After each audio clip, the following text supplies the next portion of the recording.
I'm sure she's fine. Let's go back to exploring other apartments.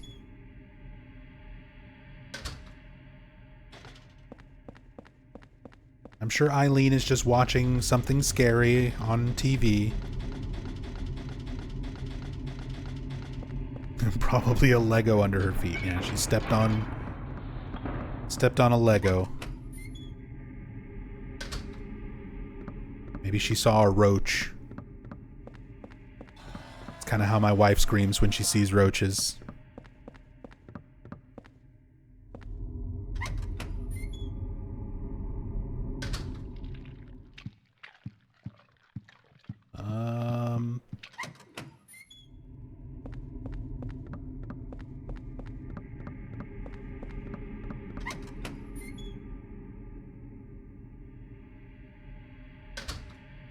Let it die camp for the win, says Valtiel. There's definitely a lot of the fan base who's like that as well.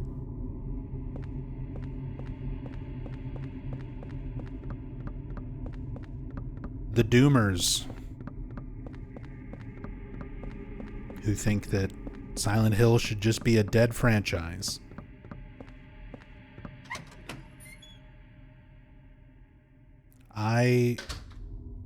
I am not. He's not in the camp that says more equals better.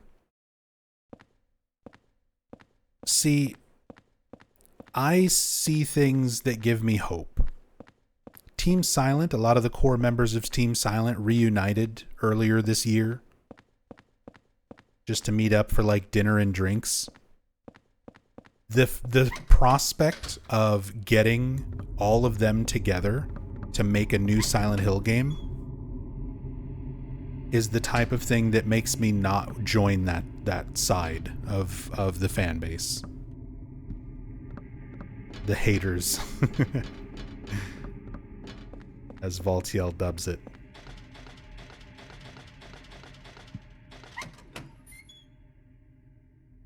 Not to mention stuff like Silent Hill 2 Remake. I know it wasn't everyone's cup of tea, but I enjoyed it.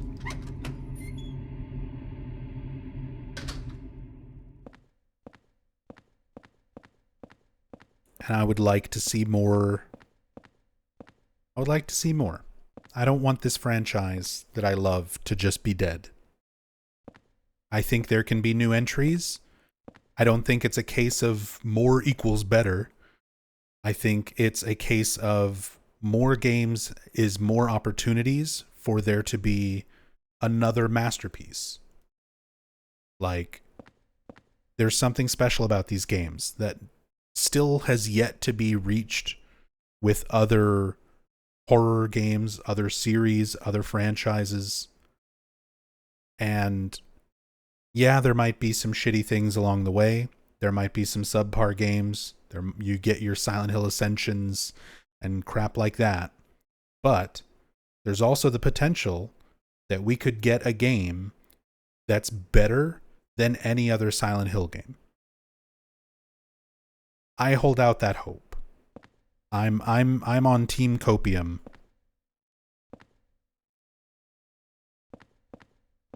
That there could be a new Silent Hill game that helps evolve the psychological horror genre, bring it back into more of a mainstream, not even a mainstream thing. It doesn't need to be mainstream or modernized, as you put it there in your comment. Like, we could potentially still get something very good, even better than any of the existing Silent Hill games.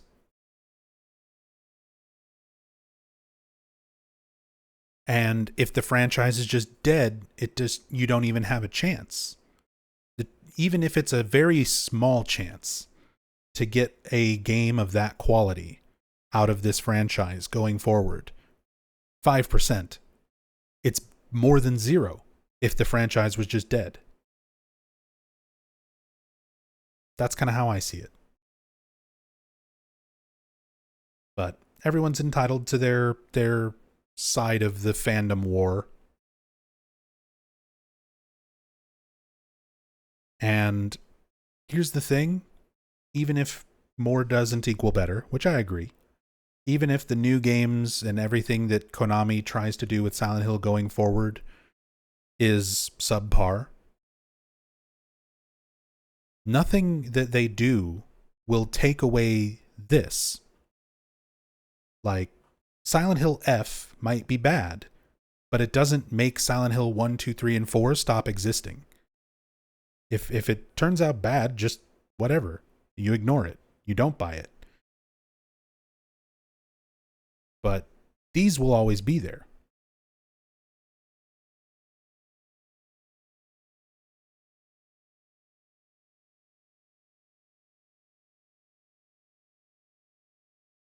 A lot of old video game machines lying around. Someone's a gamer. The most relatable person in the apartment complex. Everyone's always like, oh, I relate to Henry. He never leaves his house and has only chocolate milk in his fridge. But no. I'm this guy.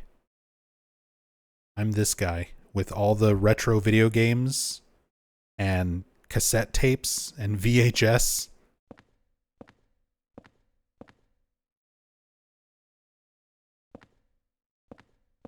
And dumbbells. I need to get some dumbbells. Barbells. Lots of old game machines and other devices that I have no idea about. See, Henry's not a gamer. He doesn't know. He doesn't recognize the Commodore Plus 4 standing in front of him. Or the Super Famicom down there. Actually, that looks a little more like a TurboGrafx. They're not actual like licensed consoles. They're sort of original things that look very similar to licensed consoles. That one does look a lot like a Commodore. Not the 64, but maybe like a Plus 4. That one it does look like a PC Engine. TurboGrafx down there in the bottom. Although it's got a cartridge thing on top, not the little cards.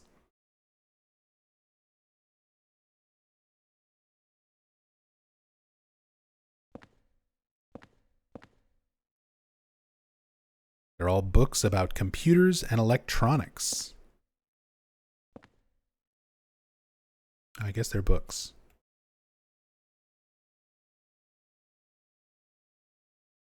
I thought they were all VHS tapes.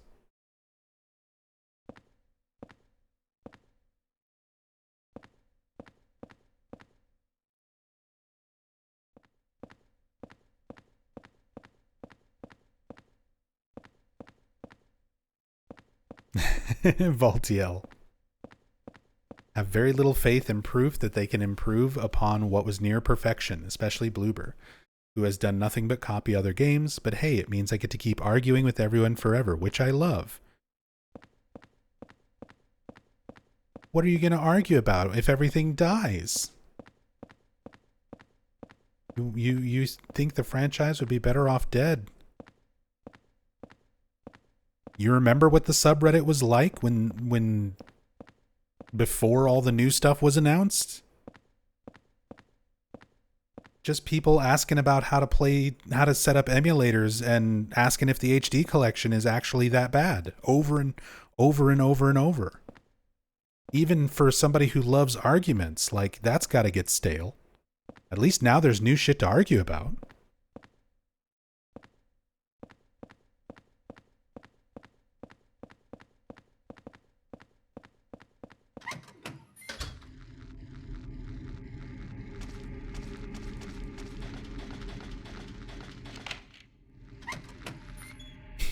You got yourself banned from there, but the discourse never ends.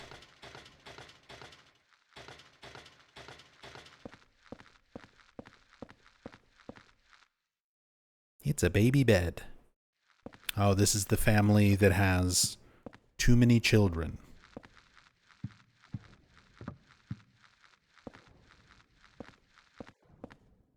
It looks like a kid's graffiti.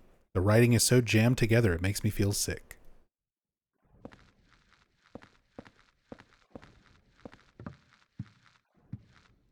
There are lots of kids' toys lying around. Hi, puppies.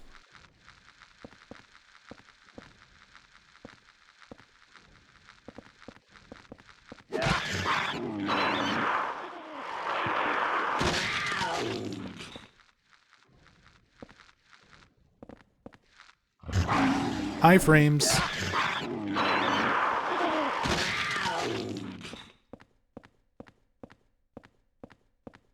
Saw a post the other day asking if Silent Hill was purgatory. I made the mistake of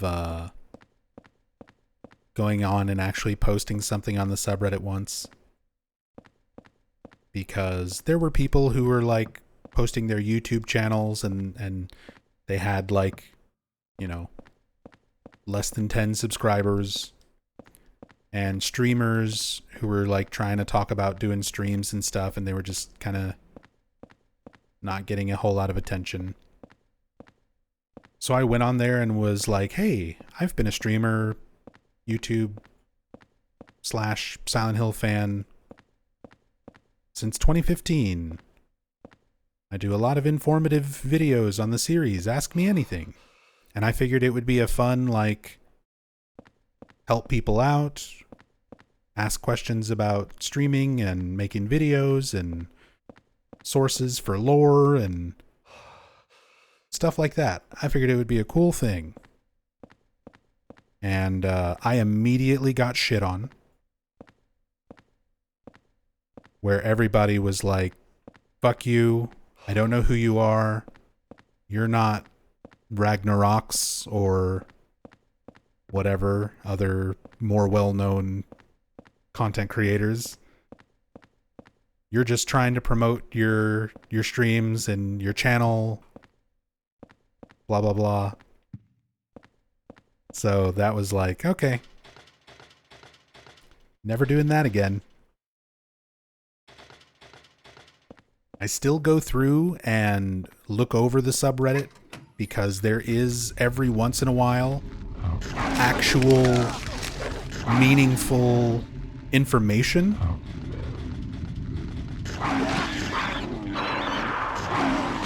But it's like 1 in 100.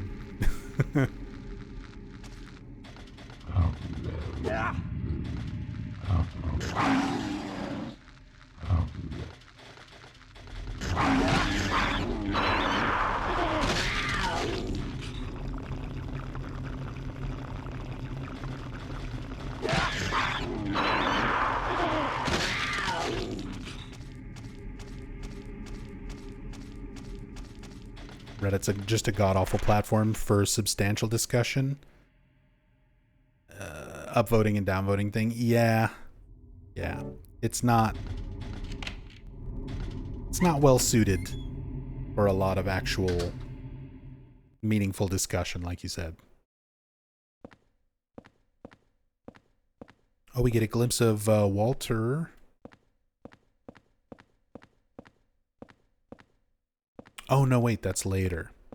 I'm mixing up a lot of my building world second time around, or apartment world second time around. This is the gun Richard was using. The revolver. I have this. Holds a maximum of 6 bullets, easy to use with moderate stopping power.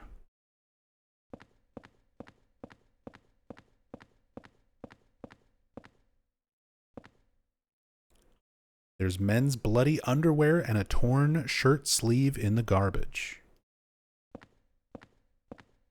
So this is Richard Braintree's apartment. All the blood and torn up clothing from when he beat up Mike.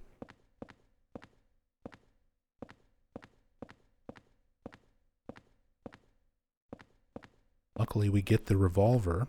We can also steal one of his golf clubs. His putter.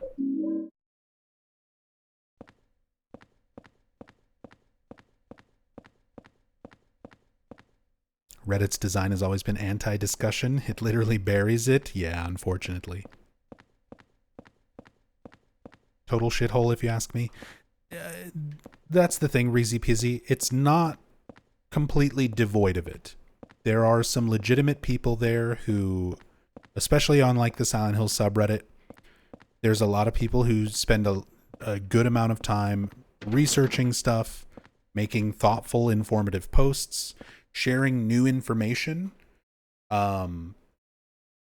Like the first person who solved the Silent Hill 2 remake photos, that Easter egg, shared it on the subreddit. So like every once in a while, there is something really, really cool and interesting posted there. But like I said, it's like 1 in 100.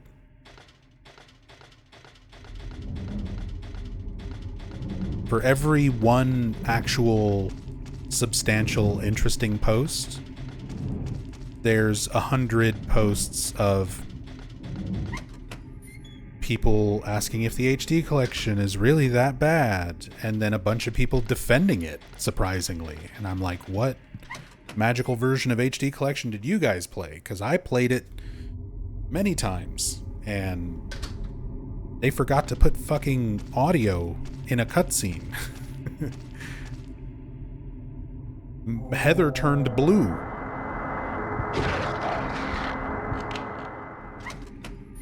And they're like, oh, if you don't know the originals, you won't notice anything wrong with it. It's perfectly fine. What are you, like, crazy? Plenty of cooking tools, but nothing I need right now. This is the woman who cooks a lot. There's always good cooking smells coming from her apartment. I'm trying to remember the painter's description of all of the people who live here. I think it's the younger generation being introduced through the HD collection. I mean, that is the inherent problem, is that these original games are not as accessible for a lot of people. You can't just like buy them on a modern console and play them. You have to put in some effort to like set up PC ports or emulators, or spend really stupid amounts of money trying to get original copies. So most people are not going to want to do that. And when those are your only options, and then you're like, oh, here's this HD collection. It's 2 games. It's relatively cheap. I can understand why a lot of people kind of rely on that as an entry point.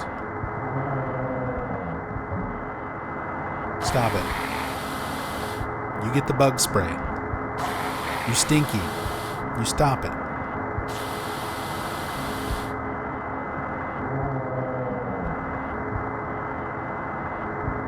Go be stinky somewhere else. Bloodstained shirt. Torn red paper in the pocket.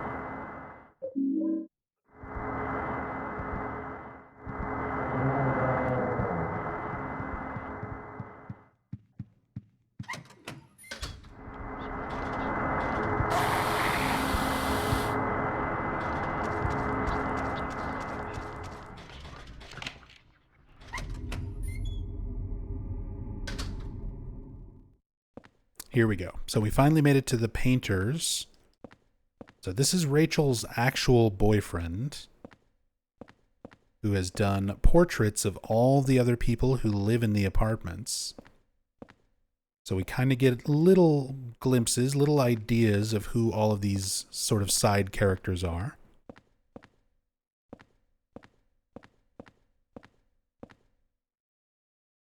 It's a painting of a woman holding a cat. The memo says 102. She loves cats too much and missed her chance to get married. I kind of felt sorry for her while she was mourning for one of her dead cats.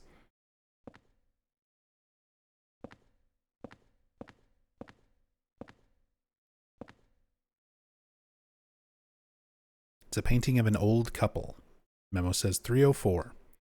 A nice, sweet old couple. Zomchi. Nub, I noticed in a previous Silent Hill 4 playthrough that you use a sort of obedience on a ghost who isn't one of the newer sacraments. I think you didn't pin Richard or maybe Jasper. Why is that? I honestly don't know. I would have to rewatch whichever playthrough that was, because I've done a lot of them over the years. And my motivations kind of change on a whim.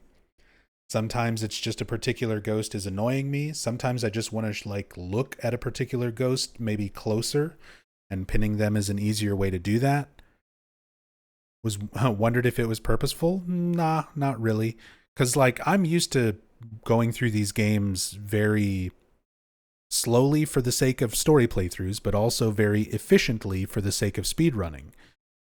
And most of the time, it's either going to be something story related, where I'm just trying to like, oh, I really want to take my time and read this note or look at these things in the environment, and this ghost is just bothering me, so I pin it to keep it out of the way.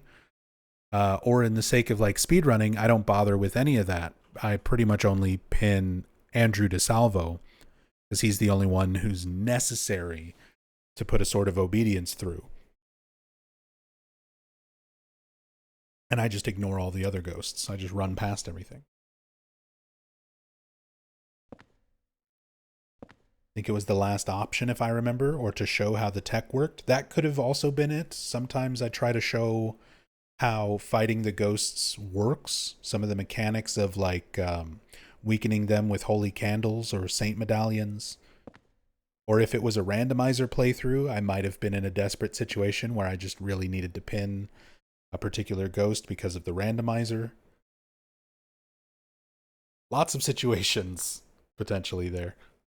And yeah, I don't know which playthrough you're talking about, so I don't know. Painting of a plump woman. The memo says 204. She's always eating something, but I wish my girlfriend liked to cook like her.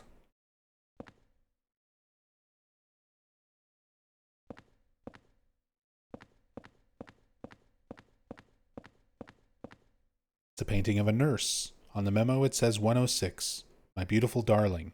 Lately she's been bothered by a stalker. So that's how you know Rachel and the painter are a couple. She was being stalked by Mike, their neighbor. And she's a nurse. It's a painting of a man holding a brush. The memo says 202, self-portrait. Her himself. It's a painting of two adults and a lot of children. The memo says 206. How can they even sleep with so many noisy kids? Besides that, they have to live next to Braintree.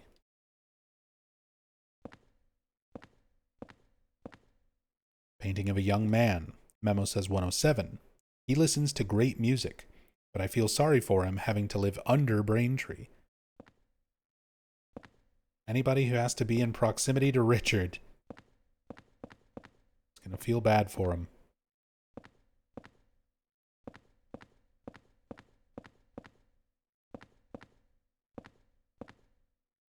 Painting of a man drinking alcohol. Memo says 203. He's so noisy. I wish he would stop all that drinking and fighting. So that's the guy that you hear on the skinned mic cassette going, hold it, hold it. Think I'll keep that one for myself.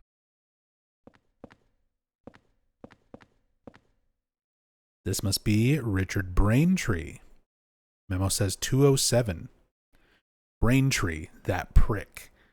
He's always yelling at kids, especially that weird one that hangs around.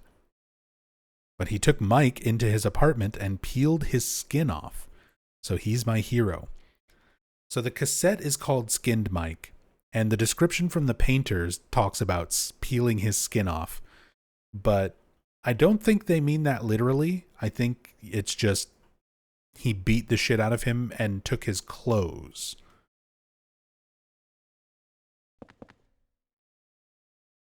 It's a painting of a man with a gun. Memo says 101. A gun maniac. He's always coughing from his cat allergy. That's the one who shot the cat lady's cat with his modified model gun. It's a painting of a man holding a porno magazine. The memo says 301. That perverted stalker. He got what he deserved. There's Mike. Looks like Frank. This must be the superintendent. Memo says 105. Sunderland, the superintendent. The super mistakenly thought that Mike was Rachel's lover.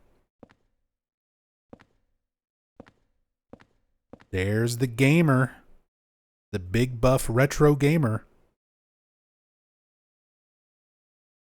Just like my hero Bakba Soup. Must be the guy who plays video games. The memo says 205. He's always shut in his room. It looks like he has lots of weird interests. I heard he tape recorded Mike getting beaten up by Richard. So he's the one responsible for that skinned Mike cassette. Recorded that whole thing.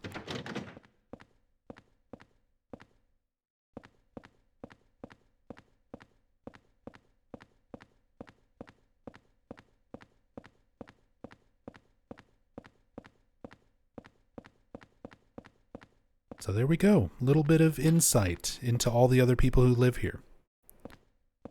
I love this kind of stuff. I love the world building stuff. Even if these other tenants in South Ashfield Heights are not like really directly involved with kind of the main plot and everything going on, I like learning about them. I like that they took the time to kind of give you some character sort of traits and attributes for all these other people living in the building. Kind of some minor subplot stuff going on.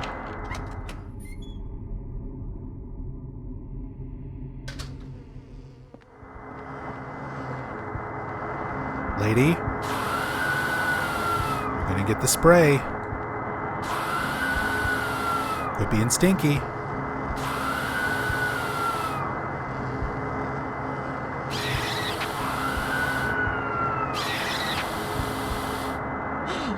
Stop.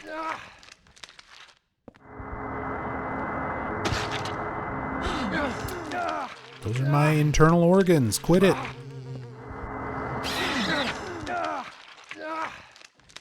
God, just getting stun locked. Trying to deal with the bugs.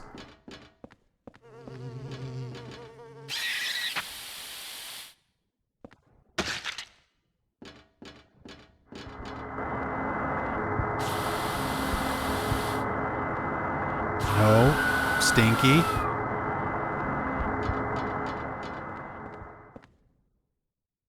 The writing is all blurry. I can't read it. When we come back here the second time around, we can actually read all these signs.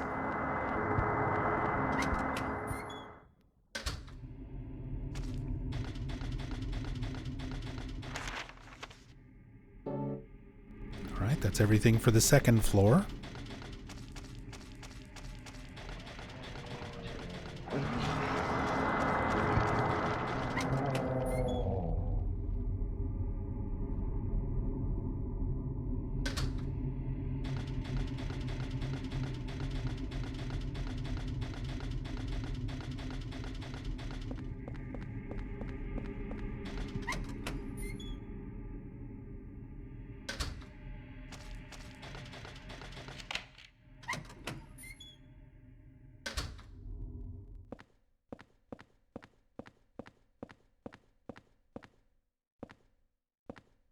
Hey, there's another reused asset.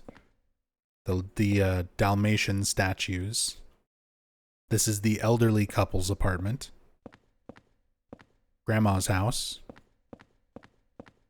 But yeah, the Dalmatian statues are in Hilltop Center in Silent Hill 3.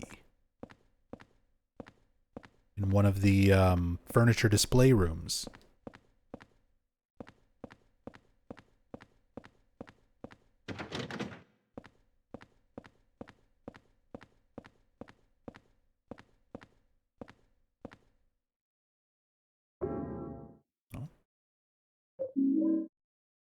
bullets.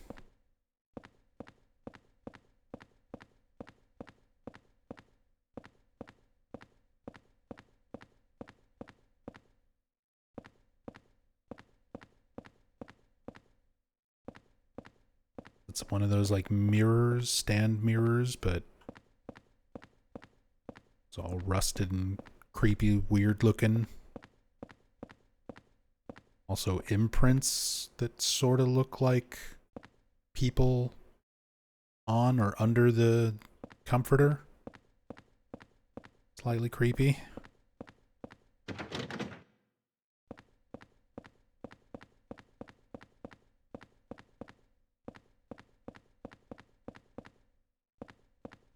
Everything there.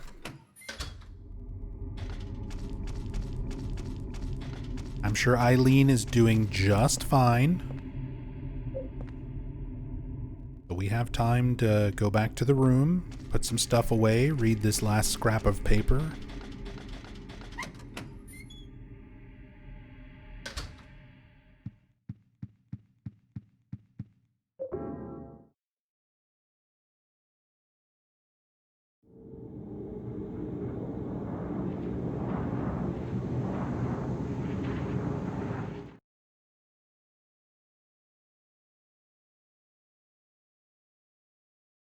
That Lego might have killed her. No, she's fine, Random Ivy. I'm sure she's fine. She's building her Lego Star Destroyer right now.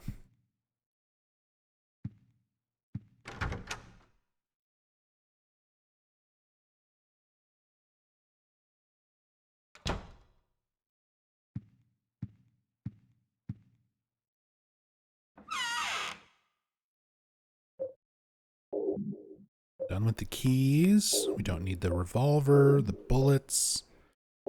The spray, as much fun as it is.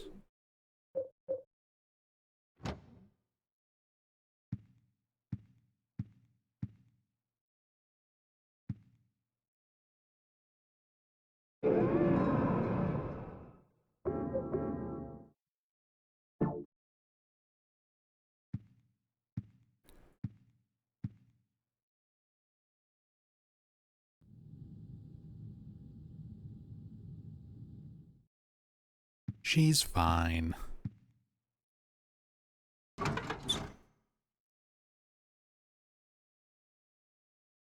Take one last look around.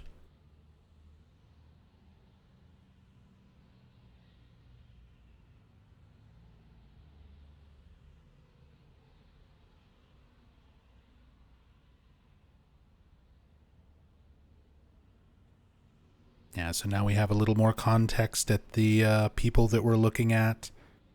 The people with all the kids, the elderly couple.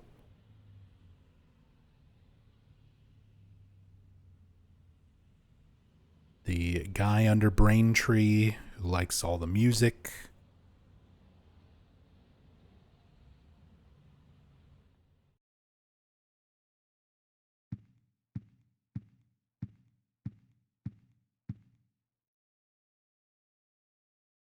So bloody it's hard to read. Rachel, love you, always watching. Window, protect you, with love, Mike.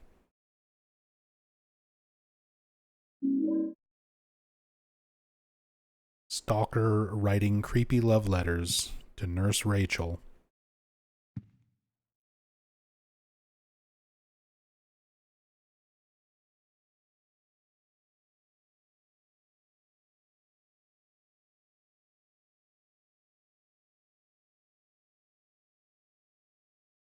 See, there's no new handprint. Eileen must be fine.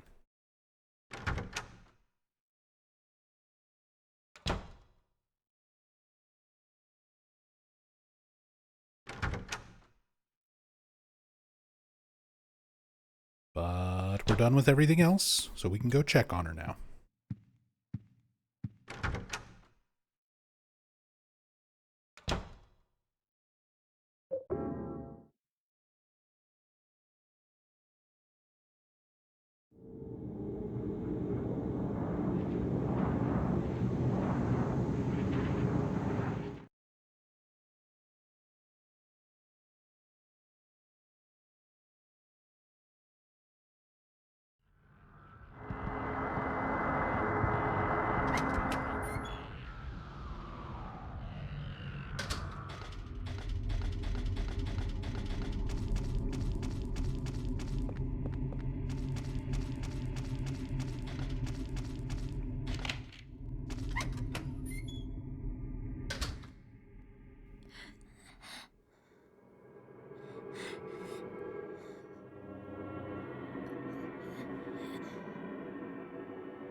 guys. It's dangerous. You need to hurry. Get out of here.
Henry hearing sirens and not wondering what was that.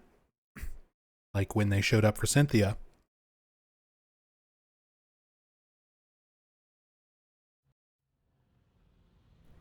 Eileen.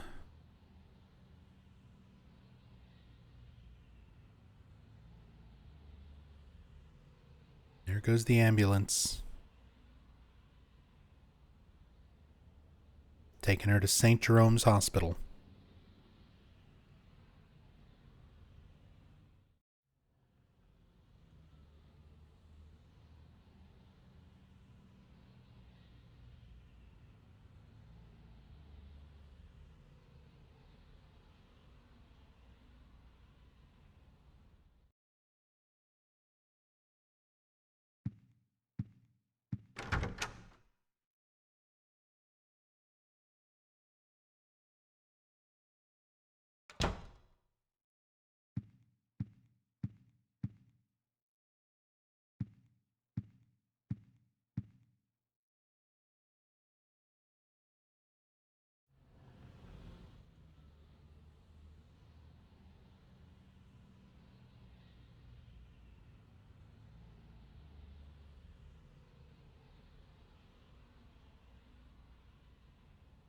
Now it's actually nighttime.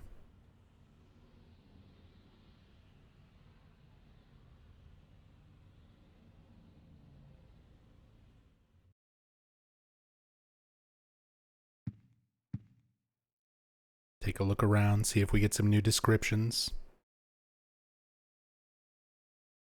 Got this photo from the superintendent, but there's nothing very interesting about it.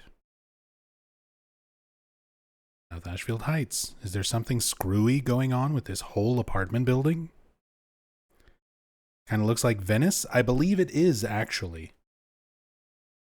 I remember, hold on, I might have the reference photo on my hard drive still.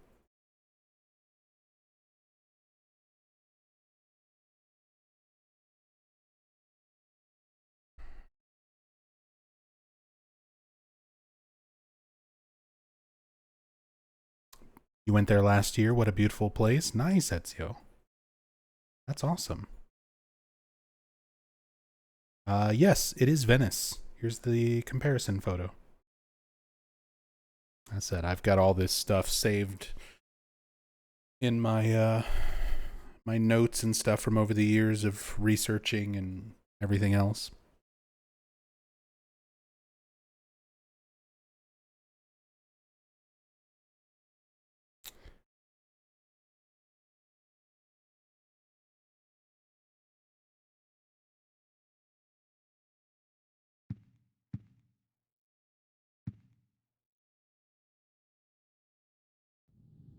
So they took the victim to St. Jerome's, huh? Yeah, she's not gonna make it. She had numbers in her back, too. Walter Sullivan copycat. Round 3, huh? Well, they never got the scumbag behind round 2 a few years back. Maybe it's the same guy.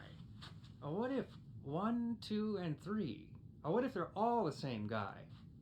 What the hell are you talking about? You know Sullivan killed himself. The weird thing is, there were no clues. Crime scenes were always spotless. No fingerprints, no fibers, nothing. Just the numbers. 20121. I've been a cop for a long time, but I never seen a case like this one. It's almost like they were killed by a ghost or something.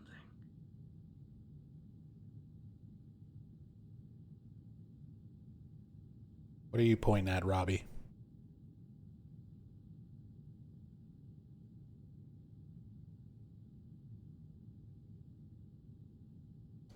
But yeah, I like that we get some insight kind of from the detective's perspective. Detective Perspective. Good band name. But the idea that they're trying to figure out Walter Sullivan's murders, they've split it up into like round 1, 2, and 3. Round 1 being the first 10 victims. Walter himself was the 11th victim, so that kind of ended what they consider round 1. Round 2 being victims 12 through 15. That happened a few years before the events of this game. And then at the start of this game, going forward, 16 through 21, starting with Cynthia as 16, like everybody who you actually encounter. So they're trying to figure it out from like a logical standpoint. What if it's a copycat? What if it's the same guy? What if it's the person who killed himself wasn't actually Walter? They're running through all the more logical solutions to how this could be happening, rather than Walter is a ghost with godlike powers and rituals are actually real and having an effect on reality.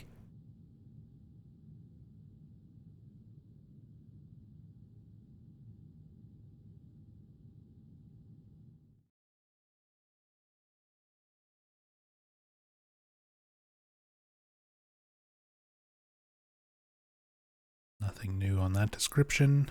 What's this? First little indicators of the room starting to become haunted, which will start once we return from the hospital world.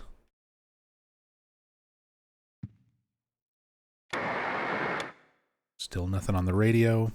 Bunch of cheap novels, nothing interesting here. Clock has stopped.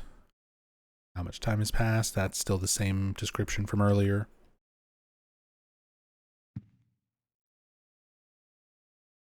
Won't even examine the TV anymore.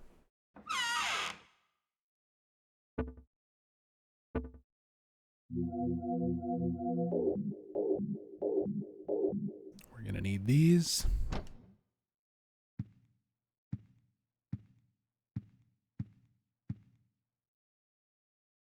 Scrap of red paper. Papel rojo. I don't think I can protect myself. He's truly insane. I can't hold on any longer. His powers can't be measured. I was so scared today that I sealed off the back of the storage room. I wonder if Eileen Galvin is okay. She had no idea what's going on. But she's in danger nevertheless.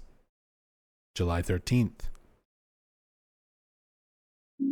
So Joseph is the one who, all of a sudden, Walter's body was just in his storage room. And he was like, fuck that. I'm walling it off. I'm not going to touch anything. I'm not going to mess with it. I'm just going to wall the whole damn room off. Some kind of strange paper stuck in here. The Succubus Talisman.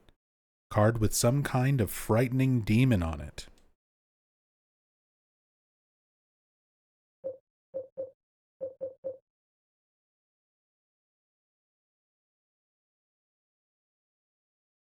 These shoes, are they really mine? Oh, I take back what I said earlier.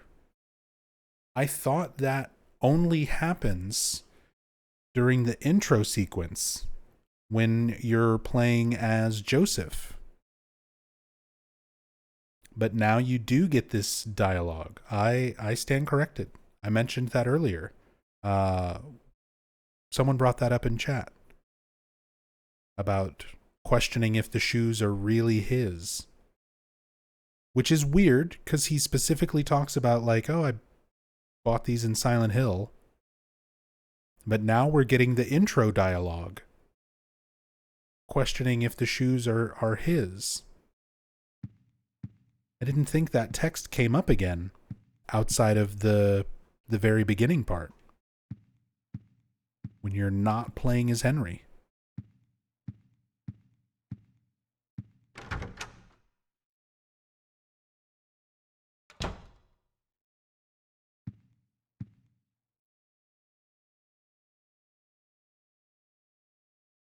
Maybe it's just my nerves playing tricks on me, but this photo gives me a weird feeling. The lighthouse from Silent Hill. Maybe it's my imagination, but I get that weird feeling looking at this photo too. All of his photos of Silent Hill are now starting to make him feel weird. Scraps from magazine articles, but I don't remember cutting them out. It's my scrapbook. Everything in here is also in another copy I carry all the time, so I don't have to worry. This man has 2 copies of all of his memos, all of his maps. One for leaving in the room and one to carry around all the time. Maybe it's just my imagination, but I feel something like fear coming from this photo.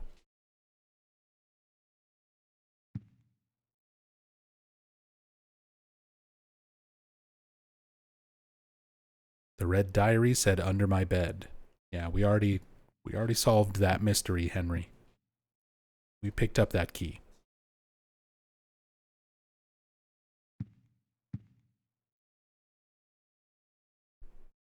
I didn't think anything of it when I took the picture, but now it gives me a seriously creepy feeling. And you can actually get a haunting where Walter is possessing this picture of the church.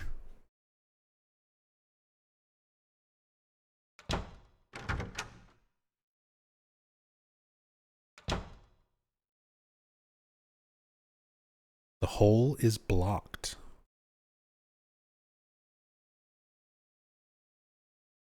Don't need to use the toilet. All holes are blocked. Haven't changed the shower description.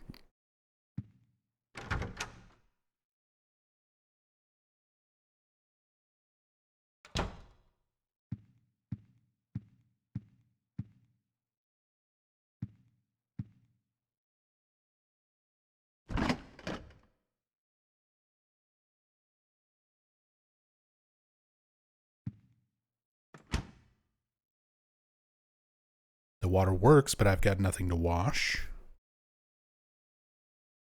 The burner won't go on. Just seeing if we have anything new.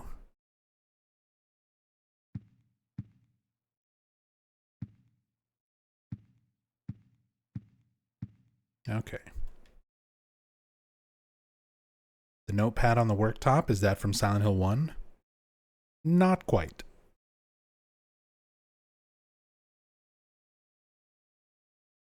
It's just kind of a generic little notepad. It's not quite the blue on the red clipboard from Silent Hill 1.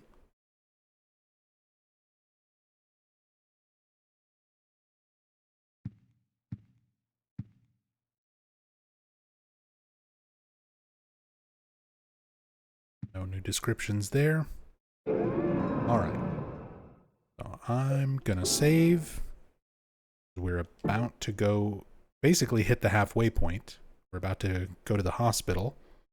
But before that, I need to take a break. Ready to go check up on Eileen at the hospital.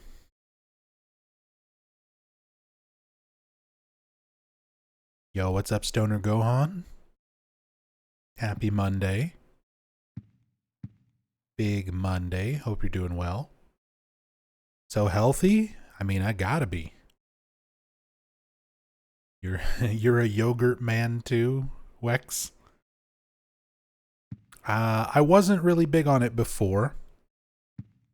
But yeah, ever since the emergency room visit back in March, I've been doing a lot to like fix my not so healthy lifestyle. And it's grown on me a lot.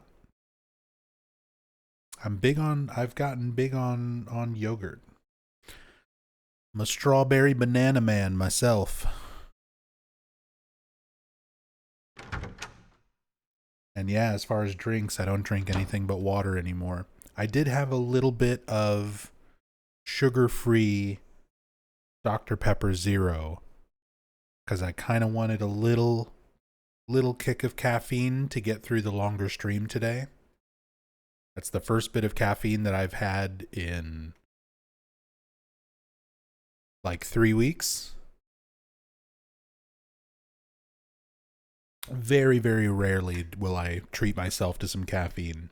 Most days I just drink water.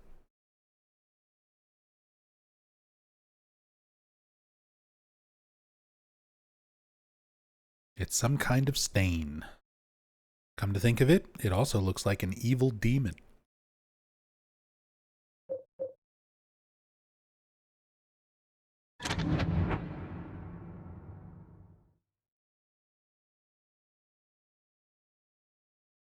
What the hell?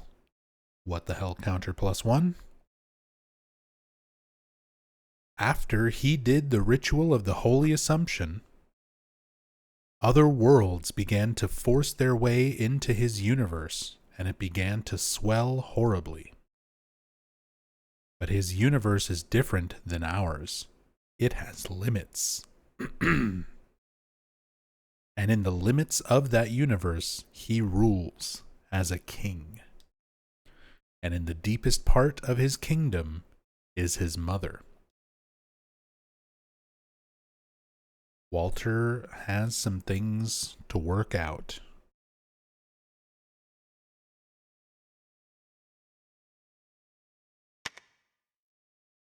Tation? Source? Watchfulness?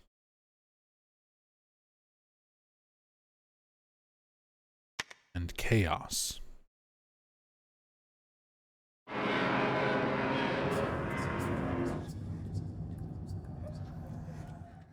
The hole. Where will it lead to this time? Eileen. I wonder if she's okay.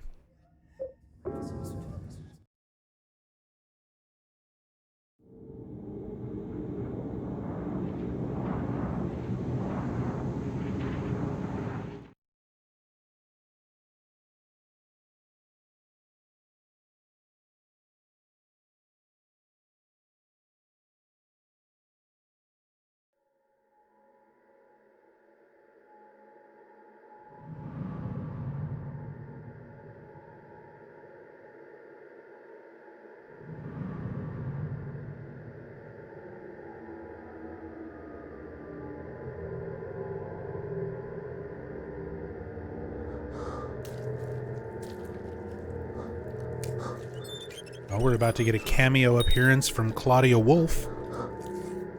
There she is. With her untextured shoes.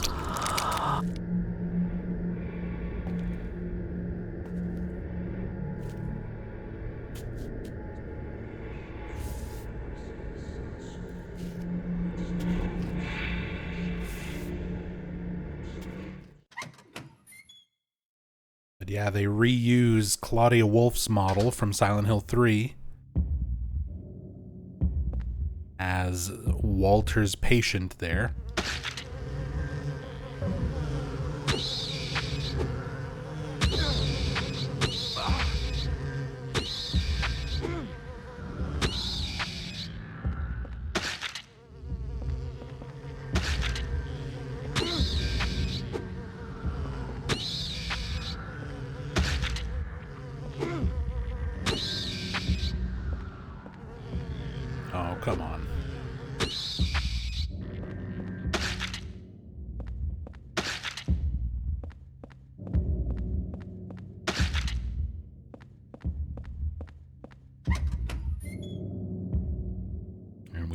back in there, and now we have the actual patient enemy.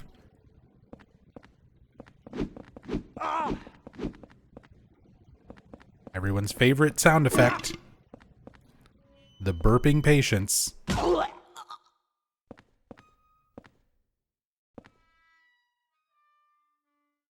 The operating table. There's a blood-stained cover on top of something. I don't even want to imagine what's under that cover. Getting a little bit too much under that patient's cover. There's a strange human-shaped object.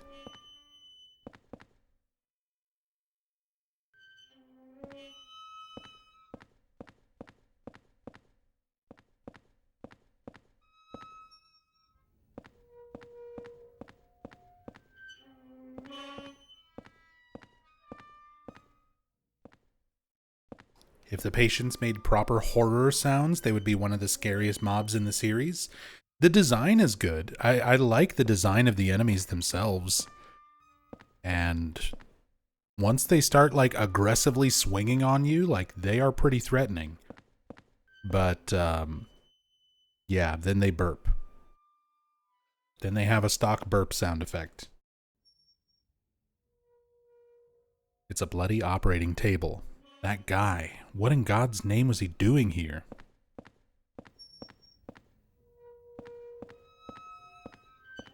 A remake of this game would be better for one reason alone, and that would be appropriate sound design. I agree, Appalling Snowman. I agree.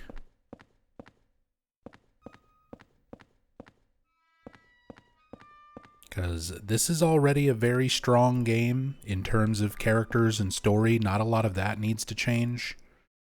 But replacing a lot of the stock sounds, the generic, unedited, out-of-place stock noises with some better sound effects.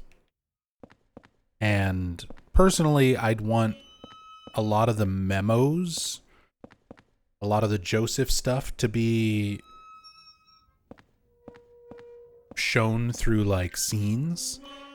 For me, if it was me in charge of it, whenever you come back to the room and you have the little scene of Henry, like, waking up from his bed, rather than just immediately waking up, have just, like, a few seconds of Henry's dream when he's waking up basically be a glimpse of Joseph's perspective, where you see Joseph investigating things, talking with people, and basically giving that same information that you get from a lot of his notes and memos, but rather than him writing down the memos and then you reading it off of the paper, you're experiencing it the same time as Joseph discovering it through, like, little dream visions whenever Henry is waking up. I'd like to see that information kind of conveyed a little bit better and not just, like, thrown into a bunch of memos, especially when you consider the supplementary memos, the extra notes about Walter's victims that were on the Konami website, and the Crimson Tome, the Another Crimson Tome. There was a lot of extra information about the cult and about the victims and about Walter that was just on the Konami website. It was info that didn't even make it into the game. And it's like, a lot of that stuff could be incorporated into the game through some little flashback scenes, some little extra bits of dialogue with Joseph, even when he's, like, ghost mode in your room. Some little minor tweaks and fixes to bring out the better parts of this game and then polish up some of the rougher parts of the gameplay. The second half of the game isn't even that bad. A little more distinction for the sort of, like, otherworld more distorted versions of all of the places that you've been to, all of Walter's worlds kind of deteriorating would be interesting, and more control over Eileen as the escort mission stuff. Being able to tell her, stay here, follow me, go fight this thing, run away from it. Having some basic issue command type stuff, similar to Ashley in Resident Evil 4, would be nice. It would make the escort stuff not nearly as painful. There are all sorts of medical things, but I wouldn't know what to do with any of them.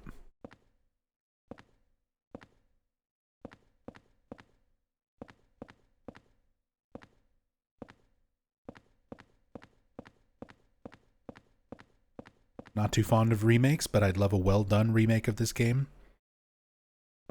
That's a great username as well. Buy Signalis on Steam. I have Signalis, I still need to play it. Been meaning to get around to it for way too long. It's a paper cutting knife. It's a box cutter. Originally made for cutting paper. It's hard to use as a weapon. So, I've talked about how much I like the hand axe as like one of my favorite melee weapons in the game. A lot of people might write off the box cutter because it's very short range. It's not a lot of damage. It's actually still pretty good. So it charges very fast so that you get that full charge attack, which again, Henry steps forward, lunges forward with it, so the range isn't too terrible.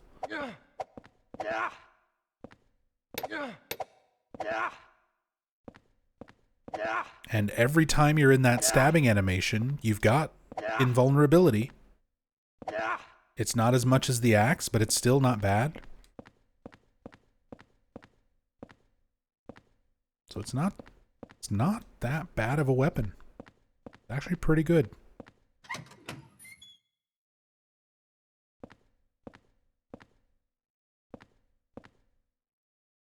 Here are what are supposed to be X-rays of Eileen, and these over here are like photos of Eileen on the right side, but these over here on the left are like gum heads.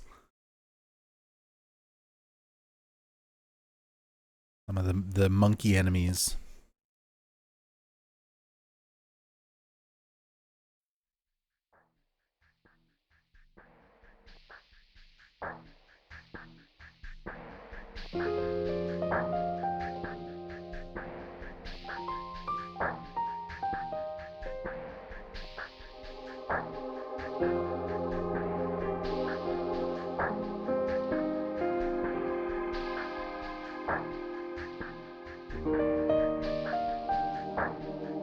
Eileen, are you still alive?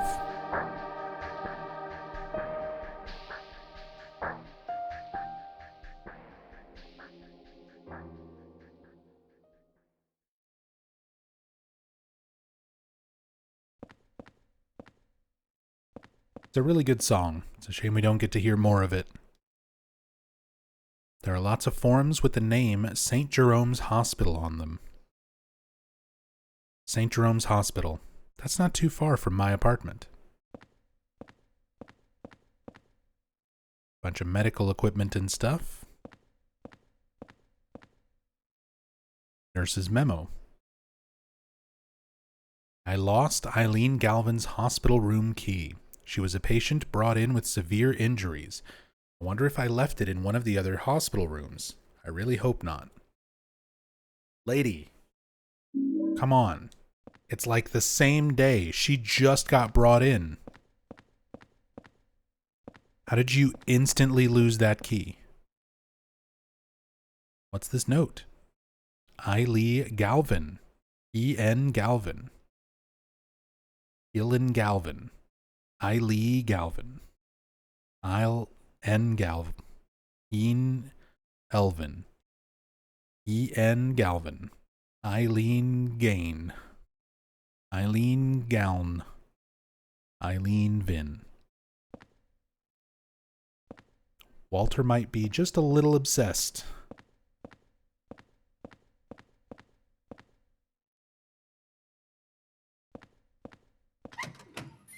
Long Dong Johnson.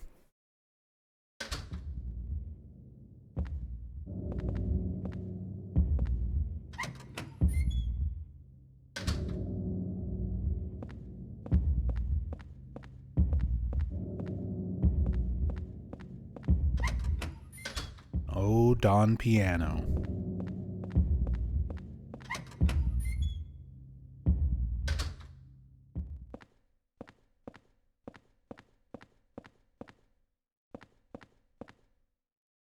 It's a bed with wheels. They must move patients with this. I wonder if Eileen is in this room. I mean, not currently. The light is broken and lying on top of the operating table. Nutritional beverage. Wex with the L1R1. I always have really good hospital luck whenever I'm not speedrunning. So there's a decent chance we get L1R1.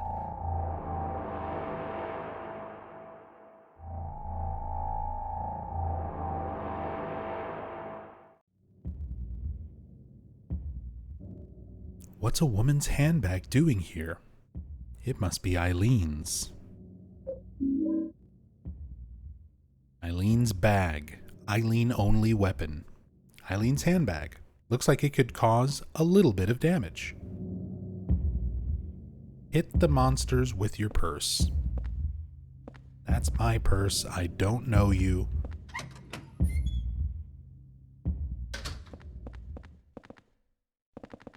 Come here. Get box cuttered. Box cutter, box cutter, box cutter.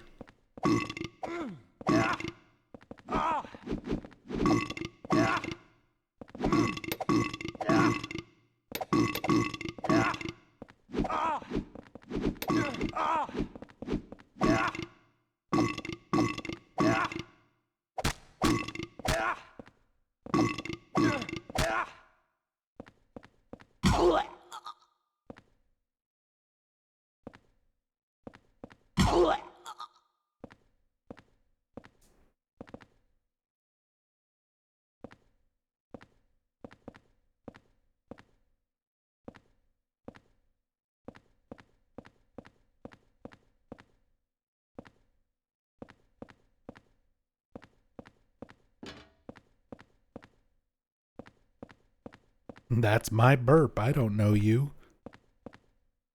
Now we get our first ampule.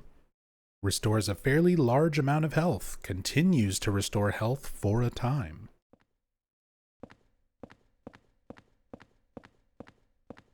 And just limbs. Hunks of flesh. Sitting on the shelves.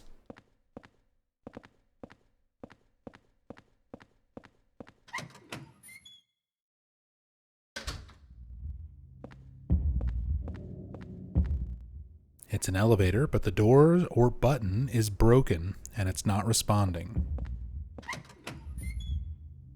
All right.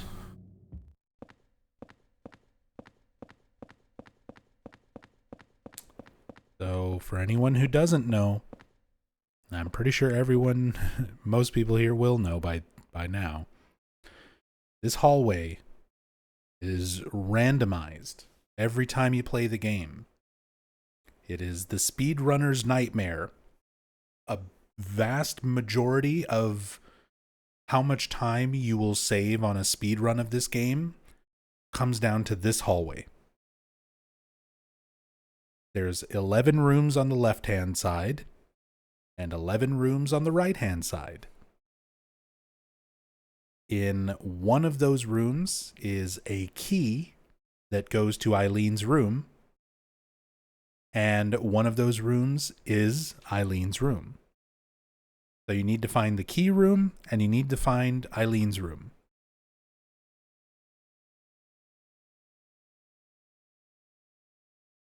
and it's shuffled around randomly every time you play the game. There's no way to tell other than going in each room and checking.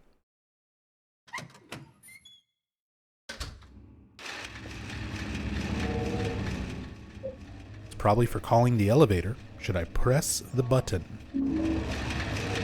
We're going to need the elevator up. We've got the most dangerous Silent Hill enemy. Wheelchairs.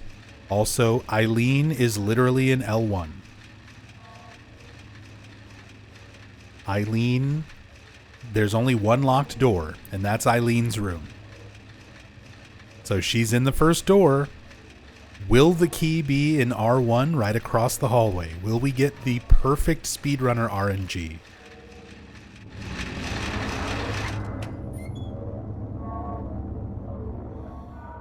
No. But we do get Eileen. Kinda.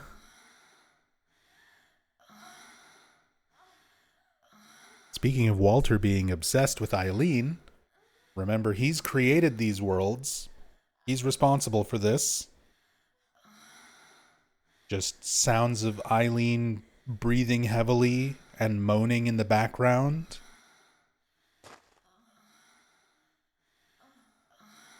This room is so uncomfortable. Yeah.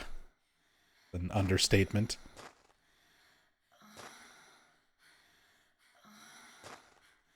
Those eyes just following and watching you. Giant, scary Eileen face.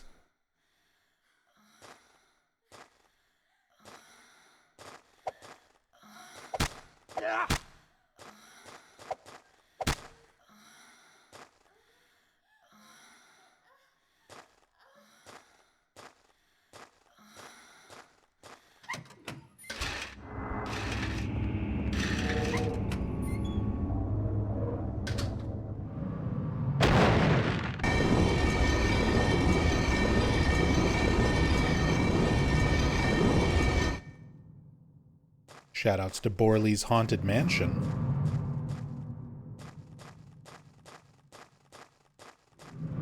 They do a similar thing in Silent Hill 3. The spiked ceiling dropping down towards you.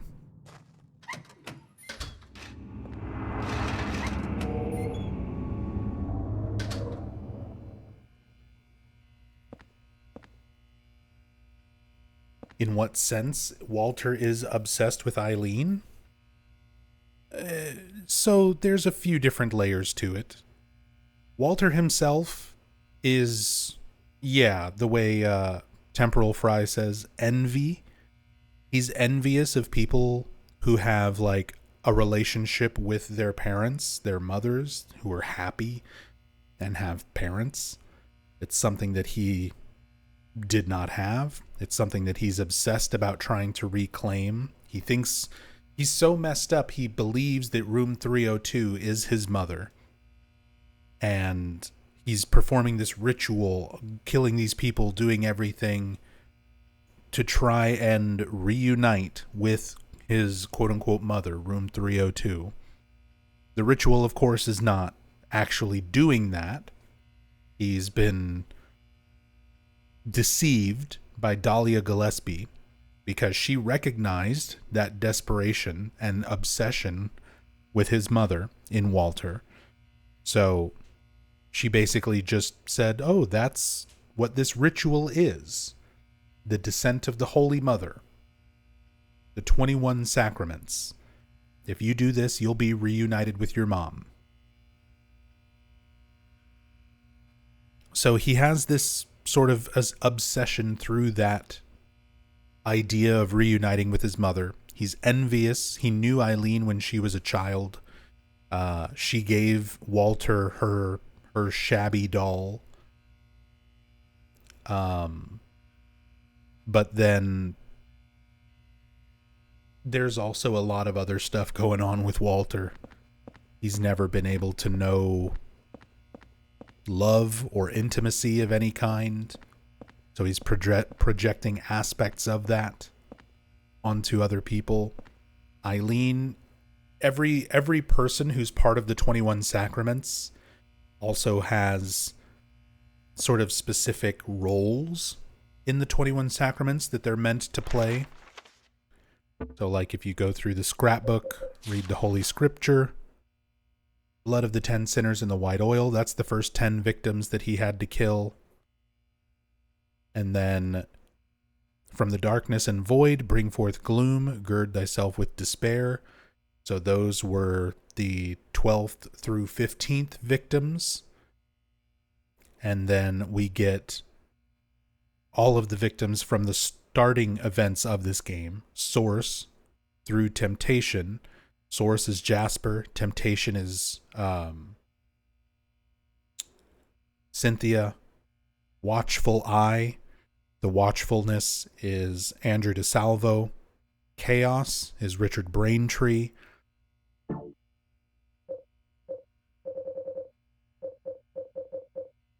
And I don't know if we have the other...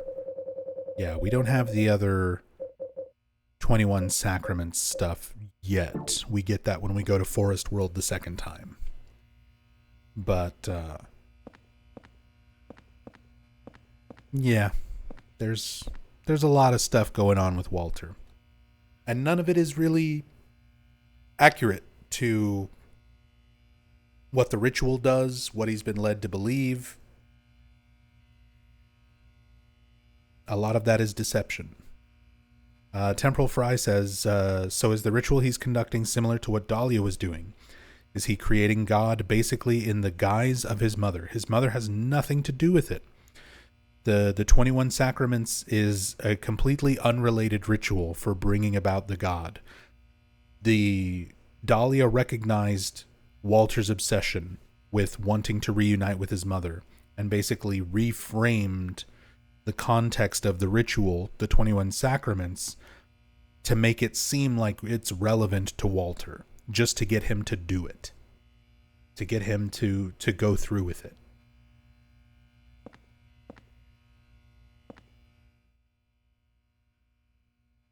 This long thing, what the hell is it? Some kind of umbilical cord. More umbilical cord symbolism representing that connection between Walter and his mother.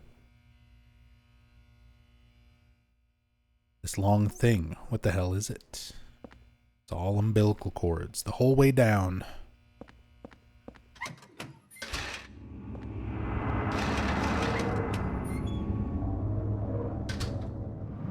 Okay, that was the spike ceiling.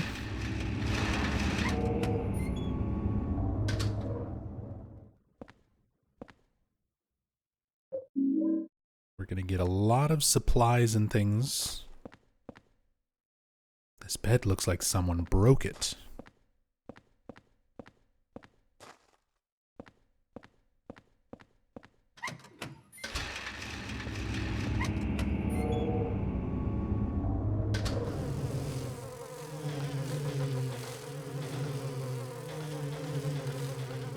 Broken bed just like suspended underneath.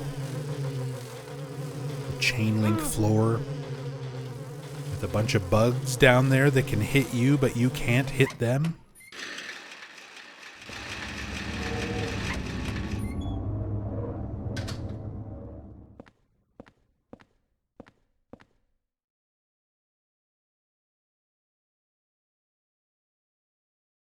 What the hell? +1 to the what the hell counter. I can see legs coming out from the bottom of the cloth.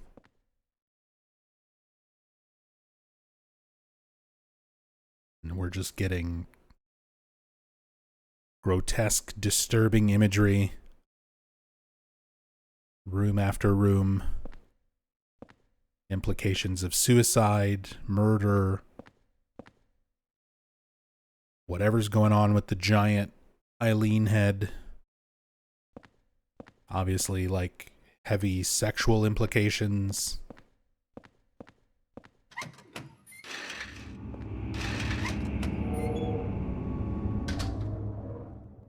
Padded rooms, meat hooks hanging from the ceilings, somewhat similar to the imagery in the water prison.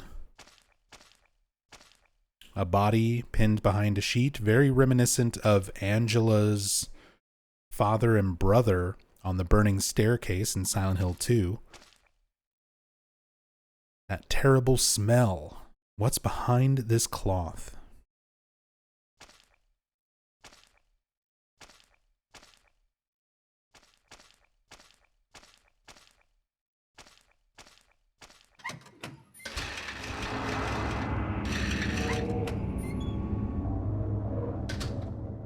And here's our key. So that's the key for Eileen's room. So, L4, L1. If we were speedrunning, that's actually pretty good. Or L5, L1. That's not terrible. It's not the best. But I've definitely done a lot of speedruns of this game and gotten much worse RNG than that.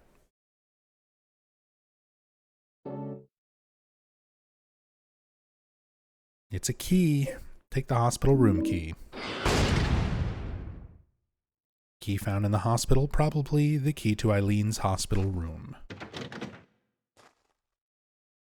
What are the chances of getting the correct RNG here for a good room? So, the absolute most perfect RNG that you can get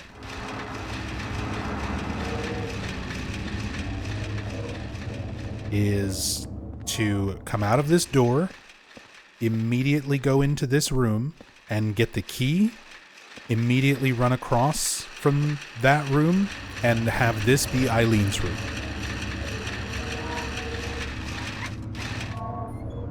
There's 22 rooms total. I'm not math. I'm not good at brain. Somebody can crunch those numbers though. But yeah, you need both of those rooms to be exactly in those spots.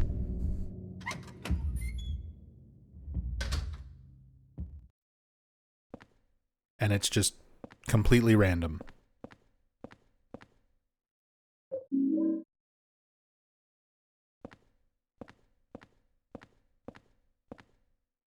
It's a baby's medical chart.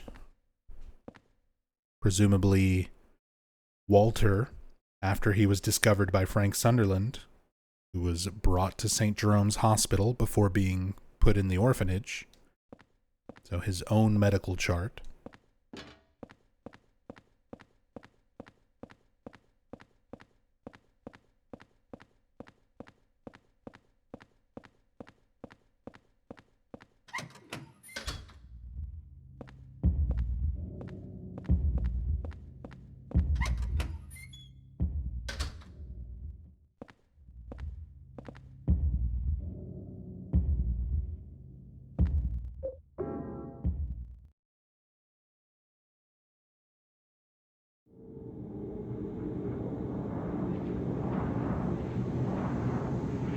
Is that it, Brodite?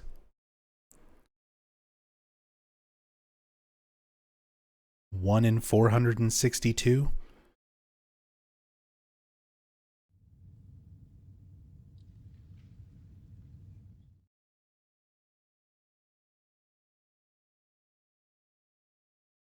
And our health is still recovering when we return to the apartment. Nice mechanic, but we're almost done with it. Because once we return from Hospital World, that's going to be it. So about 0.22%.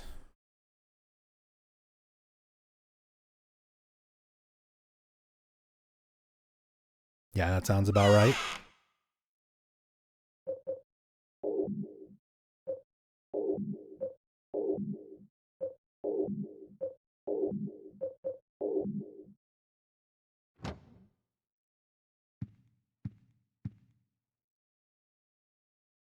Because as far as I know, it's the probability of each room being in any given position is not weighted any differently. Every one of the 22 rooms has a chance of being the key room and the Eileen room.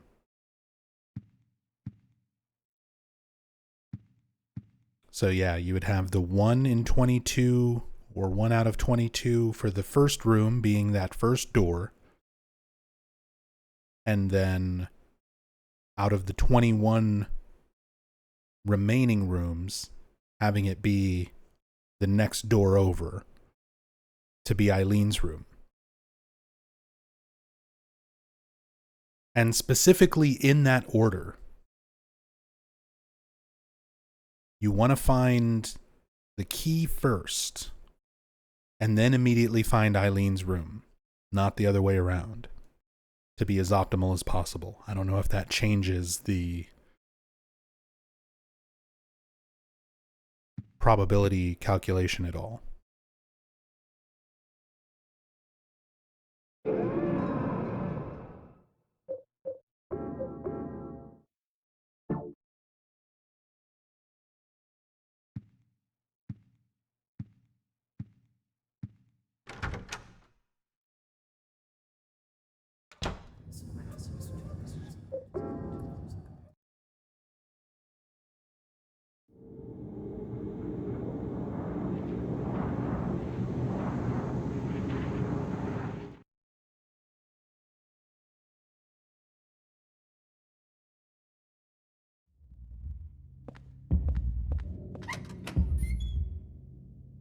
But we found the key, we found Eileen, but we're not going to go to Eileen right away. We're going to go in every single room.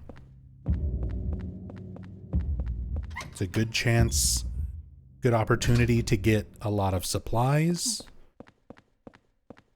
and to just see some creepy, weird rooms.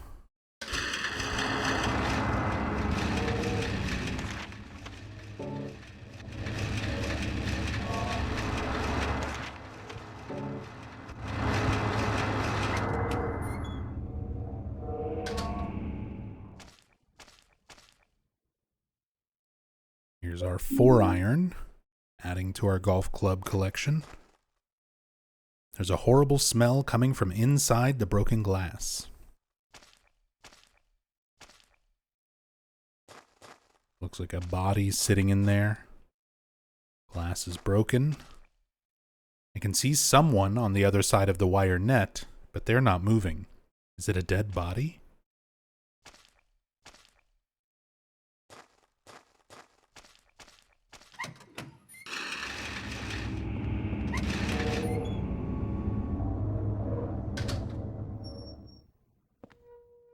Oh man, that stinks like hell.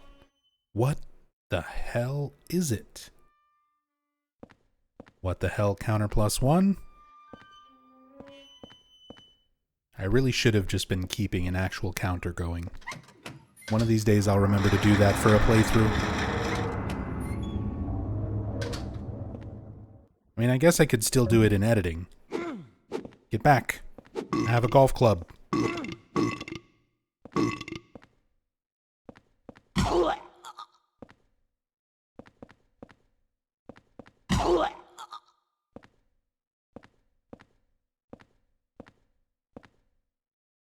It's some kind of skin.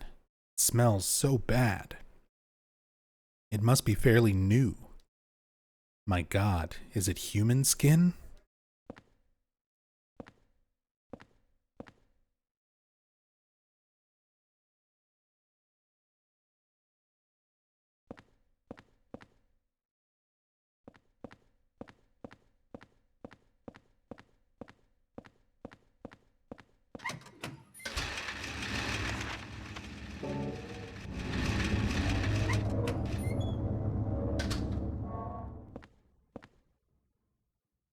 Dried up flowers.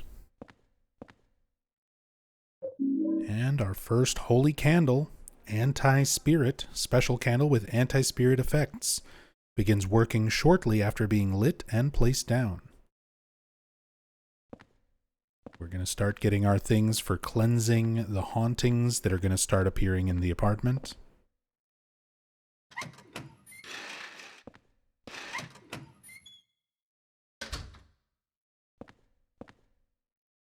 As well as dealing with the spirits, the ghosts, with our Saint Medallion.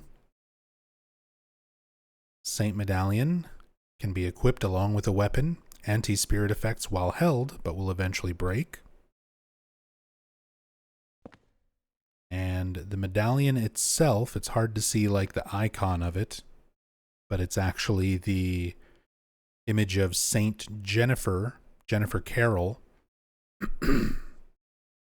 first depicted in Rosewater Park in Silent Hill 2, and then also a painting of her in Silent Hill 3 in the church at the end of the game. There's a nice, soft afternoon light coming in from the window. Is time flowing differently here, or is this some kind of light from heaven? Don't start getting religious on me now, Henry. Not gonna like where that train of thought goes. This room looks like a Brookhaven room, because these are reused Brookhaven assets from Silent Hill 2 and 3. The bed, the window, the IV drip.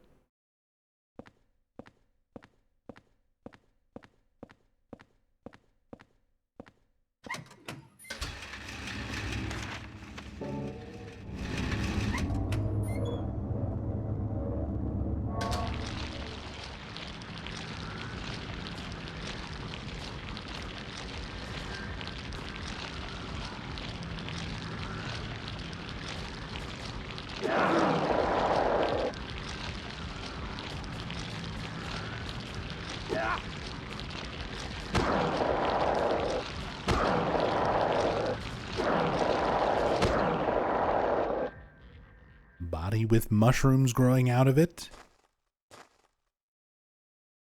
It's a man's dead body.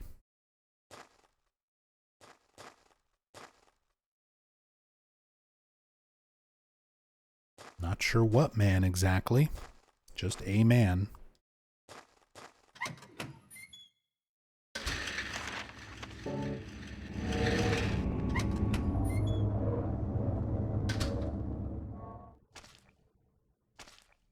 The sticky floor makes you walk around slowly.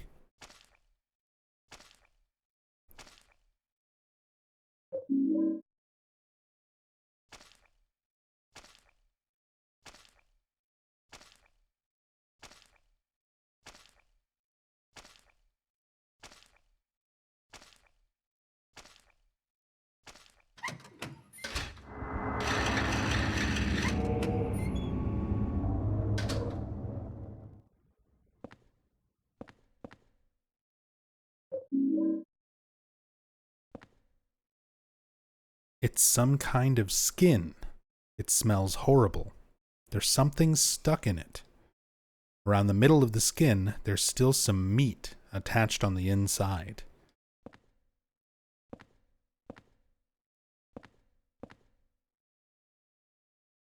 And a bunch of syringes stuck into it. There are all sorts of medicines, but I don't know what any of them are. Just start swallowing pills, Henry. We'll find out. We'll find out together.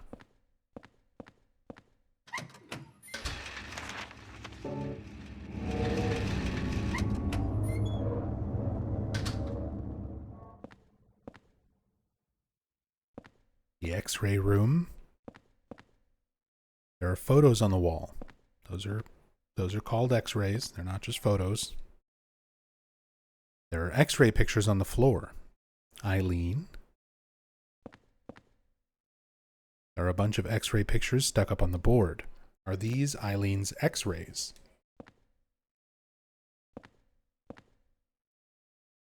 Again, they resemble the gum heads and like the dogs. Looks like X-rays of the enemy creatures.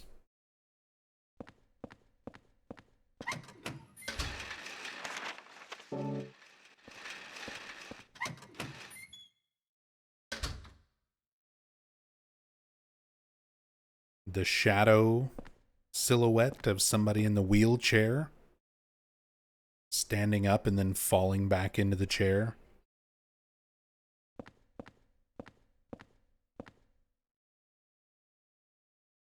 Rubber Johnny. Looks like they got kind of a giant head. Weird shape to the silhouette. See, I love a lot of the imagery throughout the second half of this game where it's becoming so abstract. It really is just sort of like, how do you interpret this? And ultimately, at the end of the day, it's just creepy fucking imagery that can mean a lot of different things to a lot of different people. I like that kind of stuff. Take the revolver bullets. Large diameter bullets for use in Richard's revolver. Reasonably powerful.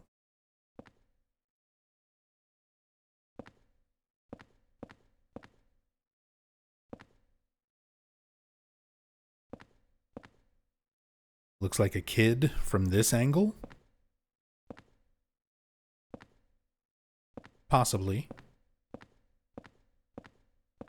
Doesn't really look like a kid-sized wheelchair.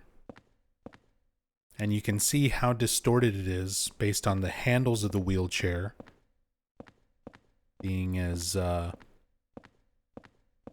silhouette of them like stretched and larger the way it is here. It's hard to tell. Hard to tell. It's just creepy. Creepy, disturbing imagery. It's just raining in this room. More of the toadstools. Little tiny distorted fetuses on umbilical cords wiggling around like fungus, mushrooms.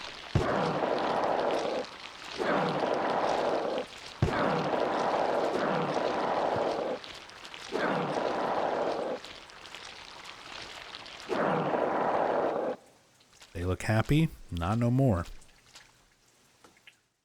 It's wet from rain.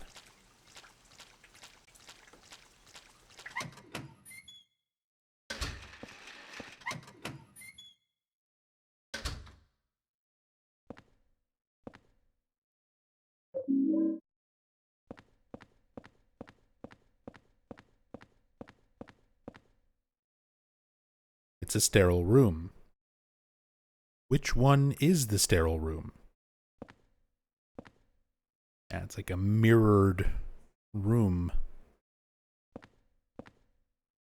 Actually, no, they are separate. This one's got a clock, that one's got a sink. Sink's on the opposite side here. Neither room looks particularly sterile.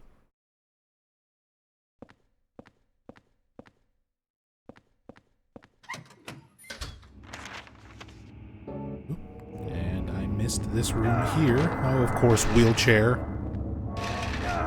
Of course, wheelchair. Got one room left to check, and now I'm gonna suddenly get hit by all the wheelchairs. Iframes.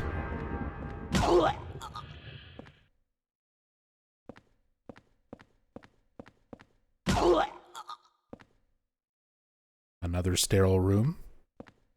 Also not looking very sterile with the corpse hanging through the sheet.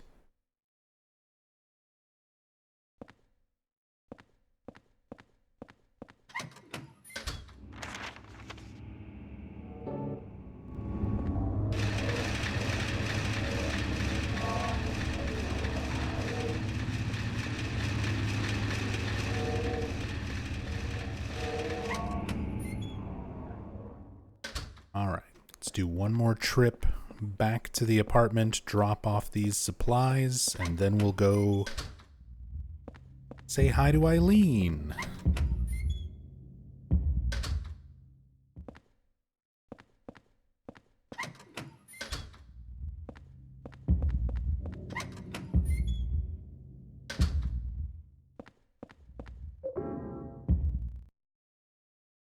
Existential Shrew says, I remember hearing somewhere the bodies belch when you hit them because their corpses releasing air. Yeah, that's the, like, fan theory. I forget where that originated from and got, like, regurgitated and popularized over the years. Nothing that was ever confirmed in anything official or any kind of capacity like that.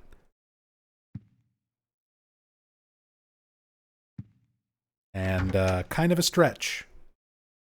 Kind of a stretch.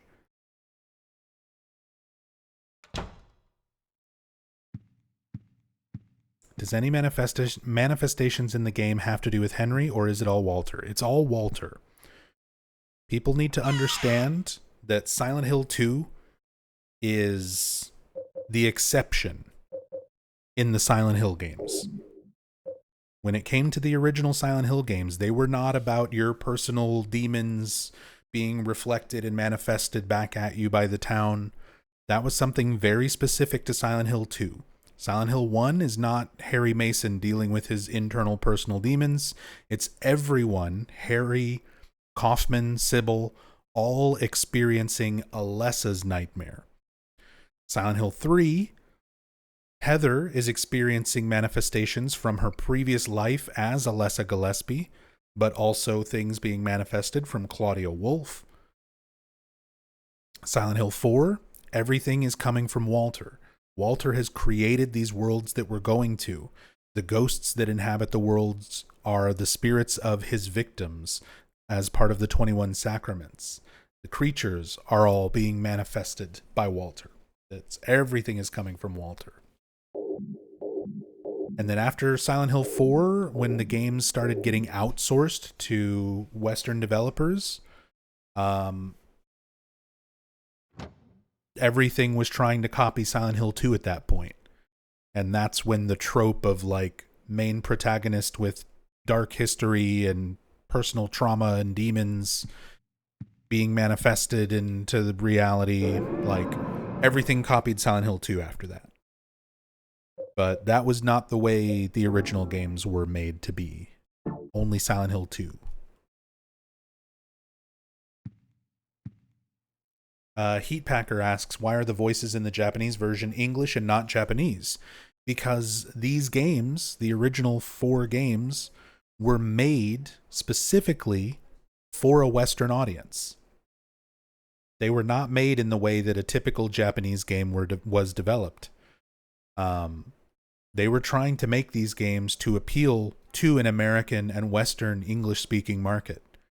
So the mocap was all done by the English-speaking actors. The English dialogue is the originally recorded dialogue. The script writers worked with English-speaking writers and translators. Like, there is technically a Japanese script, but the English translation, the English recording of the voices, the English actors performing the mocap was all how these games were made in the first place. It wasn't like most other Japanese productions at the time, where you'd make it in Japanese and then just dub it over with English voice actors. Everything was done basically in English from the ground up as much as possible. So it was Western horror through kind of a Japanese lens. It was Japanese developers who were fans of Western horror. They were fans of Stephen King, David Lynch, and that sort of style of horror. So they were kind of sharing their view on that, their take on that for these original games. So that's why if you get Japanese versions of the first 4 games, or any of the games for that matter, they're in English. The only thing that changes is the subtitles. The subtitles and the menus and stuff will be in their respective languages based on what region release you get. But the dialogue is all English. There's only 2 games in the entire series that have, like, a Japanese dub with Japanese voices. Book of Memories on the Vita, the Japanese version of that has Japanese voices. And Silent Hill 2 Remake has Japanese voices. Every other game in the entire franchise is done first and foremost in English. Or exclusively in English, I should say.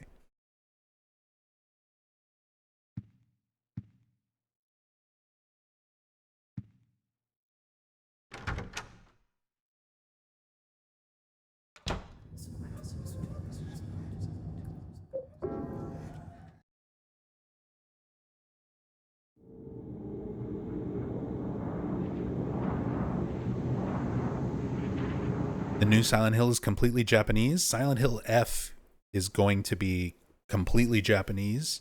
It's set in 1960s Japan. It's a complete Japanese cast. The mocap actors are Japanese, or I believe Taiwanese from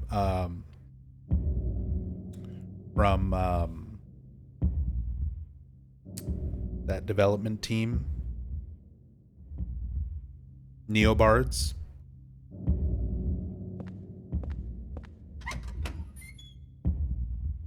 I believe it will have an English dub.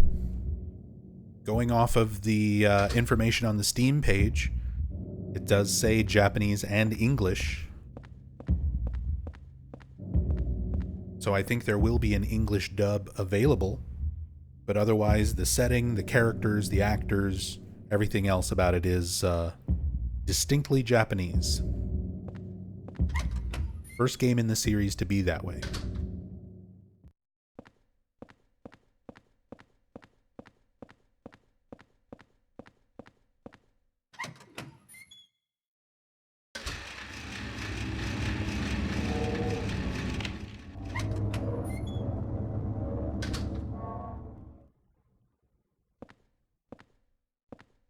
Hey, Eileen. Glad you're still alive. So she's going to wake up and start freaking out. And Henry knows exactly what to do to calm her down. Grab her tit and scream in her face. Calm down. It works every time.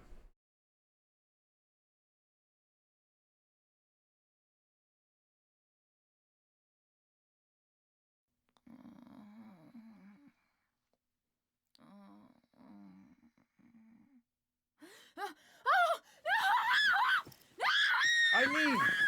Eileen, relax!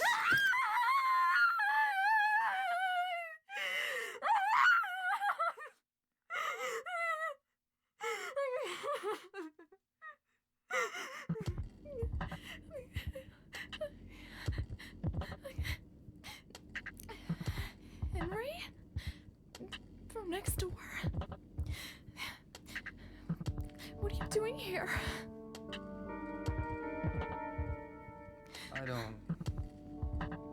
I don't know where to start.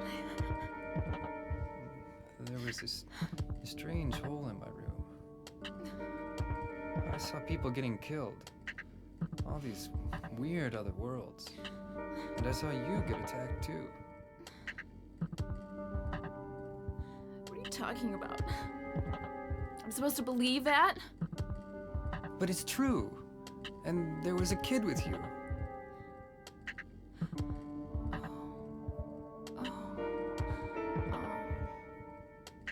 I remember now. I was getting ready to go to my friend's party. The boy protected me from the man with the coat.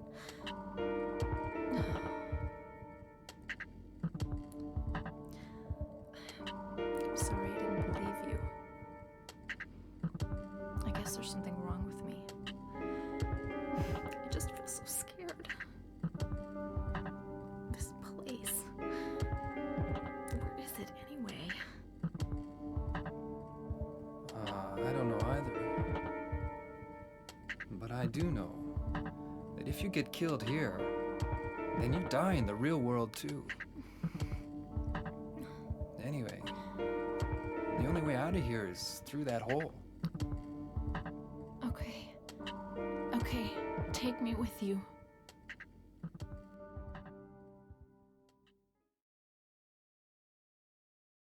I mean, I guess Eileen doesn't have a whole lot of options, but still goes along with it pretty quickly. Easily. There's a scalpel, scissors, and other surgical instruments here. What are they doing here? Surgical instruments in a hospital? Who would have thought?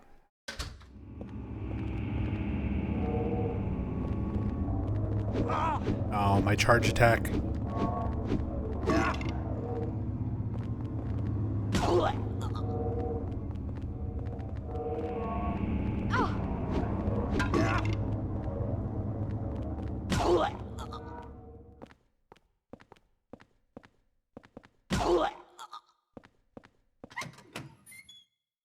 Didn't mean to go in there.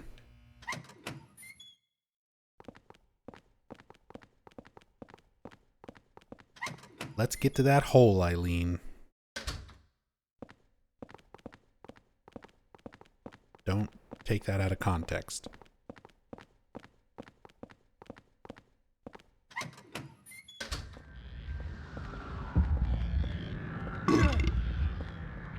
Ow. Oh no!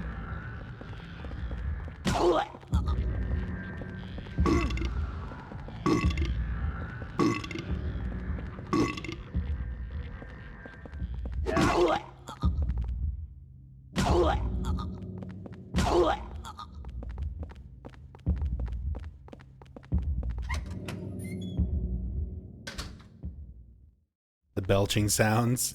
That's what I'm saying. Like, there's moments where this game is really good. And like that whole scene with Eileen. The voice performances, the background music, the atmosphere, a lot of the creepy rooms in that hallway. You see how well this game can do when everything is kind of working. It's very jarring to then exit that room and start smacking patient monsters while they burp in your face. That's why, you know, a lot of people who were saying like, oh, this game's the scariest. This game has the best sound design. This game is good. Don't get me wrong. I'm not trying to shit on this game. This game's very good.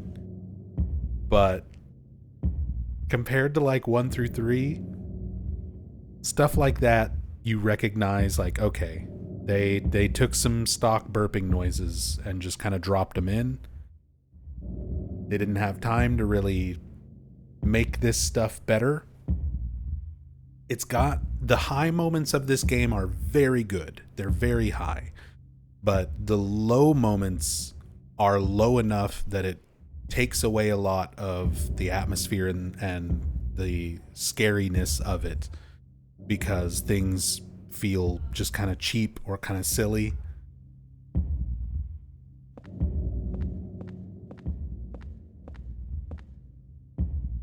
It has some of your favorite OSTs.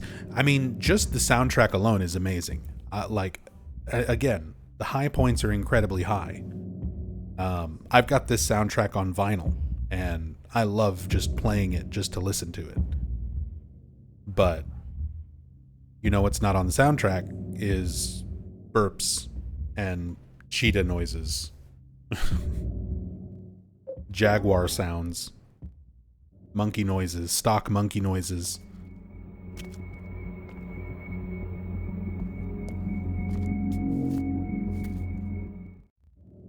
I always wonder what that looks like from Eileen's perspective.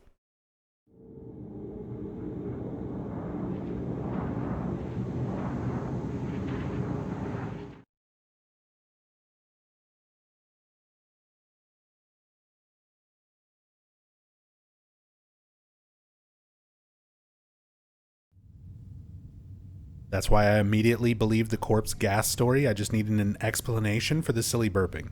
Here's the real explanation, like the serious explanation for it. Akira Yamaoka did an interview around the time that Silent Hill 3 and 4 were being developed, because they were both being developed simultaneously. Eileen, she's gone.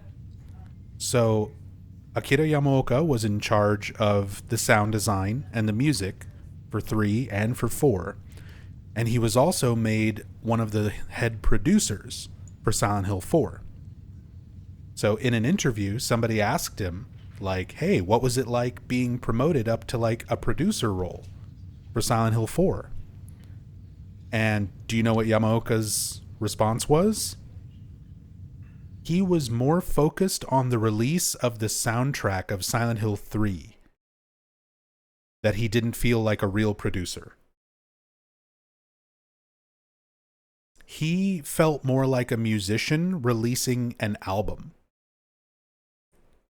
than worrying about the sound design of 4. He was more focused on 3 than 4, and he wasn't taking his producer role on 4 particularly seriously. Like, 4 was rushed. 4 was rushed, and Yamaoka just put more care into the sound and music of 3 than 4. So 4 has some weird, silly sound things in it, like those sound effects. He still killed it in the soundtrack department, obviously, because, same thing, he felt more like a musician releasing an album rather than a sound designer, scoring a game.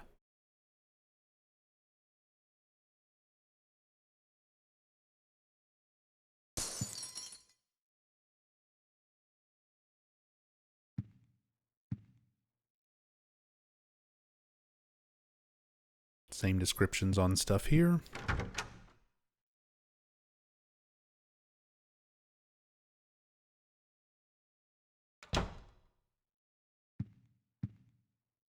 The air in this room feels heavy. Goodbye, free healing. You can see our health bar is no longer increasing.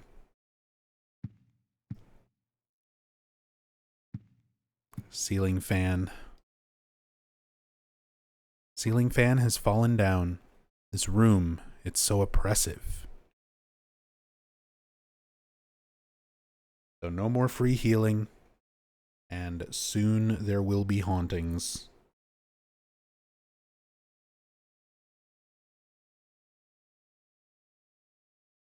I was actually going to pull up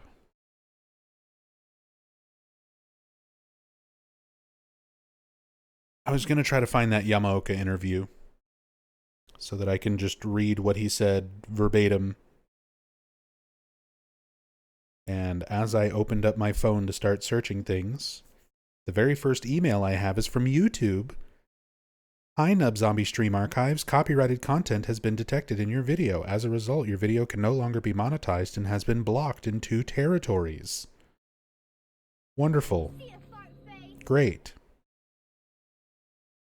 Sorry, everyone in those 2 territories who suddenly can't see that video.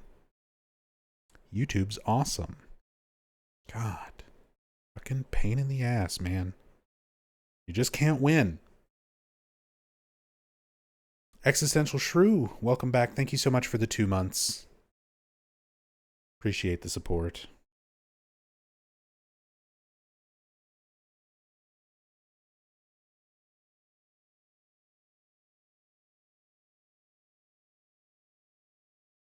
Thank you, thank you, thank you. Here it is. I've got that Yamaoka interview. This was from 2005. Interview with Akira Yamaoka for Go Game Music. Go Game Music, GGM, asked, how did you make the jump to game producer with Silent Hill 3 and 4? Akira Yamaoka answers, I never had any ambitions, but somehow I was named producer. It seems my strong passion for Silent Hill was the reason of the promotion. He didn't even want the job. He didn't have ambitions for that. But somehow, they gave him a producer role. How was the change from going to just composer sound person to being that and producer? Yamaoka, the responsibilities are bigger. Being just a creator creating music, you have the freedom to do what you feel like without really thinking about the title as a global product. But when you become a producer, you have to always keep this in mind.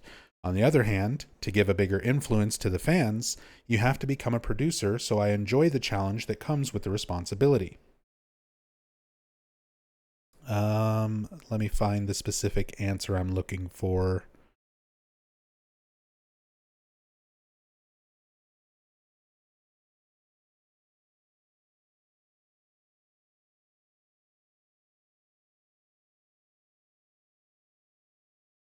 Okay.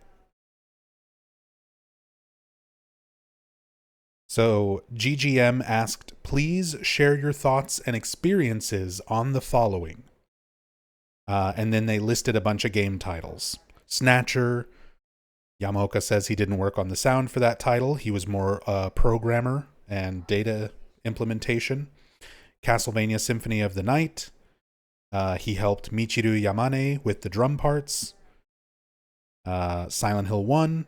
He says, this is the most memorable, the first job that I really felt motivated in and inspired creatively. Learned a lot about sound and music from this title. It taught me that it is very hard to be original. Without this title, my days would have been very boring. Silent Hill 2. I always had Silent Hill 2 in mind when I was working on the first game, so it was not too difficult. The job was very enjoyable. I switched from the Bristol-like British taste to a more American style.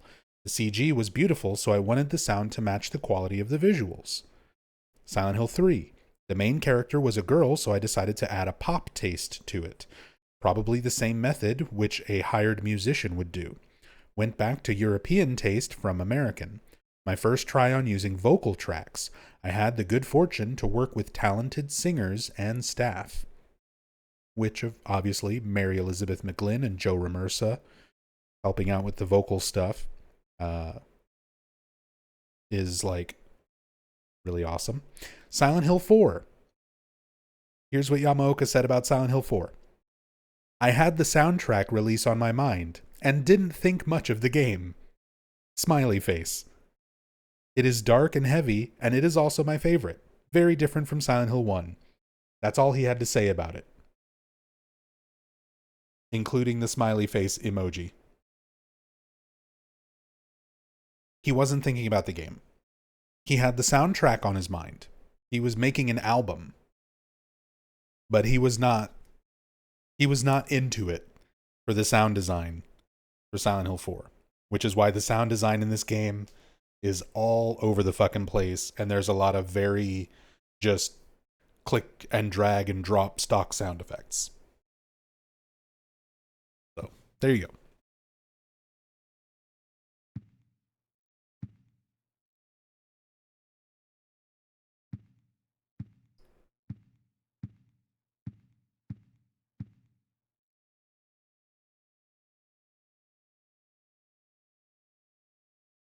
It's a red envelope. There's a letter and a small key inside.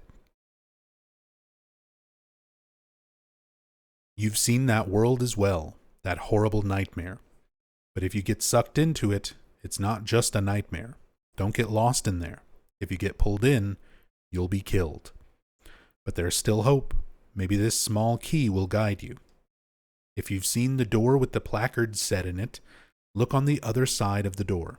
Then keep going down to the deepest part of him and look for the ultimate truth. July 20th. Joseph.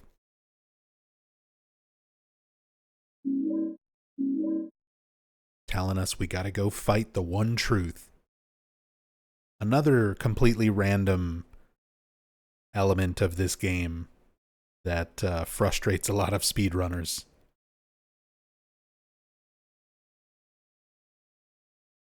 I like how there's a very faint handprint here. Since Eileen is not quite dead, she's getting there, but not enough for like a full-on handprint on the wall.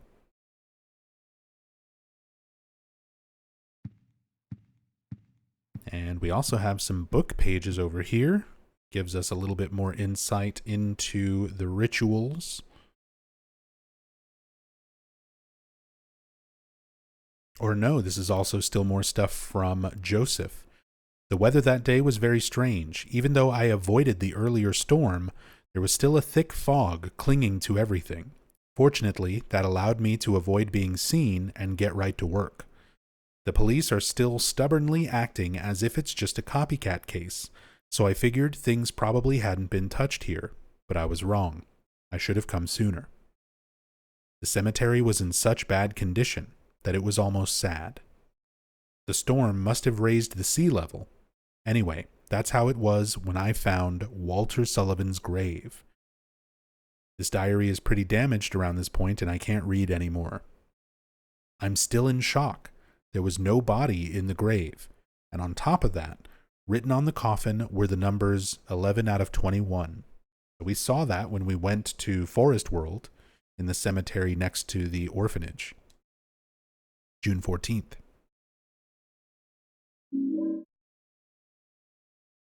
Scrap from a diary.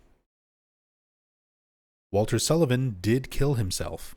He died in his prison cell of blood loss after he stabbed himself in the neck with his spoon.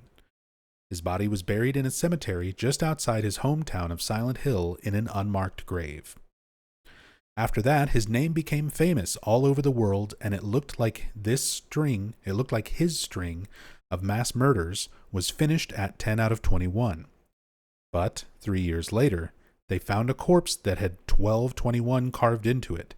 The corpse was from 6 months earlier. In other words, the person was killed 2.5 years after Sullivan committed suicide. The MO was exactly the same as Sullivan's, except for one thing. All 10 of Sullivan's victims were found with their hearts cut out and their chest wounds sewn together expertly with thread. On the other hand, the 1221 victim still had their heart. Naturally, the police think that it's a copycat and are proceeding on that basis, but they haven't made any progress and recently discovered victim number 13. This corpse also had their heart intact. The police still haven't even identified a suspect. I've got a working hypothesis. Very few people knew the details of the original crimes and would be able to copy Sullivan's MO so precisely. First, I'll head to Silent Hill, to that graveyard near the beautiful little lake. Maybe I'll find the answer there. June 11th. So Joseph was starting to piece all of this stuff together. He was sort of calling out the idea that the police, the detectives, were trying to say it's a copycat case, or that it's, wasn't actually Walter in the prison cell. But Joseph knew better. He was still discovering things. He was still investigating. But he had his hunches.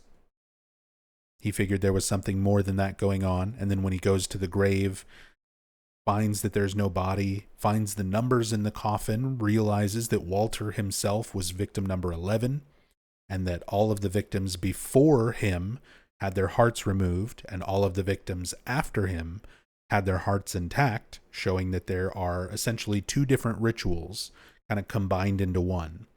The 10 heart ritual, the Holy Assumption, the first 10 victims and Walter's suicide, which lets him become kind of an all-powerful spirit, and the victims after his suicide, which round out the 21 sacraments. The birth of the cult's god. How long has it been since I left this room?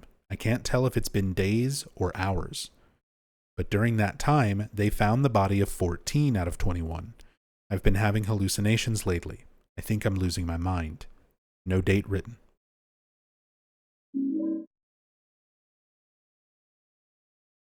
So Joseph was also trapped in the room as Walter started finishing off those particular rounds of victims.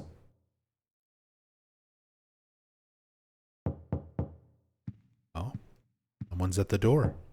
Who could it be?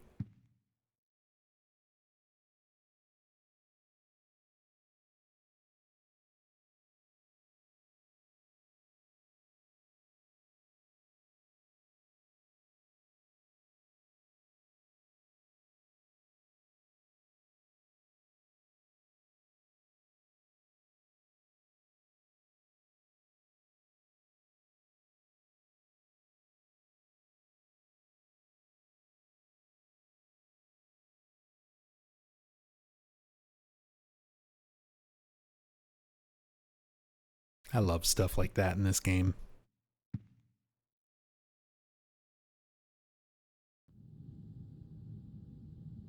Robbie just there chilling.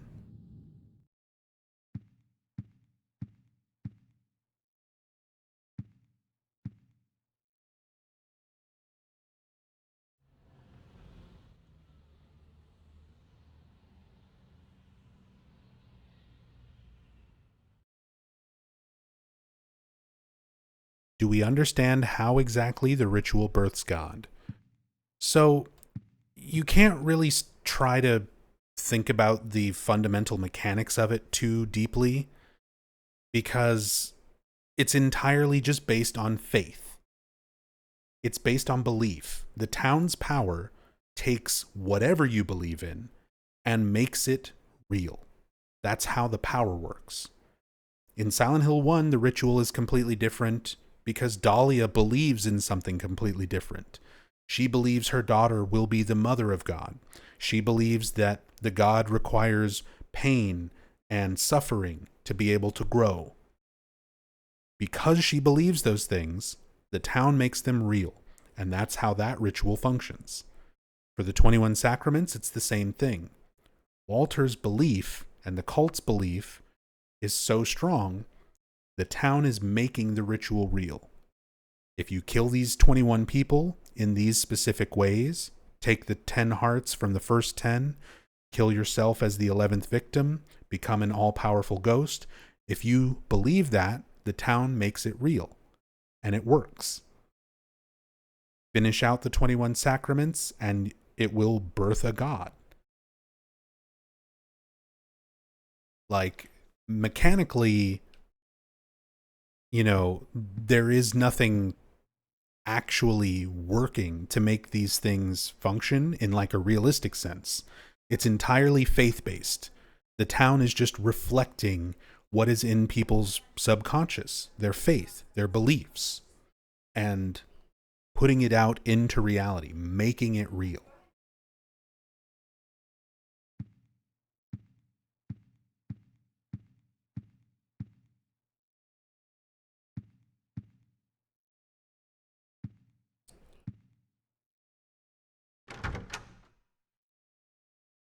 Well, we've kept Eileen waiting long enough.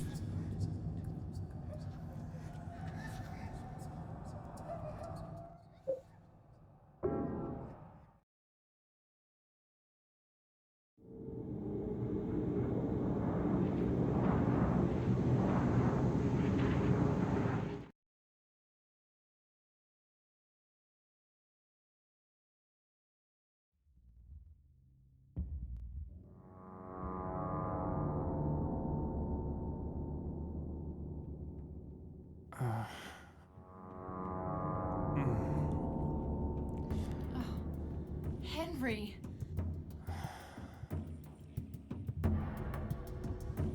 Oh. Have you been here the whole time? Yeah? And I didn't see any hole either. You just disappeared all of a sudden. I can't stay here by myself. I'll be cursed. I know it. What am I gonna do? I might know a way to save you. Do you know about someone named Joseph? Yeah. He was the guy who lived in your apartment before you. I think he was a journalist or something. He disappeared about 6 months before you moved in. But toward the end, he started acting really weird. Yeah. He was doing an investigation about a religious cult and a man named Walter Sullivan. I got this letter from him. He told me to go down into the deepest part of him, and to look for the ultimate truth. Let's do that. There must be something down there.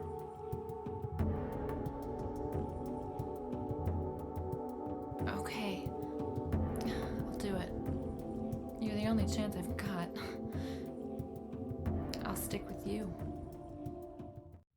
Again, I love Eileen just going along with it so easily. Like, Henry saying all of that stuff makes a little bit more sense because he's been reading Joseph's notes and kind of piecing things together. Eileen has like no context. Everything that Henry just said, it might as well just be nonsense to her. Like, let's go down to the deepest part of him. What does that mean? What does that actually entail? And Eileen's just like, all right, sounds like a plan. What else am I gonna do?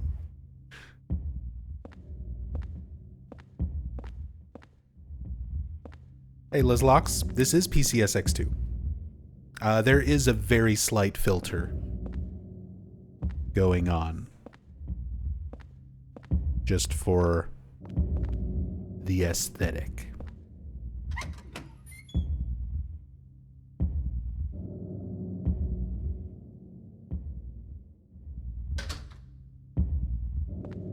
A little bit of dithering.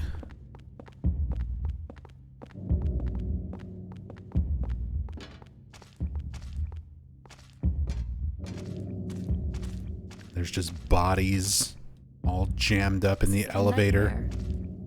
Can't be happening.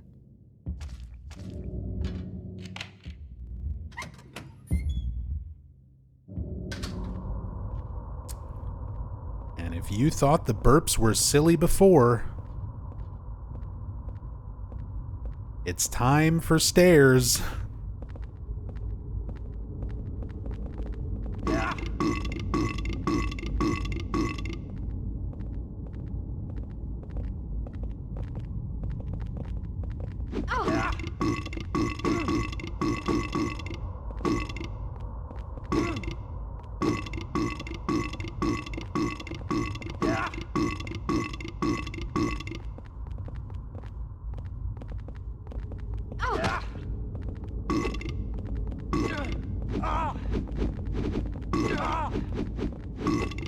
Oh, this is bad, actually.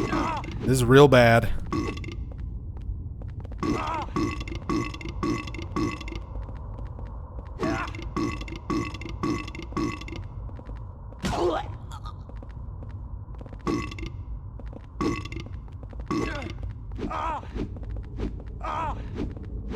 I might die.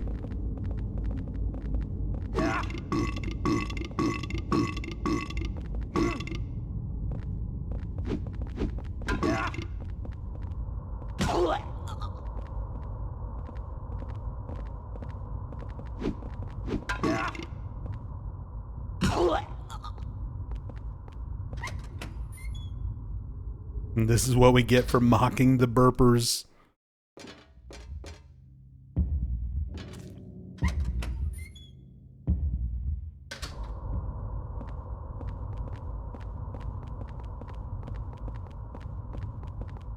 Burping nurses. Everyone always refers to them as nurses. I guess subconsciously fans have a hard time accepting the absence of a nurse enemy in a Silent Hill game. But they're patients. You see Walter operating on one when you first get to the hospital world. Ever downward.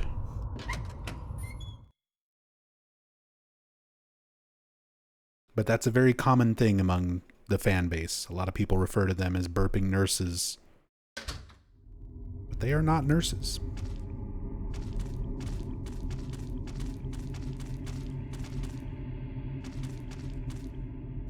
More imagery, just female body impaled in the abdomen, trapped in a cage. On second thought, they don't look very nurse-like at all. They remind me more of Cynthia a bit. Well, the model of the first one that you see being operated on is actually Claudia Wolf. It's Claudia's model from Silent Hill 3 being reused.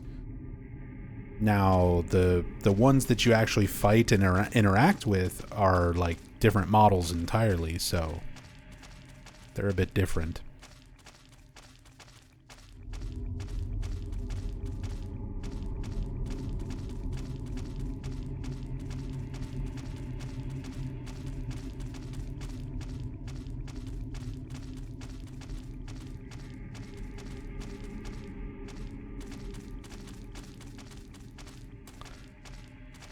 All right, Eileen. I'll be back. I need healings. We're in the second half of the game now. Time to use some of those resources.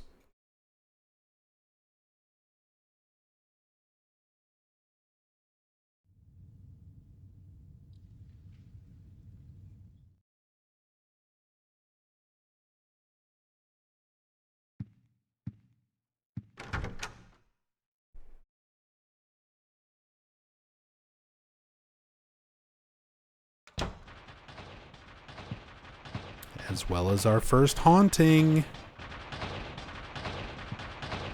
Spooky windows.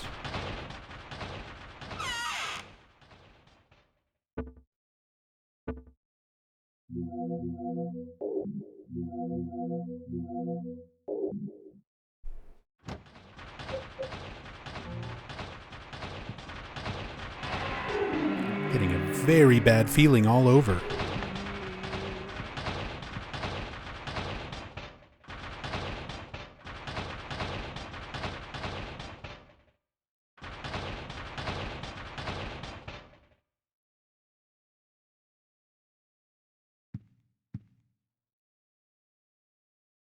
Yeah, you better chill out.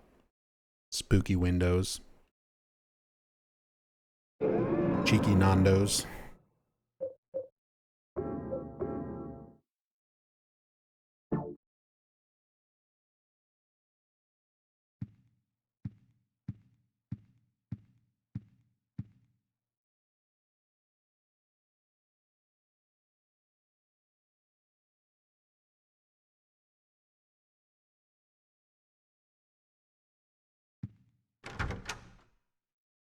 Still not sure about the shoes.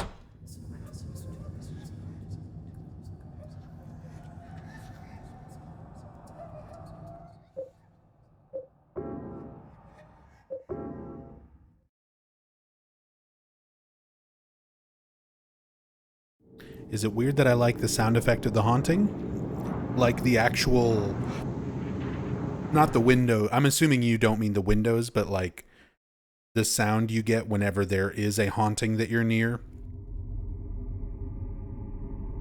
I like that sound too. Yeah, the like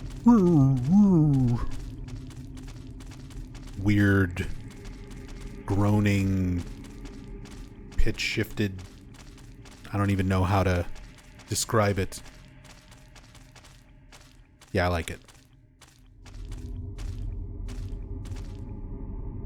10 out of 10 impression. You know the sound.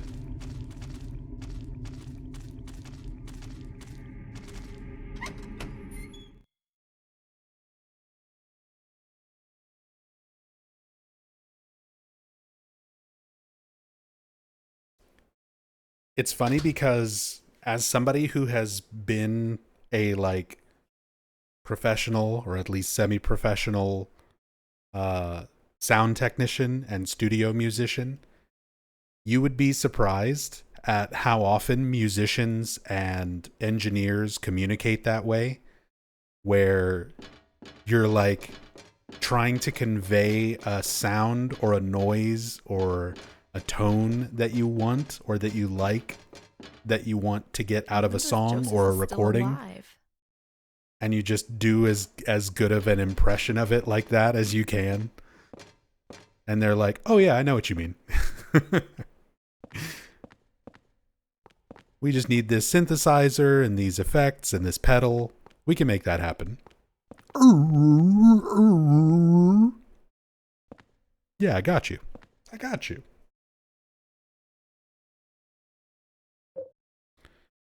Holy candle.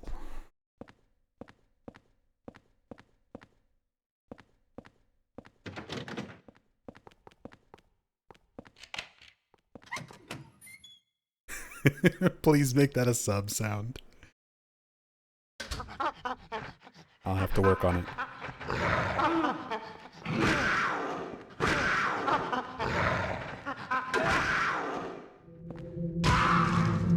Bad monkey. These are the monkey sounds that are in a lot of things. The stock monkey noises. My favorite example is an episode of Power Rangers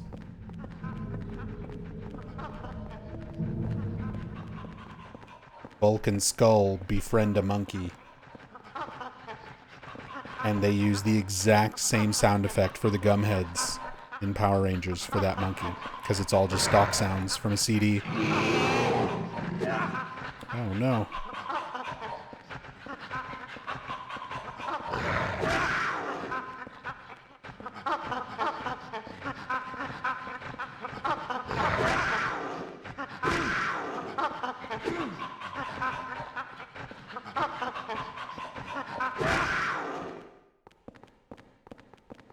Come on, stay down.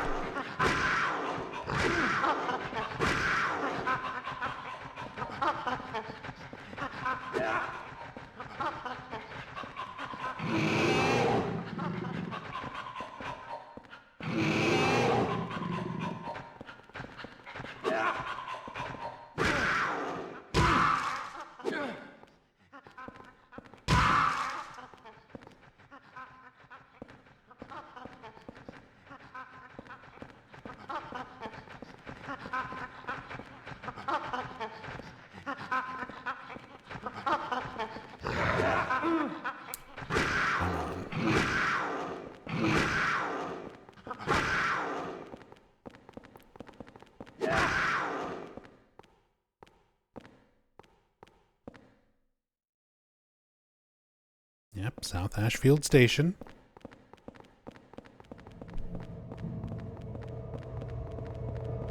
Wronged asks, what do the monkeys represent, if anything? Too far ahead.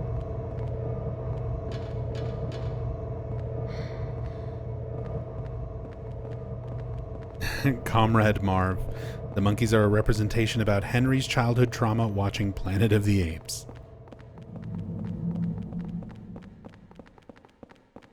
It's hard to say. It's hard to say. I feel like things in 4 are a lot more abstract in terms of what they might represent. The gumheads, like, okay, they're monkeys. Maybe it's how Walter views humanity, people being simple, primitive. They've got 2 heads. They have their main head and then like a smaller head kind of emerging from their chest. Almost the way a lot of species of ape will carry their young, or their young will like hold on to their chest when they walk around. So it could be a mother-child analogy. There's a lot of that in this game.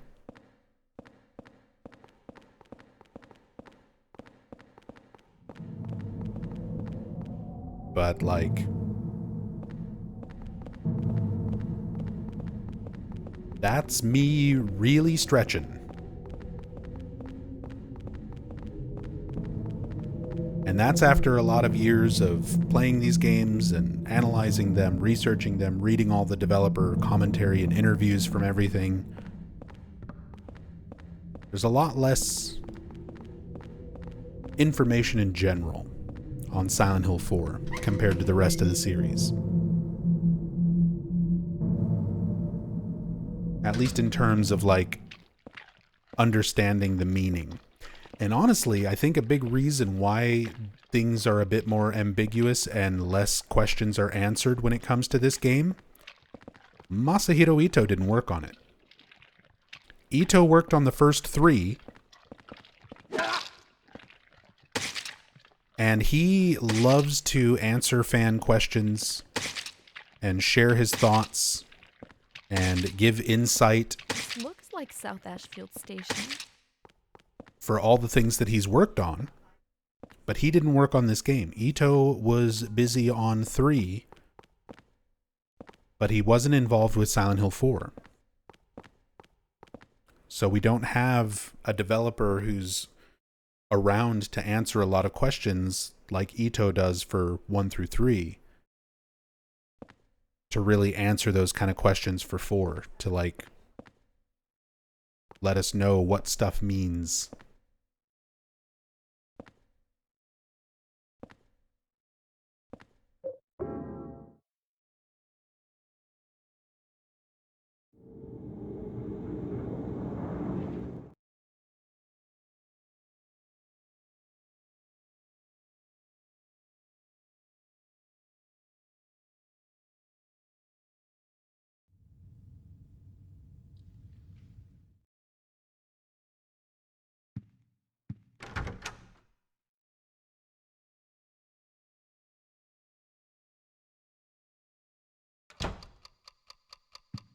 Haunted clock.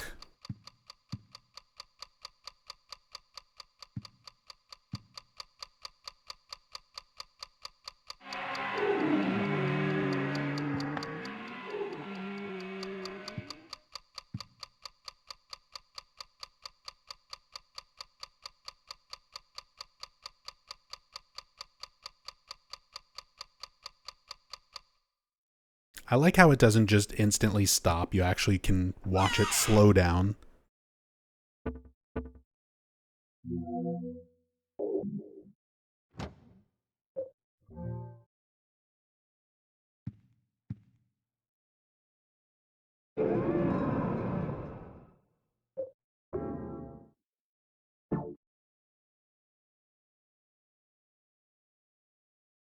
Feel like an even bolder move for Bloober after Silent Hill 2 Remake would be to redeem Silent Hill 4. Yeah, but keep in mind, Bloober are the developers, but Konami is still the publisher. They are the ultimate shot callers. And you know what Konami doesn't really go for? Bold. They go for safe. They go for let's have lots of meetings and talk about what is potentially the most profitable. And after Silent Hill 2 Remake, then the most logical step is Silent Hill 1.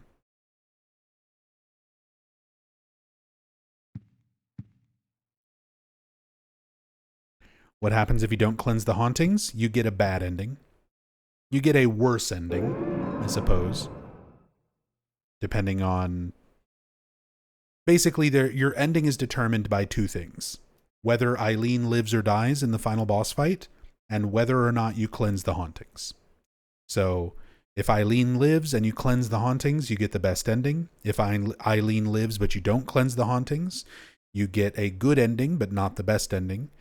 If Eileen dies but you cleansed the hauntings, you get a bad ending but not the worst ending. And if she dies and you don't cleanse the hauntings, you get the worst one.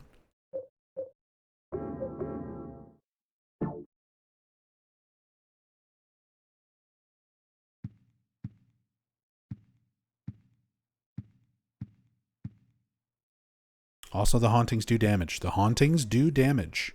If you spend too much time close to a haunting, they will hurt you. There's a scrap of red paper stuck in here. I found two mysterious and powerful artifacts that seem to be very effective for evading the ghost victims, the Holy Candle and the Saint Medallion. Not only are they effective against the ghost victims in the other world, they also seem to prevent them from invading my room. Just light the candle near where they're coming in, and its holy power is activated. The Saint Medallion seems to repel unholy energy when it's worn, equipped. I'm starting to gain some hope. July 25th.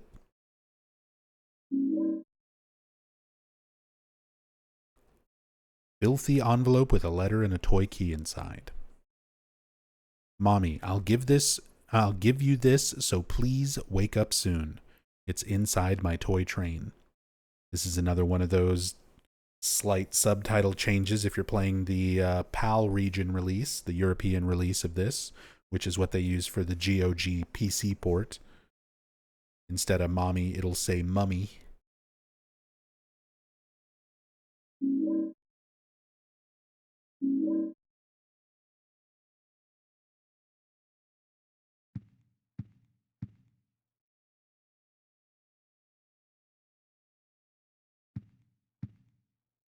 Means we won't get a redeem for Silent Hill 4 for quite some time. After 1, they're going to remake 3 for sure. Most likely. And a lot of this was already known, or at the very least speculated on, because of some internal documents from Bloober's projected list of projects that they released a few years ago. I actually did a video on it back in February, but let me see if I can pull up that information just to show you.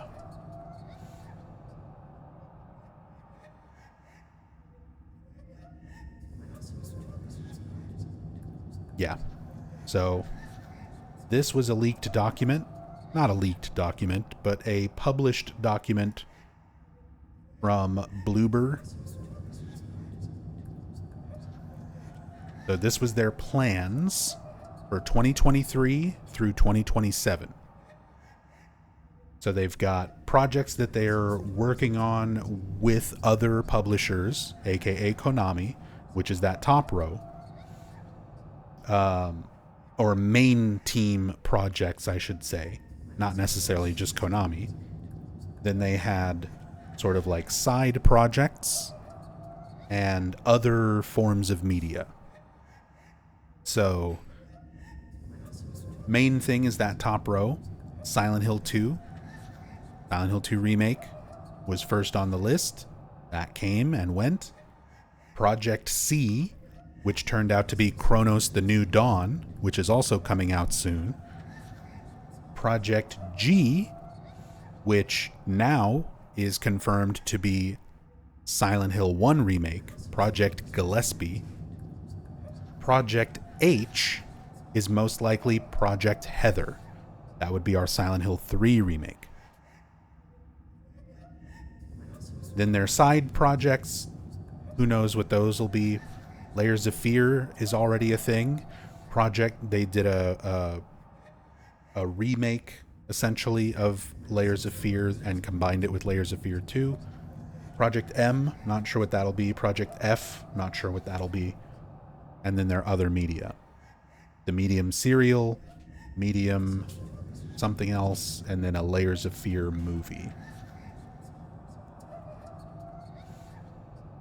Project Henry. I mean, it's just speculation, so maybe. But I think doing 3 after 1 makes the most sense.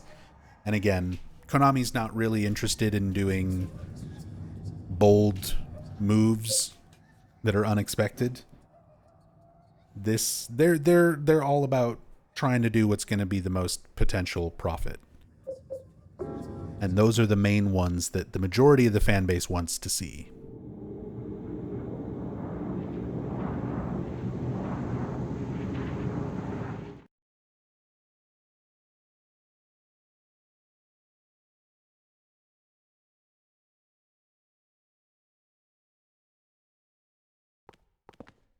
Heather better be delightfully sassy in the remake, all I gotta say. You know, they did a good job with the casting of Silent Hill 2 Remake. Even though I never would have... Just looking at, like, Luke Roberts and Salome Gunnersdottir on their own, without knowing anything, like, before we knew any other information about Silent Hill 2 Remake, I'm like, if I would just look at the actors, I'd be like, I don't see it. I don't see this man as James. I don't see this woman as Mary Maria. But they pulled it off pretty well. But that's also something that people are going to have to really come to terms with the Silent Hill 1 remake and potential Silent Hill 3 remake. They're going to be recast. It's going to be new actors. And the character models are going to basically be scans of those actors. They're going to look like very different people compared to the character models from the originals that we're kind of used to seeing.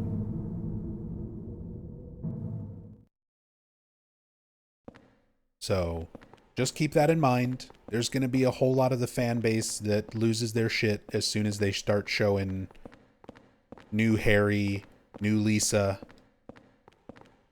a lot of those weird people who were commenting on, like,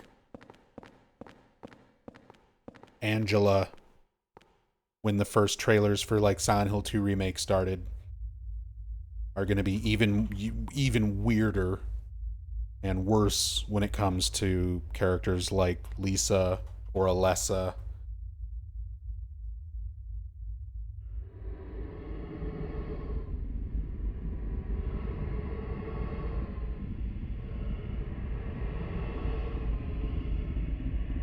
Let alone Heather or Douglas.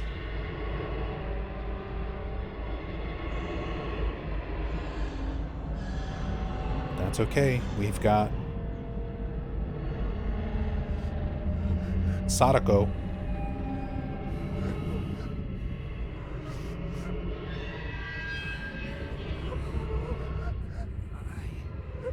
Sadako, Cynthia.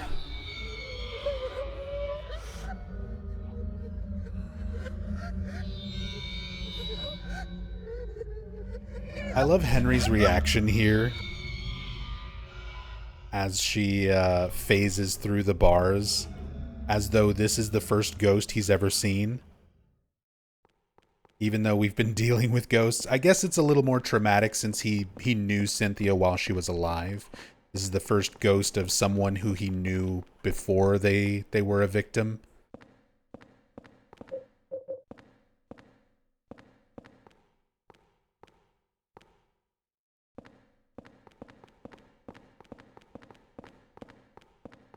All this hair everywhere.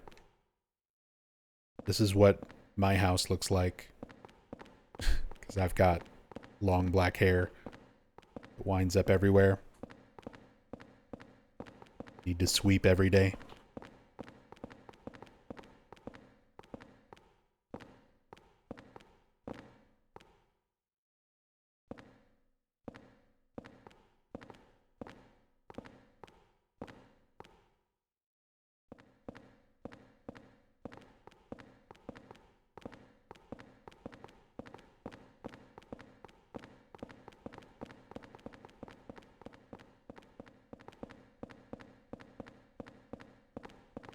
Who in the house gets more hair everywhere? I mean, besides the cats? Oh, me. 100%.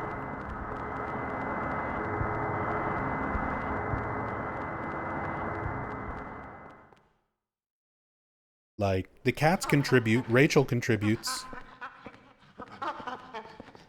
But I've got very long black and gray hair.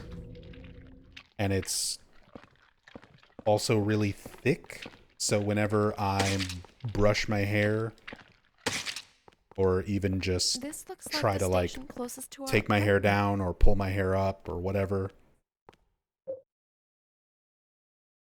I shed a lot of it. And it's not like I'm losing my hair, it just grows really fast, and as it grows, like, new hair comes in, old hair gets shedded.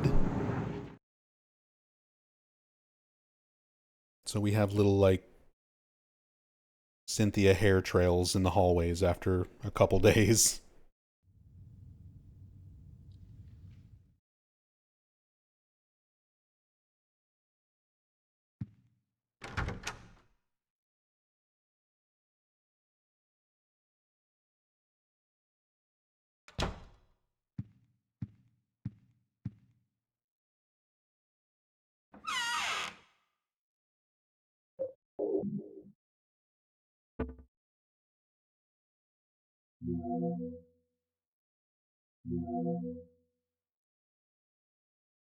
Oh yeah, just to correct something I mentioned earlier.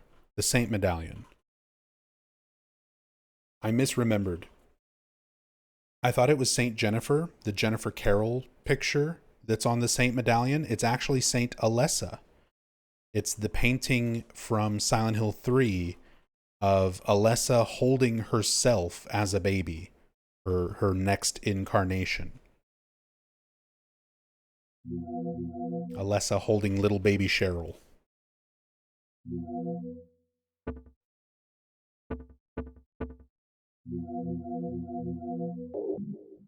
Our tokens.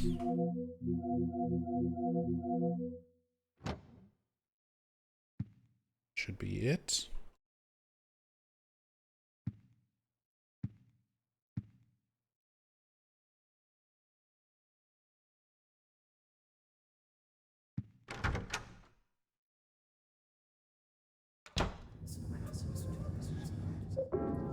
God help us if they give Heather shorts or even pants. The internet will go thermonuclear. I mean, Heather's alternate costumes, her unlockable costumes, had pants. She wore jeans. Jeans and tank tops.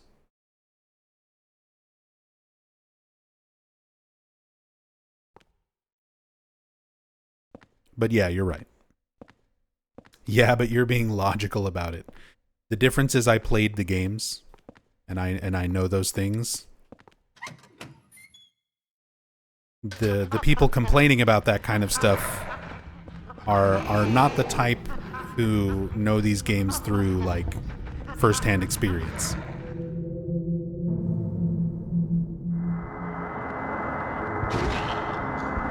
Leave me alone. Leave us both the hell alone.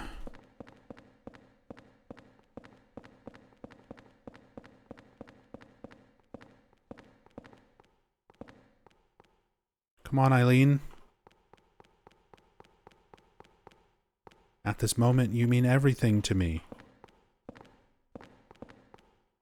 Is there a crime scene across the bars? There is. That is where Cynthia was murdered at the first time we came through here. And now she a ghost.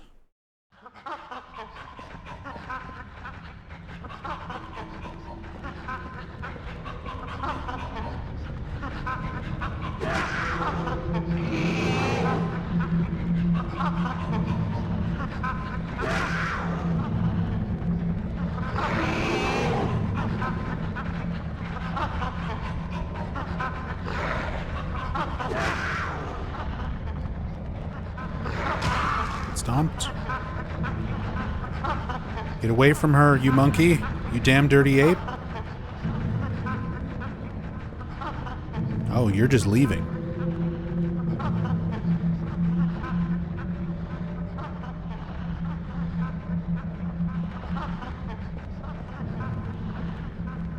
Eileen, move.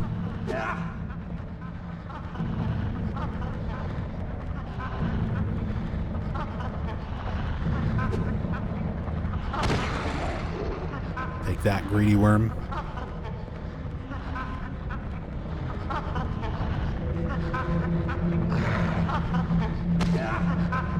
Oh, come on.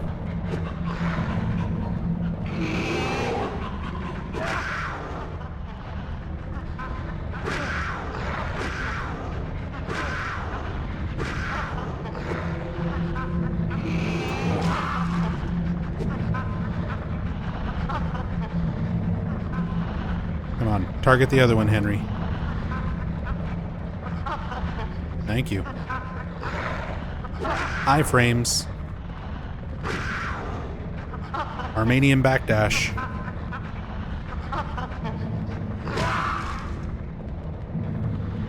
We got all the skills.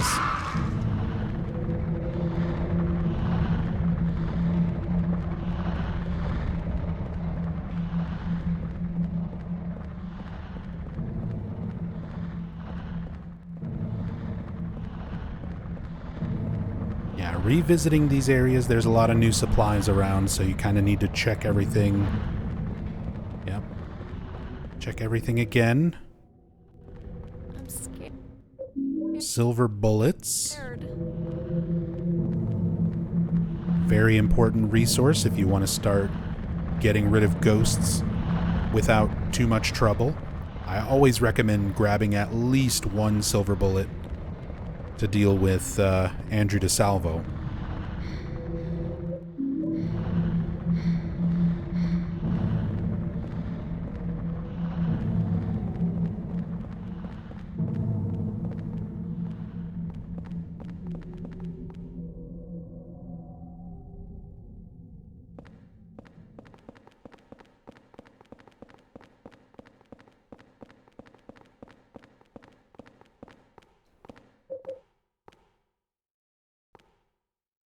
Use it, Henry. Use the Lynch Street line coin. We need to go to the David Lynch train.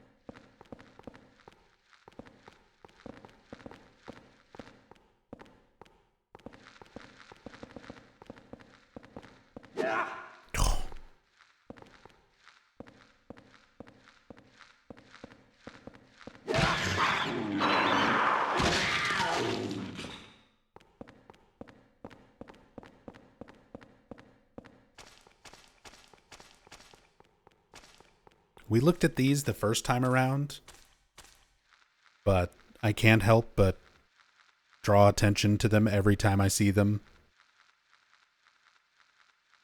Again, just creepy imagery, but very phallic looking, to say the least. And I still feel like these were originally something more important. There's like a note stuck to it and an open book on its lap.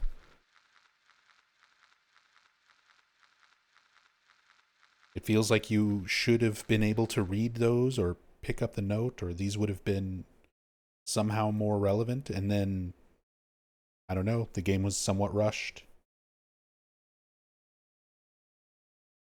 Feels like something that might have gotten trimmed out of the game.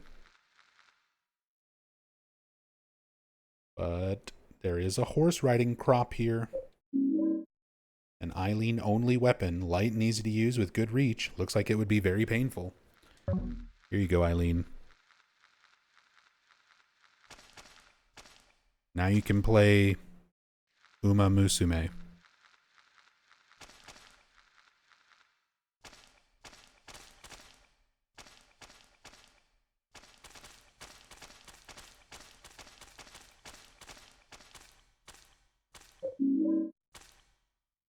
Health drinks.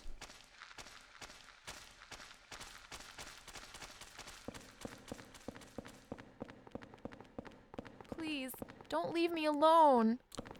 I'm not trying to. I just like to press the run button.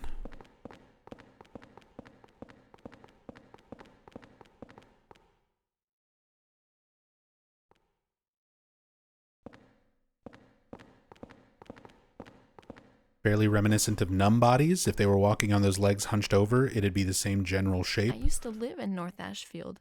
I used the subway all the time when I was younger. Definitely a more phallic version. Cynthia, no!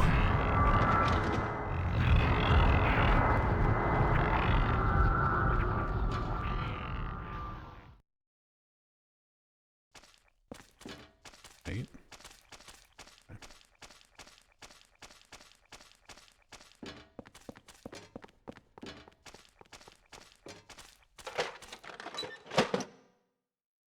There's a filthy toy coin inside the box. Coin caked with dirt and grime. I bet I could clean it in the kitchen sink in my room.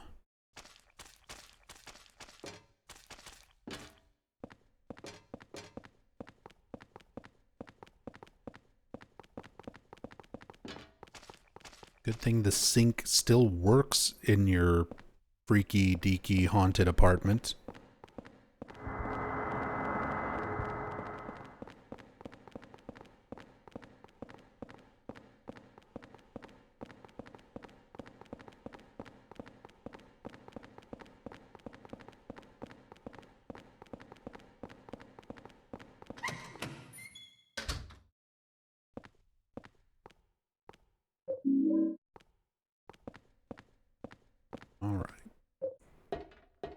This is where we get the I can't climb a ladder scene. Perfect.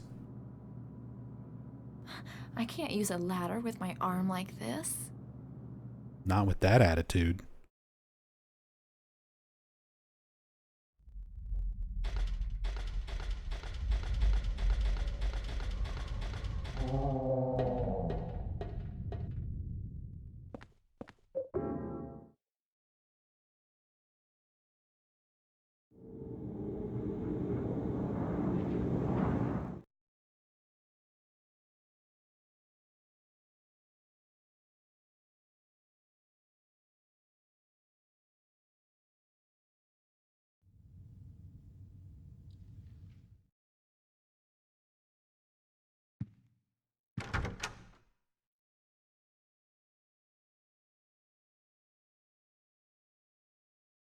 You only need one hand. Her legs work. She's got the one working arm. I think you could make a ladder happen. Henry's there.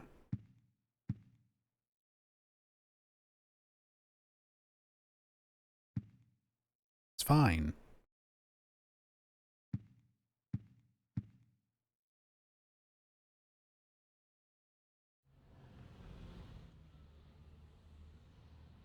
Hey, there we go. Nighttime Robbie balloon.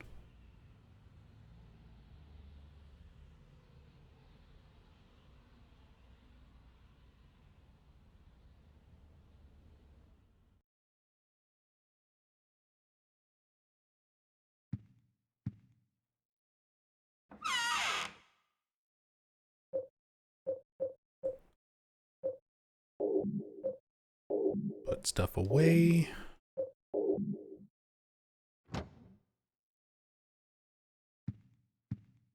If it was struggle ladder or horrible death, I'd make the ladder work. Yeah, exactly, Neckbro. It beats staying behind alone with monsters roaming around. That's what I'm saying. If you're having to deal with Walter chasing you, trying to kill you, manifested monster things, and ghosts, at least try. At least attempt the latter.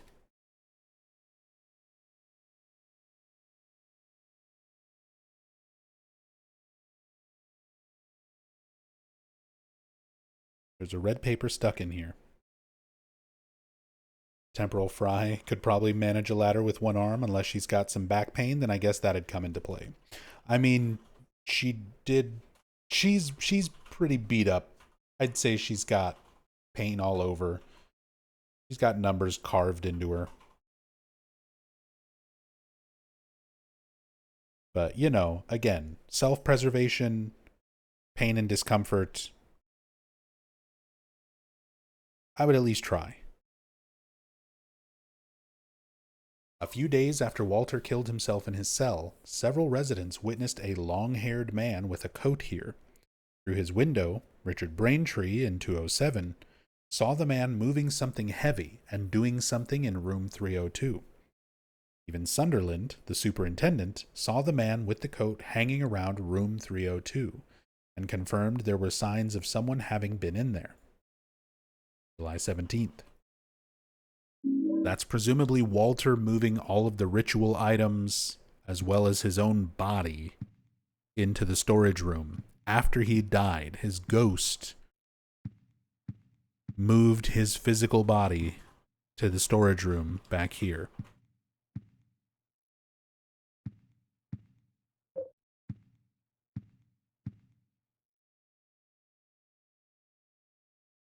That's before Joseph moved in, right? I think it's while Joseph was living here. It's like while Joseph wasn't home, Walter just showed up, put his body there.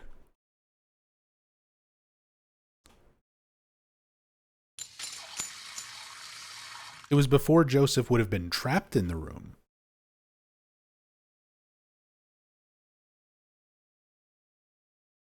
You wash the filthy coin with water. Got the one simoleon coin. Toy coin with one simoleon written on it. Maybe someone meant to write $1? 1 USD? Joseph didn't notice the loss of storage room. Joseph is the one who patched it up. It's in one of his memos.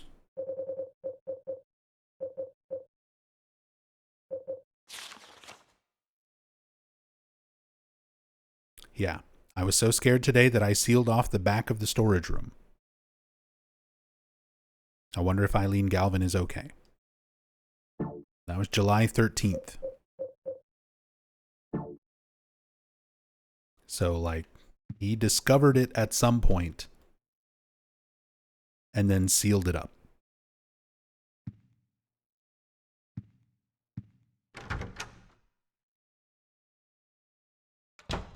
Wronged asks, Nub, would you keep the ghost mechanic in a remake?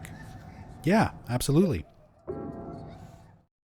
I think the ghosts being unkillable, the usage of the Saint Medallions, Holy Candles, Swords of Obedience are all key components to this game that I would not want to see removed. Maybe reworked slightly, but definitely not, like, omitted.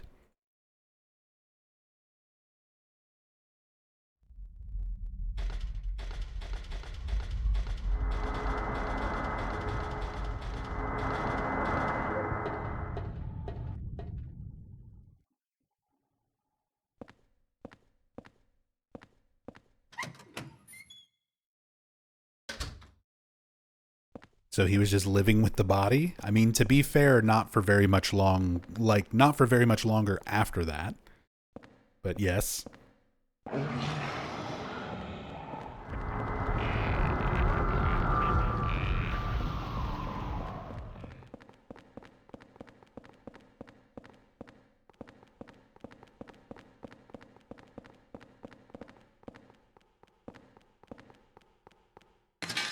Remember back when it launched, this was considered the worst part of the game, gameplay-wise. I mean, I played it on launch, and I'm playing it right now, and I still agree. The second half of this game is kind of a slog.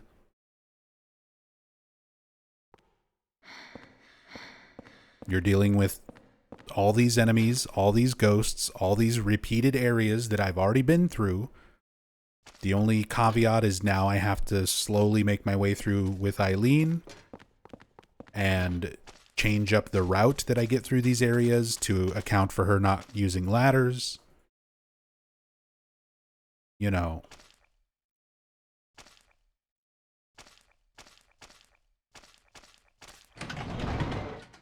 It's not my favorite part of the game. Cynthia, no! I don't want to do that.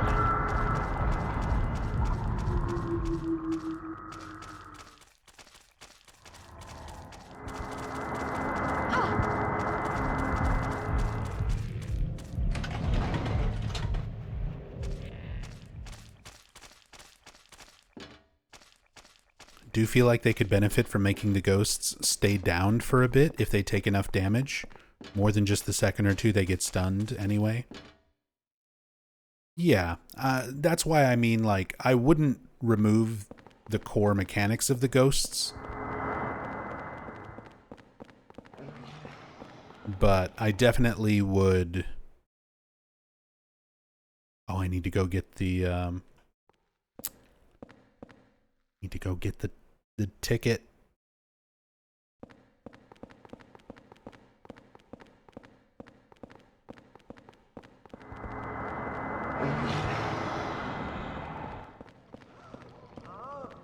But yeah, I do feel like the amount of damage necessary, like a lot of those things could be tweaked to make the ghost interactions a little bit more bearable. But in that same regard, I would like it to be something related to your difficulty setting. I like having as much variety in a game as possible. So multiple difficulty settings. Have a hard mode or a very hard mode or a classic mode. Whatever you want to call it. Where things are still more or less as difficult as they are in the original.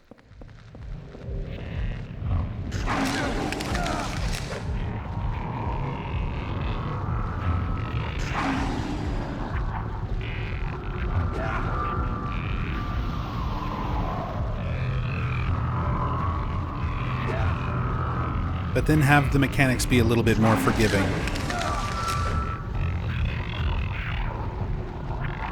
For a normal or easy mode. Oh,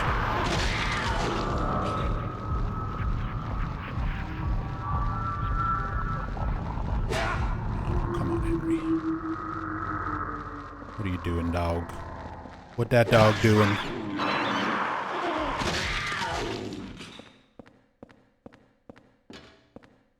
Would have to be a lot more characterized as an encounter. See, that would be a much more appropriate trade-off. The same way this game has like a couple of cool, unique ghosts. Like you have Cynthia and you have Jasper, going around on fire. You've got Braintree doing his crazy teleporting and jerky animations. Make all of Walter's victims unique. Give them all their own sort of abilities and movesets, strengths and weaknesses, so that they're at least a little bit more interesting to go up against and deal with.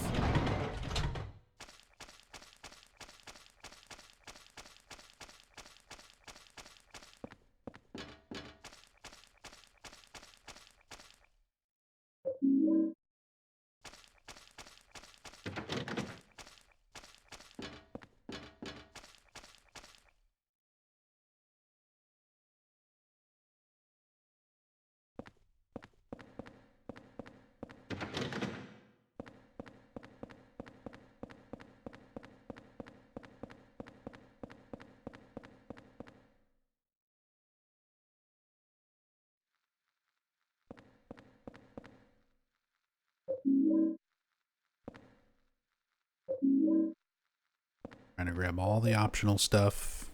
Go ahead and use that.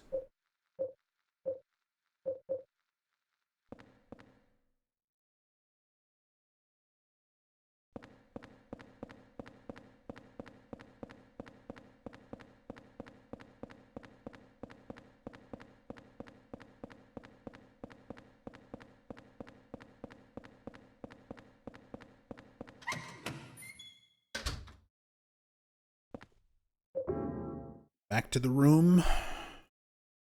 Stash things, potentially cleanse hauntings.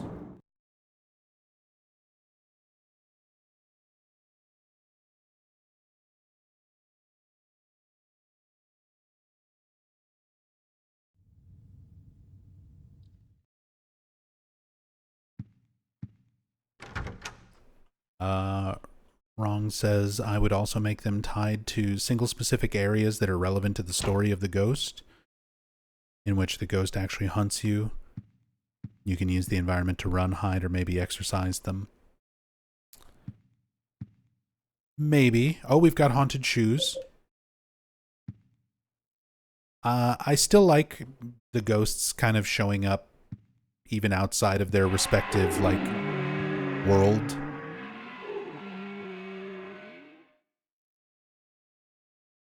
But yeah, I do like more interactions being possible with the ghosts. Take that, haunted shoes.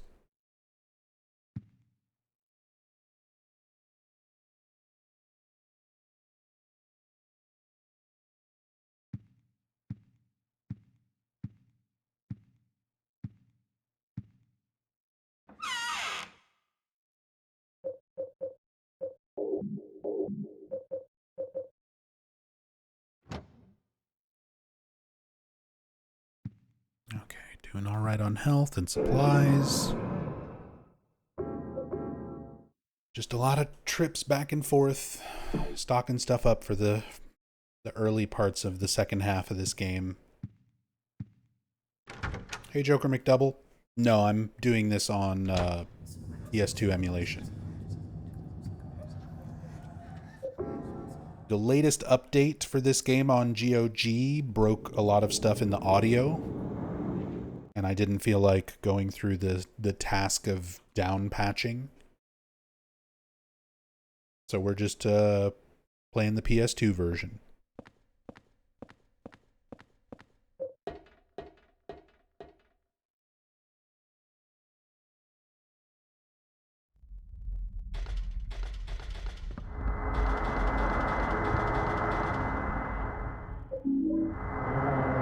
No, leave me alone.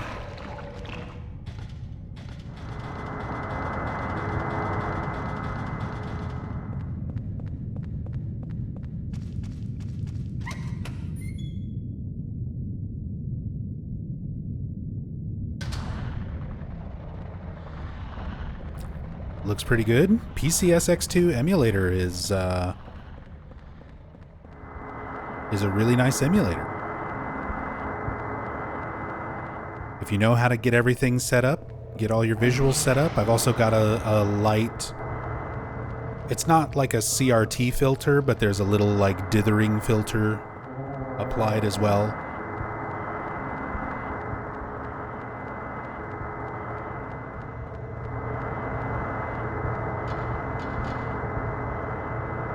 Can make it look pretty good.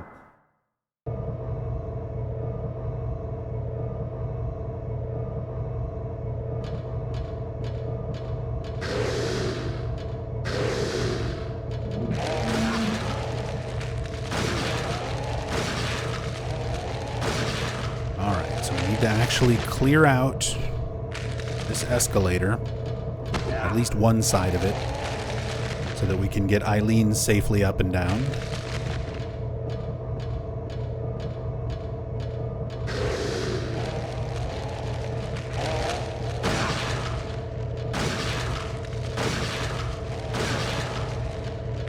This is another segment that I really like having the axe for, so that you can utilize the iframes.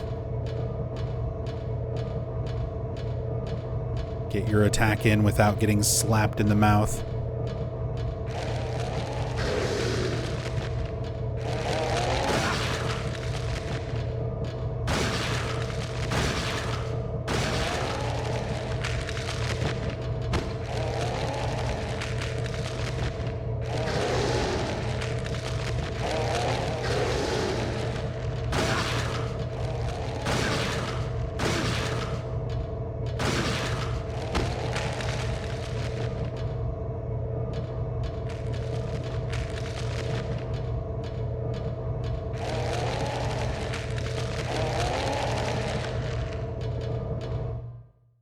Isn't it a bit counterproductive story-wise that the ghosts of previous victims hunt Henry, not Harry, but Henry is supposed to be killed by Walter as part of the ritual?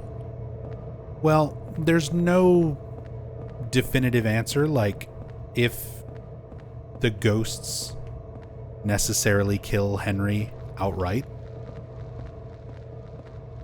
When you're in Walter's worlds, it could be a situation of like Eileen being attacked. Her physical body is like in the hospital, essentially in a coma, until Walter needs her for her purpose, her part of the ritual.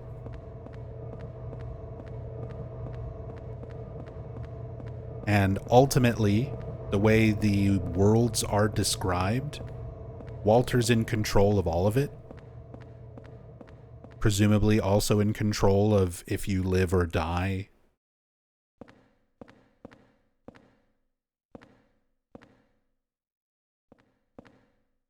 Cynthia left all this behind. I need your train ticket. Thank you, Sadako. But yeah, I always kind of assumed it's more of a matter of like Walter's in control of things,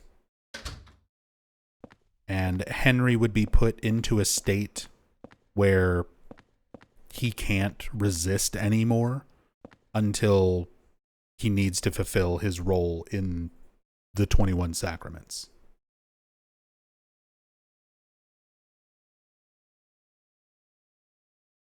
Yeah, Kabi-sama, I don't think they're questioning that like, if the ghosts or monsters or manifestations kill Henry while they're in Walter's world, that it counts as Walter's kill. It's more about the order of everyone involved in the ritual. Like, it is supposed to end with Henry being the 21st sacrament, the receiver of wisdom.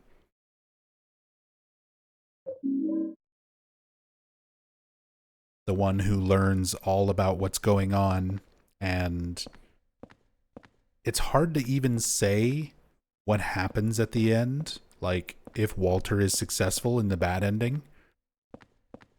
Henry just kind of says, "My head hurts," and then we cut to Walter enjoying room 302. I kind of take that as like Henry is ultimately the new vessel for Walter or the cult's god. He is the receiver of wisdom in a very literal sense. Walter and his knowledge and his power sort of overtakes Henry.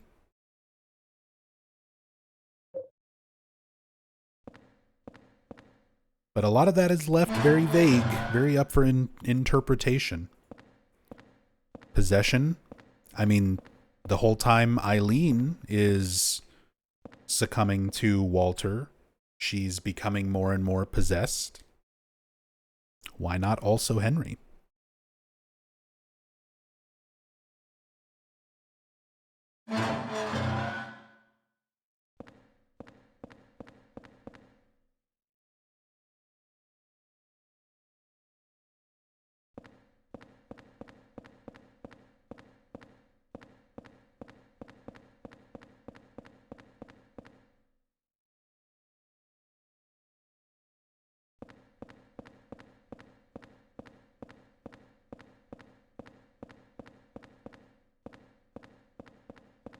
Hey, what are your thoughts on Shutter Island?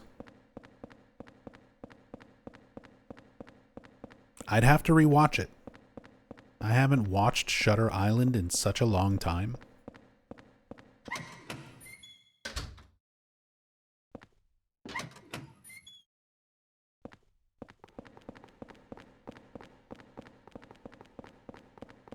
And I mean, it was alright. I didn't hate it. But it's not one of those, like, movies that I go back to and rewatch a lot or anything.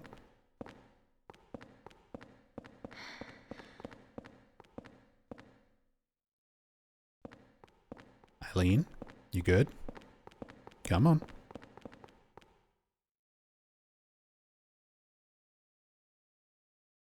Apparently other tenants felt the effects of room 302 getting claimed by Walter. I mean, if you go off of the bad endings, everybody in the building starts suffering like weird heart attacks and stuff. So yeah, Walter just kind of claims all of South Ashfield Heights. In that scenario, anyway.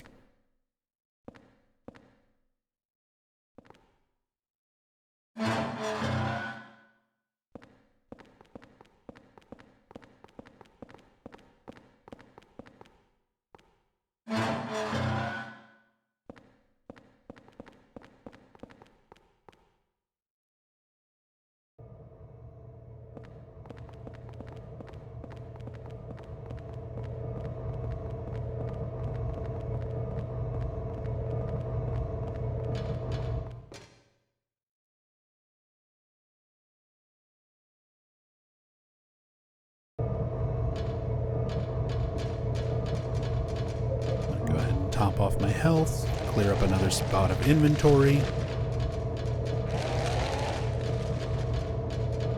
This is one of the few parts of the game with Eileen where you can just like sprint ahead and she'll just teleport to where you are once you get to the bottom of the escalator.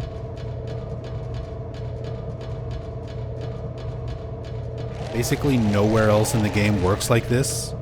If you run too far ahead and go to a different screen, Eileen will just like fall behind. But here you can actually just zoom down and she'll just be there. There she is.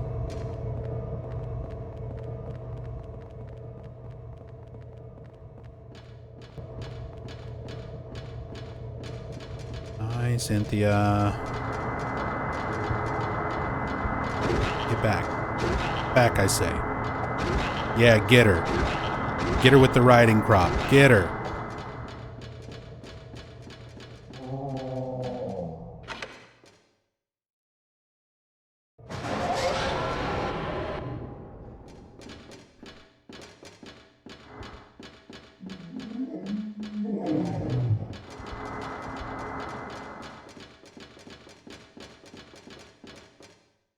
Some kind of strange sword. Our first Sword of Obedience, an extremely rare sword. When used against downed ghost, it stops them in place. When pulled out, the ghost is revived. So we've got our Silver Bullet and our Sword of Obedience. We want to specifically save these for Andrew DeSalvo.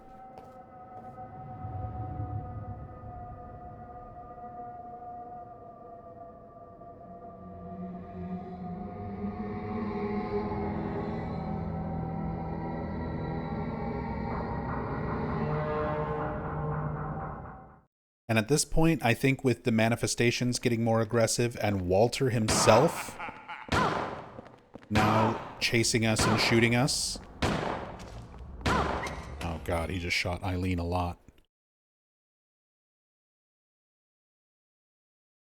I feel like Walter understands that Henry and Eileen are capable of stopping him.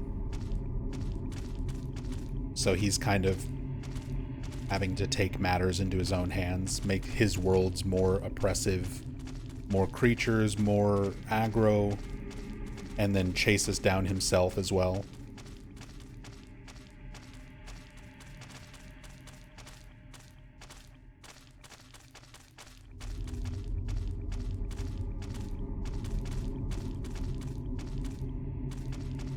This is just horrible.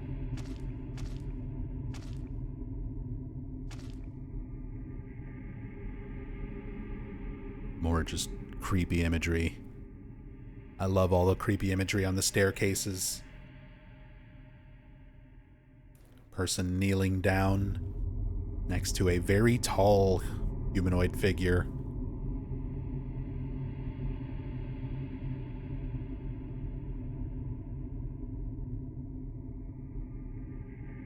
Person worshiping a deity.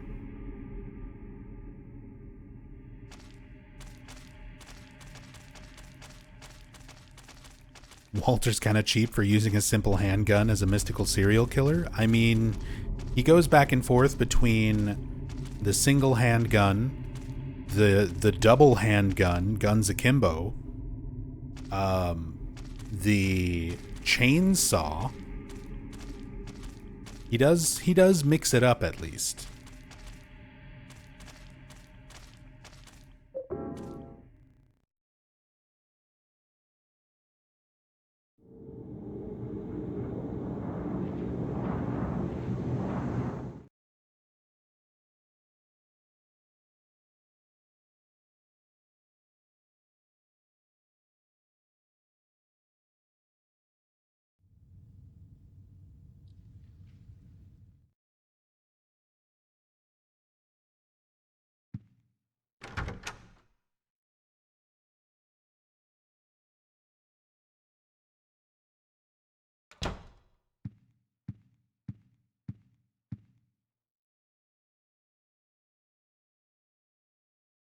Hauntings? No hauntings?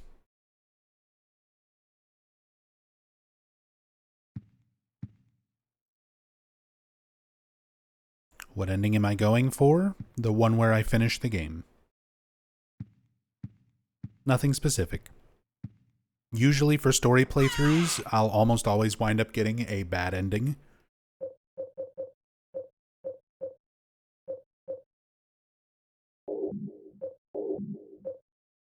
Inherently, it just sort of happens when I'm trying to take my time, talk about story, because you sort of need to speed run through stuff to keep Eileen healthy and safe. And I don't really play that way for story playthroughs, so almost always she's going to be very possessed by the end of the game. Not to mention you get more lore the more possessed she is. So I kind of want her to be possessed for like Forest World to be able to read Walter's writing. But we'll see. We'll see what winds up happening.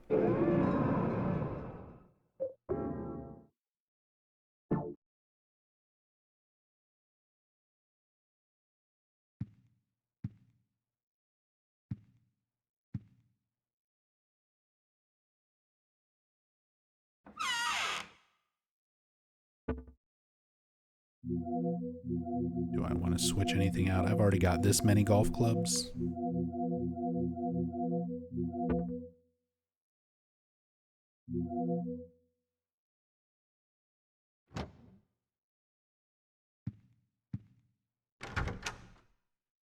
Recall you saying in a video of a story playthrough for Silent Hill 4 you prefer the bad ending where Walter gets what he wants in the end. Yeah, I do. Out of all the endings in this game, the good endings are not very satisfying. Like, Eileen wakes up in the hospital. Henry shows up with flowers. I guess we're gonna need a new apartment. Down. And that's it. It's corny. I prefer the bad endings. I like the bad endings. I like Walter getting something nice in his life, or death, whatever, existence, for once. Oh yeah. Big ol' moth. Very easy to miss when you're going down the stairs here. The giant moth over here on the backside of the hole back to the apartment.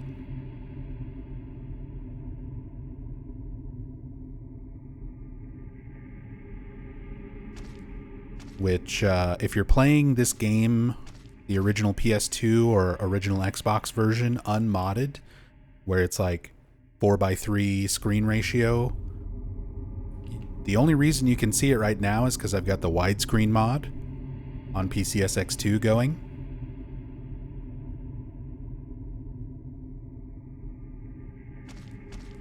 It's normally very difficult to see. Yeah, there's also the elevators. You can see the elevators going up and down in the background, heading between Walter's worlds. Maybe that's the monsters. They follow us from world to world by just jumping on the elevator. Like, damn, they got to the stairs. We'll beat them to the next world. Just take the elevator.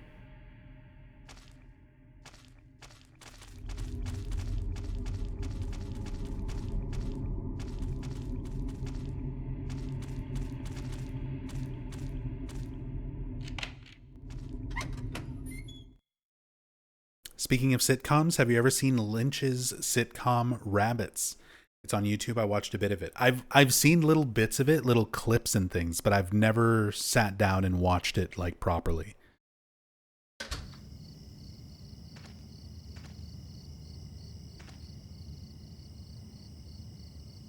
Say lore. Talk about lore, Eileen. I'm surprised she's not showing more possession after Subway World. Because she definitely got hit. She got slapped around by Cynthia a little bit. She got shot by Walter like 3 times.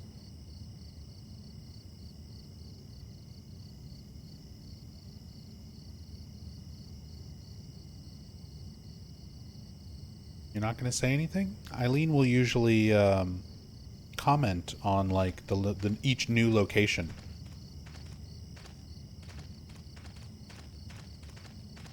Walter is going to pop out through that doorway to get over here. Start being a pain in our ass.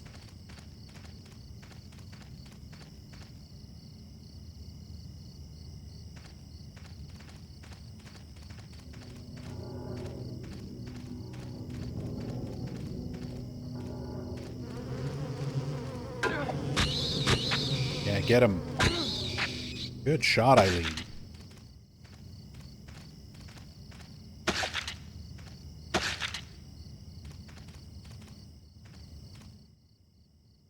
Yep. Bottom of the coffin. 11 out of 21. Walter's grave. All right, Eileen. Read the stuff. I can read this writing. It looks like some kind of a diary. Here goes. October 2nd. I played with Bob. It was fun, but I went too far away and he got angry. he being Andrew DeSalvo. Bob being one of Walter's only friends in his entire life / death existence. He was still alive. He was a child.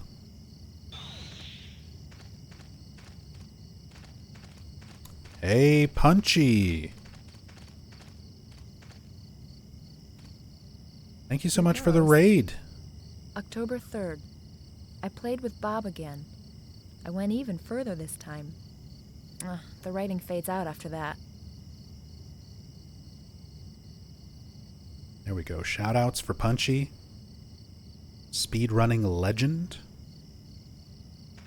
Very masterful speedrunner of many Silent Hill games, along with a lot of other stuff out there.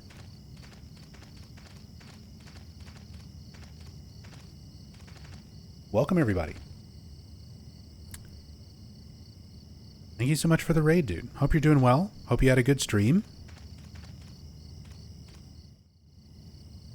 Enjoy Silent Hill 4 enough for both of us. I'll try. We're taking our time. We're doing a story playthrough today. For those who are new here who might not know me, I'm Nub Zombie. That's kind of my thing. I'm a huge Silent Hill nerd. Not only do I speedrun all of the games in the franchise, but I do a lot of research and in-depth lore explanations and story playthroughs for everything. Today we're going through Silent Hill 4. Something written on the candlestick. Holy flame. It's a torch. Equipable item. The tip can be lit on fire to light up dark areas. Soak the torch in oil to make it last even longer. That's your hint that you can take it back to your utility room in your apartment and soak it in oil. And I think once we pick that up, Walter will start chasing us down here. Eventually he's going to start coming after us.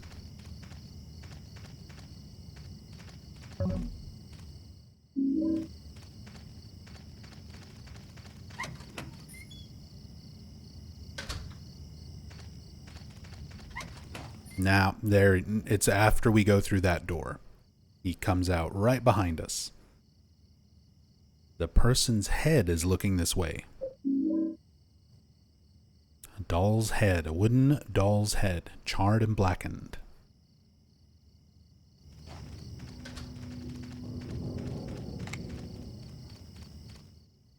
Please don't shoot. Please don't shoot us, Walter.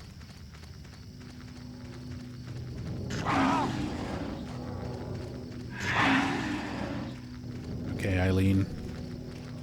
Oh my god, he is zooming. Okay, Eileen followed us. That's good. Walter followed us. That's less good. Dog, please. Dog, please.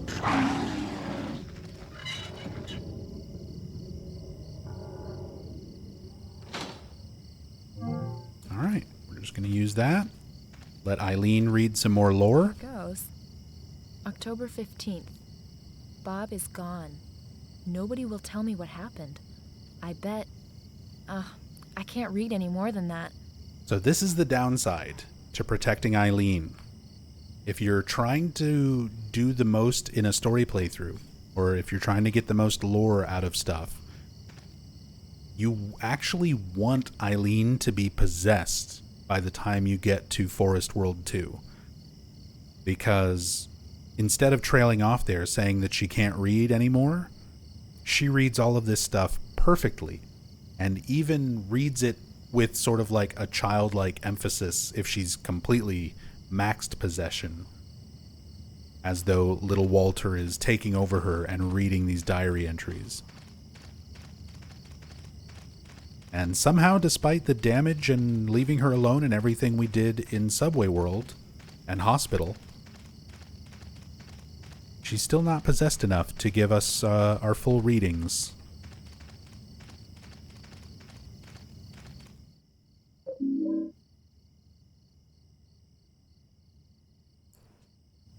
Well, here's a weapon upgrade for you.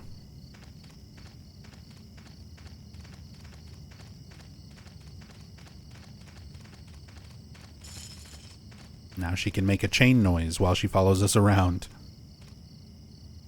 Here goes. October 18th.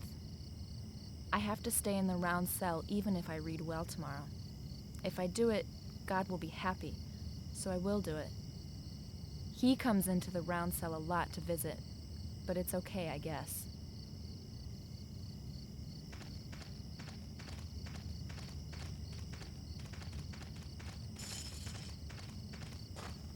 Headmaster Kuma, what are some changes you'd want in a remake of Silent Hill 4? We've been talking about that a lot for the last several hours. But the real quick recap. Better ghost interactions, more fleshed out, no pun intended, ghost mechanics. Better incorporation of info rather than all of the just diary scrap after memo from Joseph. You have all these wonderful opportunities whenever Henry goes back to your apartment and he's waking up from his bed as though like the world he was in was a dream or a nightmare. Add some little flashback scenes during those moments where you're looking at things through Joseph Schreiber's perspective, or even playing briefly as Joseph Schreiber, so that you experience the things that he's investigating, not just read about them in a memo. More information and involvement for all of Walter's victims. There's a lot of information in this game that was supplementary material put on the Konami website. That just, all that should be included in the game. More info about Walter's victims. Give us the ability to tell Eileen to do things. Tell her to wait. Tell her to follow. Tell her to stay put. Tell her to hide. Tell her to fight. Something to make these escort missions a little bit more manageable, more in your control.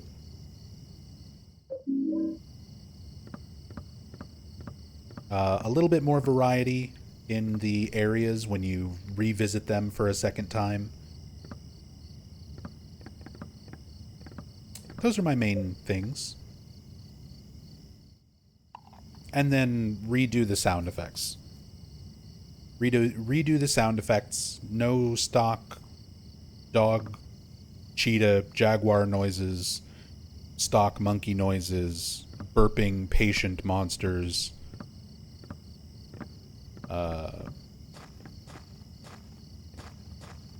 But otherwise, the story, the characters, the main cutscenes, the pacing, a lot of that is already very good as it is. Here goes. Not much would need to be done there. March 17th. I went to Ashfield again. It was my 4th time. Just like last time, my mother... something... The city is scary, and the apartment where my mother is has... I can't read any more than that. We're gonna have to get you possessed, girl, so you can read all the things. I could just abandon her in an area with some monsters, or Walter, and then come back to her later. Let her read the things. Might do that.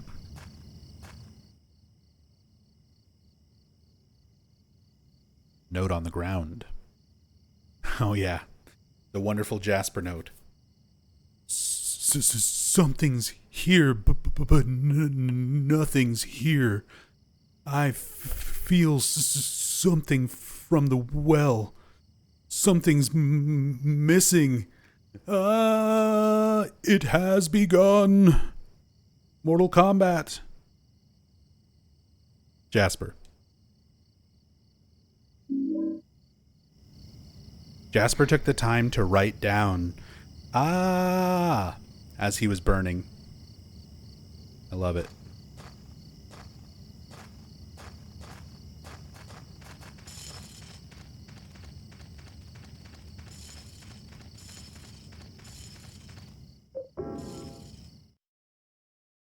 Maybe he died while writing it. If he died while writing it, he wouldn't write, he'd just say it.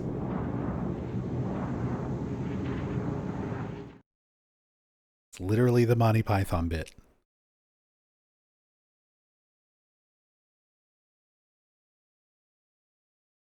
Yeah, and then he signs it after the scream. It doesn't just end with the scream. The fact he also signs it.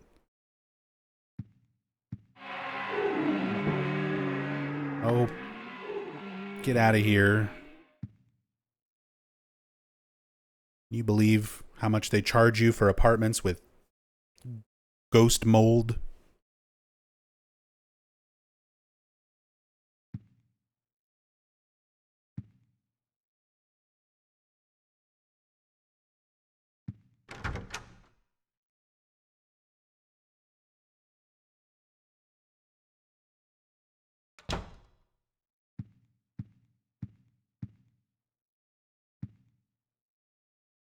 Still no inventory haunting yet, even though we've had the doll in there.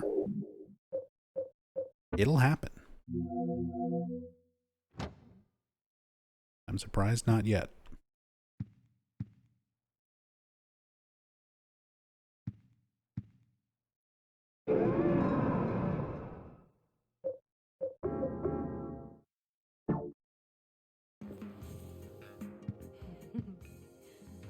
What? Airwick 118, thank you so much for that Prime sub. Thank you so much for the support. Very much appreciate it.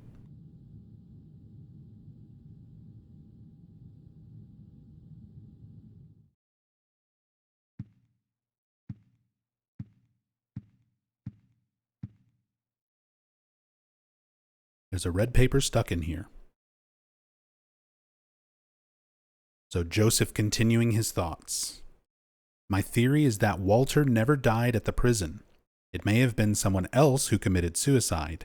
Either that or the person the police arrested was not the real Walter Sullivan. So at this point, he's still trying to like rationalize how Walter could kill all these people, then get arrested, kill himself while he's in prison, and then continue murdering people after he's already committed suicide. Joseph, along with the detectives, are like trying to think of the normal logical explanations for how something like that could happen. Copycat killer, or the person who was arrested was not actually Walter. Because it's hard for people in the real world to accept that there's like a crazy ghost with magical powers trying to complete an occult ritual that actually is working. I'm in no position to investigate what really happened at the prison, but in any case, Walter didn't die at the prison. The man with the coat that showed up here was the real Walter. Both can be true, Joseph. 7 years ago, he did something in that apartment. I'm certain there's a link between that and the bizarre things that have been happening here. Just a little bit more and I'll have this whole thing figured out. I may even find that the real Walter is somewhere nearby. So now we got an answer to a question from earlier. When did Walter put his body into room 302, which apparently was 7 years previous to Joseph writing this note? And then later, Joseph discovers Walter's body in the back of the storage room and then seals the whole thing off. July 18th.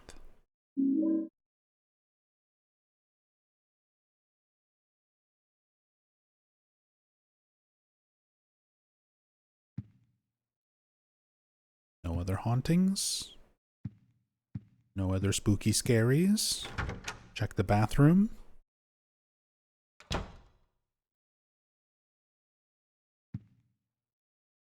Okay.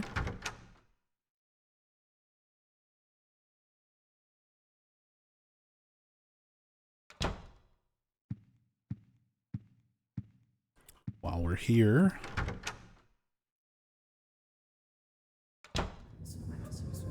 can soak the torch using the oil can. Soak the end of the torch in oil. If you light the torch now, it should burn for a long time.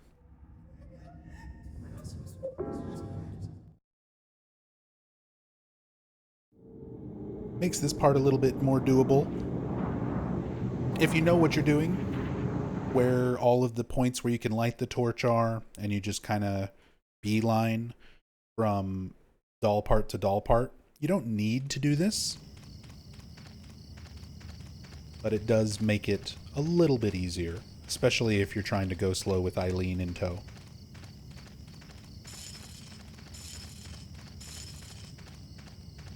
Though I do kind of want to leave Eileen here.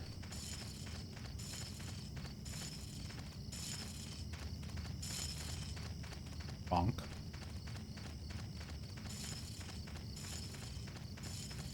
If you ever need to keep Eileen in a place and you've got a little bit of distance, just kind of pull her away from the door you're going to go through. And then bump into her so she doesn't immediately follow right behind.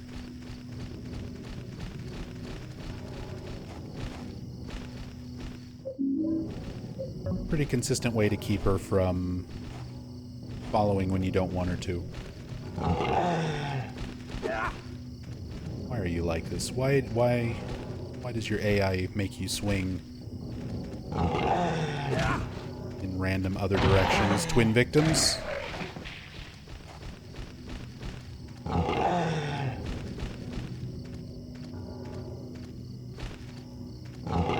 High frames.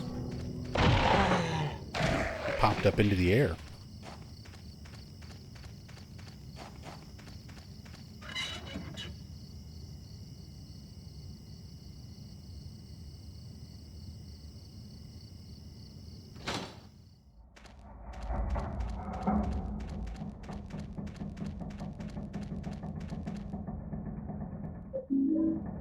Another drink.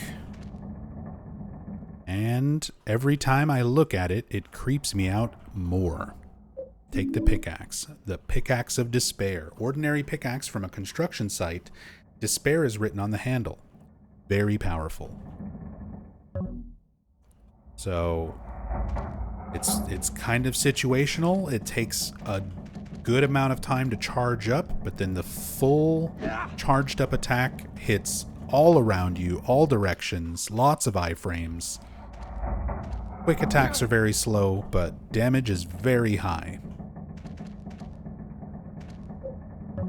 I still prefer using the axe through most of the game, but this is a very good weapon for fighting Walter at the end.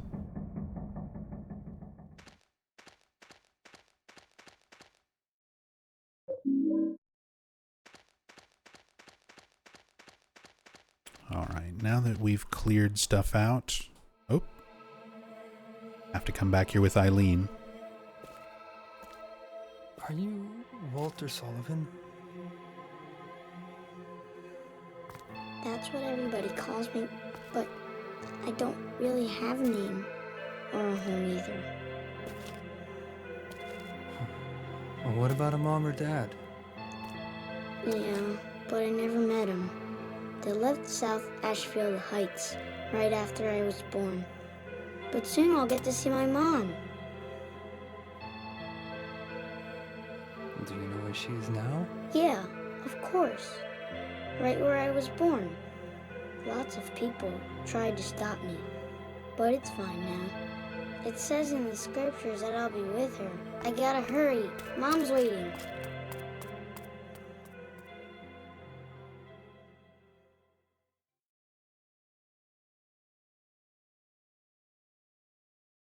Alright, I actually kind of want to go back to the main menu.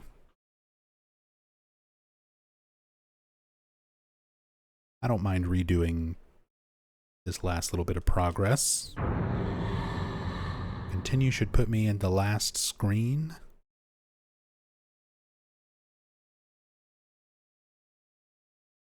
Big halo of the sun.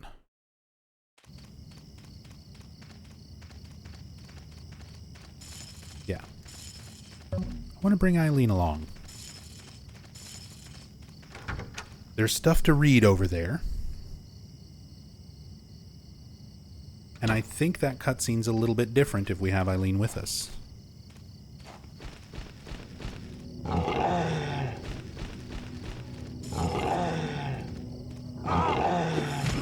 Get it, Eileen.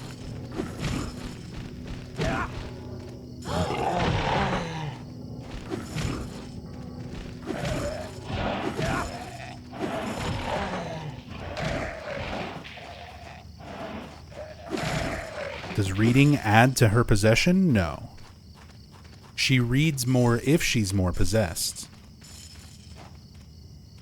But the only things that add to her possession are leaving her alone and her taking damage from enemies.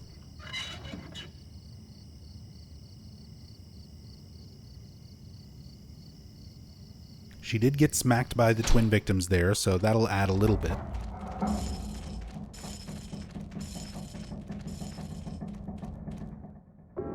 Oops. Could this be Silent Hill Woods? There we go. That's what I was expecting her to say once we first got here. He usually has comments about the location that you're in. Especially if you stand around and kind of idle in certain areas.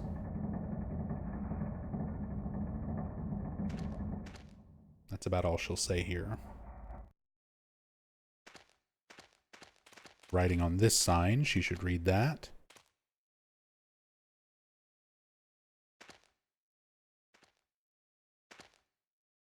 Eileen? You want to read the words? You just enjoying the fog, the view of Toluca Lake?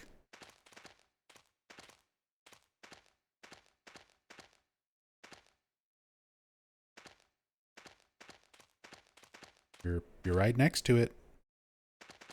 Right next to it. Okay. So maybe she doesn't do that until we get the little Walter cutscene. Kind of weird.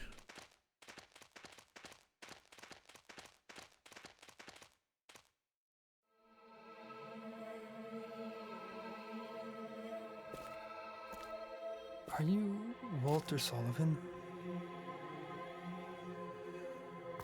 That's what everybody calls me, but I don't really have a name or a home either. Okay, no. So this cutscene is the same no matter what. Dad? Yeah, but I never met him. Even if Eileen is with I you, left she just South vanishes for the Asheville scene. Heights right after I was born. But He's soon conveniently I'll get to invisible. see my mom. Do you know where she is now? Yeah, of course. Right where I was born. Lots of people tried to stop me, but it's fine now. It says in the scriptures that I'll be with her. I gotta hurry. Mom's waiting.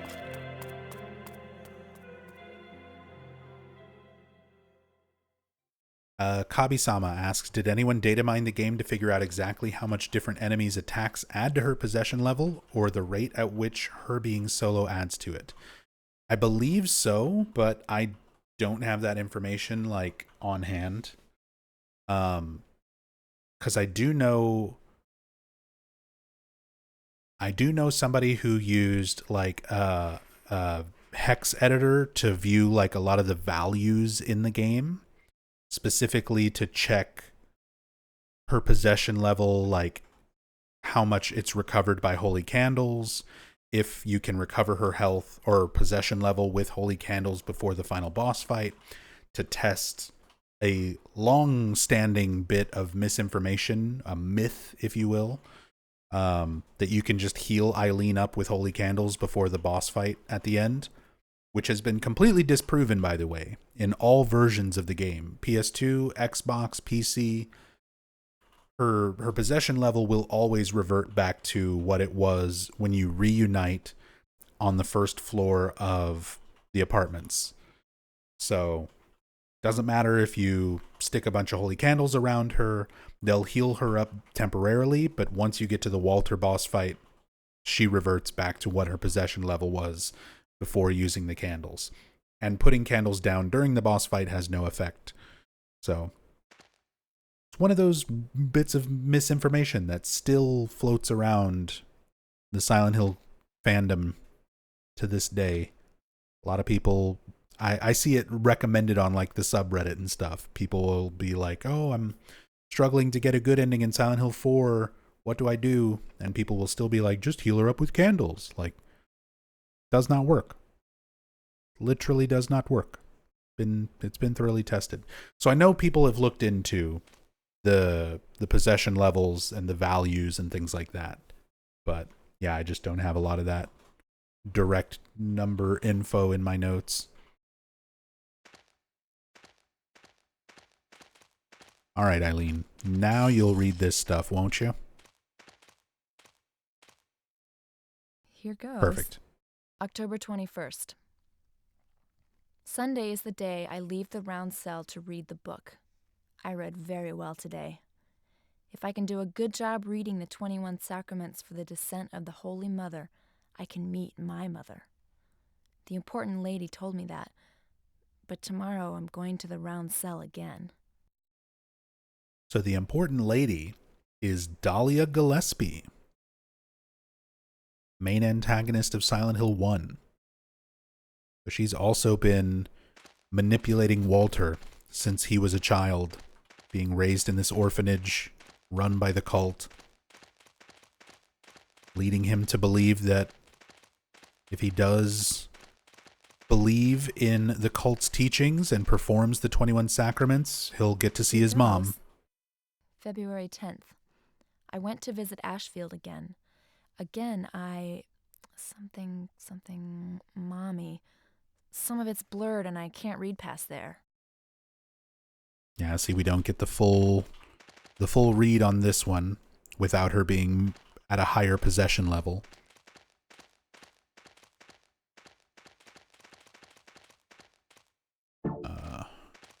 One more here, and then I'll go drop stuff off. Here goes. October 28th. I have to take a train or something to get to Ashfield. Everyone says Ashfield is a scary place, but I really want to see my mommy.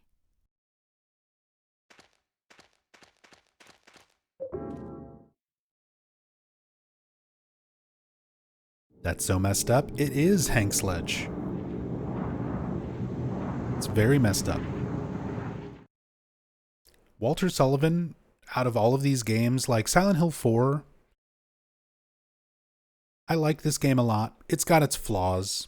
It's definitely got some shortcomings in some key areas, mostly gameplay related. Oh, do we have little Walter? We've got little sad Walter. Ah, stop hurting me. I'll be back with a candle for you. But in terms of characters and story, man, I love the story of this game. I love Walter Sullivan as an antagonist. There's so many layers to his character, kind of the tragic history of why he's doing all of this and how he was manipulated to do it.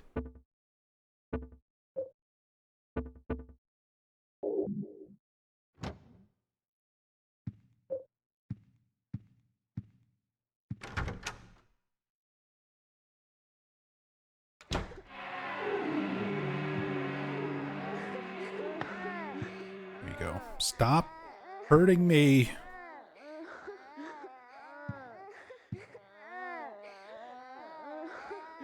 How dare you, little Walter. You and your egg-shaped head. Necromancer. I still think a game following the rest of the orphans at Wish House would be legit as fuck for a sequel. Set somewhere other than Silent Hill. All fucked up on PTV in Seattle or something, running from their problems. That's kind of Silent Hill Orphan. Not quite to that same degree, but that's kind of Silent Hill Orphan, the mobile games.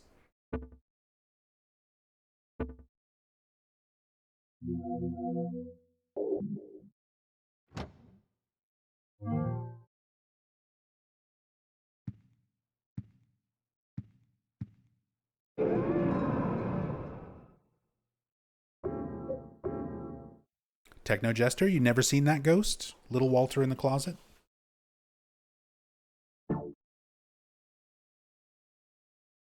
To be fair, if you're more familiar with the PC port of this game, there's a lot of the hauntings that you might have missed out on, because for the longest time, there was actually a bug in the code for the PC port that prevented a lot of hauntings from occurring. They fixed it in the in a patch, I think, a couple years ago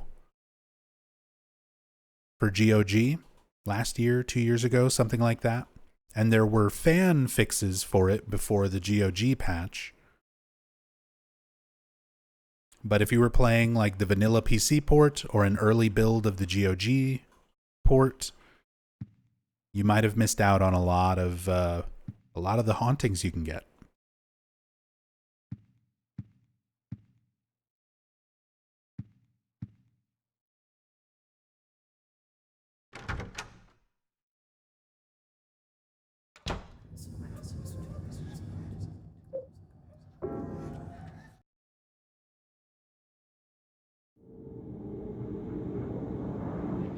Hey, Enthalpy. Hope you're having a good day as well.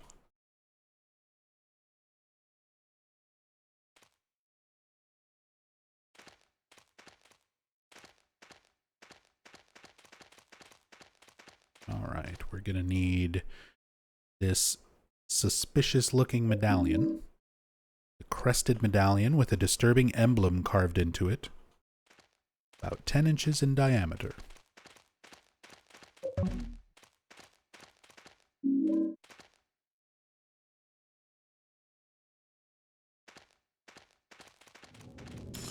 Leave me alone, ghosts.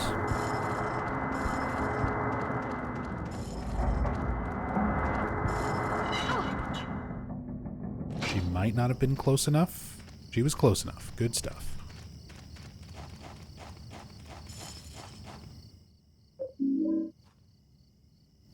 Right leg for the doll.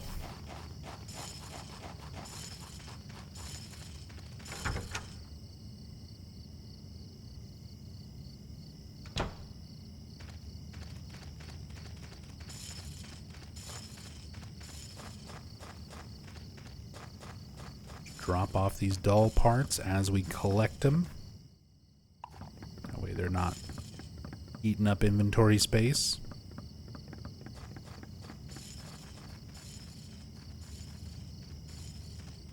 Another situation here where we kind of want to go without Eileen first to help clear things out. And then come back and get her so she can read stuff.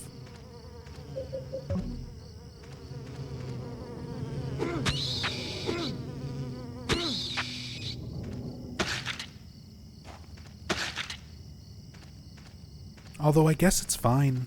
I kind of want her to take some damage here, maybe read a little bit more. And she can help smack things with the chain.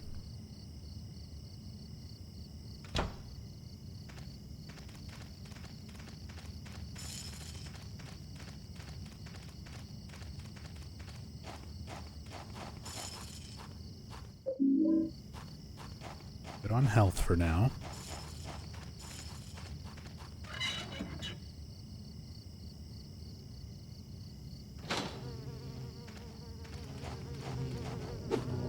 Walter's got the gun chainsaw combo.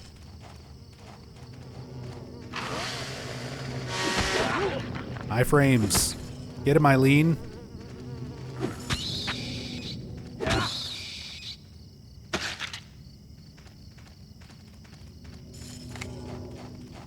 Not the bullets. Bullets are cheating.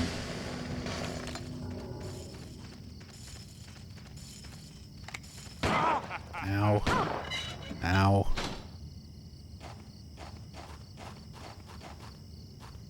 Okay. Read stuff.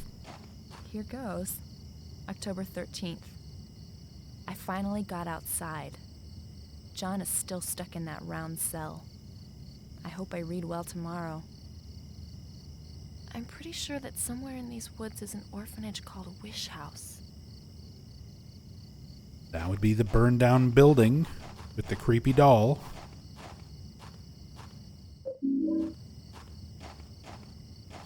She's possessed enough to read that? I mean, she will read these things no matter what. But certain ones, she needs to be extra possessed to read all of it.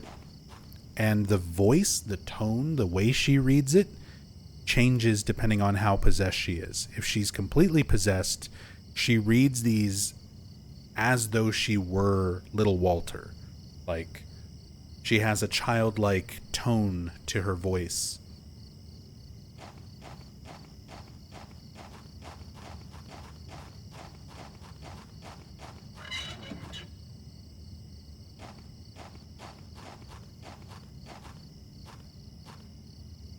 Here goes. October 14th. I did a good job reading today. I was so happy. But the 21 sacraments for the descent of the Holy Mother was hard.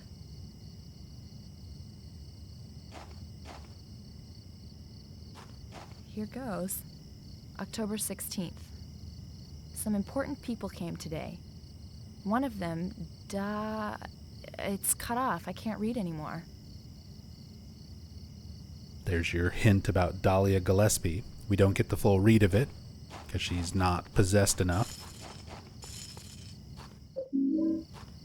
But you still get enough.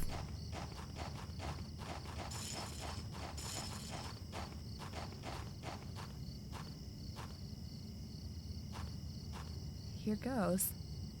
October 17th. The important lady told me my mother was asleep in Ashfield. I have a mother too. I'm so happy. I want to see my mother. Where is Ashfield anyway? So again, just kind of enforcing the idea of Dahlia Gillespie manipulating little Walter, convincing him to follow the cult's teachings, perform 21 sacraments, basically brainwashing him into believing that his mother is in Ashfield, which little Walter heavily misinterprets that as room 302 literally being his mother, the apartment itself, and that he'll be reunited if he follows these teachings, performs this ritual.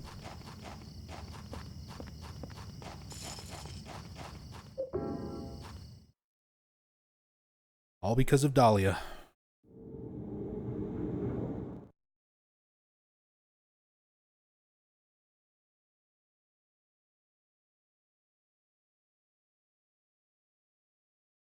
Very cool detail that they did that. Yeah, Asura. The fact that they have her read things differently depending on possession level. There's also some cutscenes that are different depending on how possessed she is.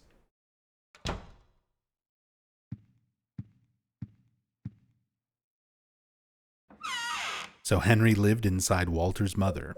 That's how Walter sees it.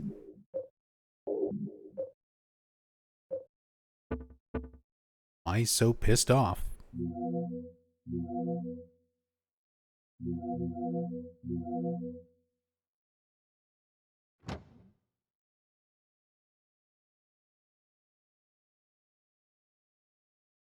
We got more demon mold, ghost mold going on.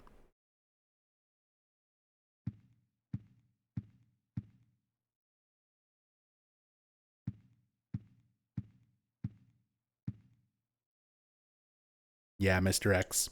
This game's got a lot of interesting little secrets and Easter eggs. A lot of very easy to miss text when you're examining things in your room where the descriptions change. Yeah, stuff like using the taser on the giant head of Eileen or using the bug spray on ghosts. You get some unique visual effects or unique sound effects for things like that. 4 endings. There was going to be a 5th UFO ending, but it wound up getting cut before the game released. But it's in the data files, not the ending itself, but the items necessary for it.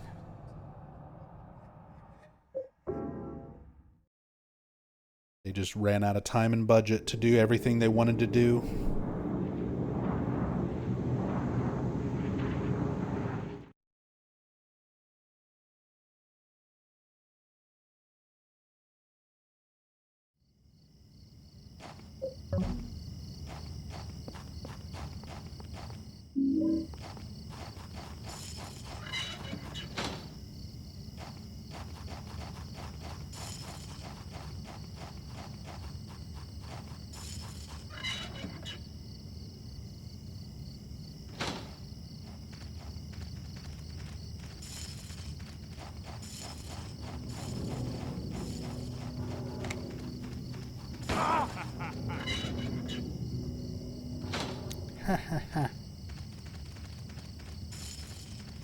That's you, Walter. That's what you sound like.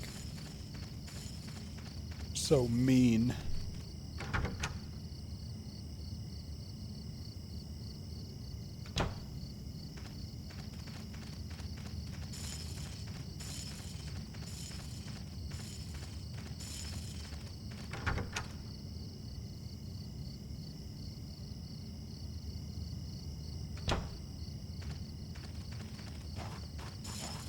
Walter, you gotta shoot Eileen, not Henry.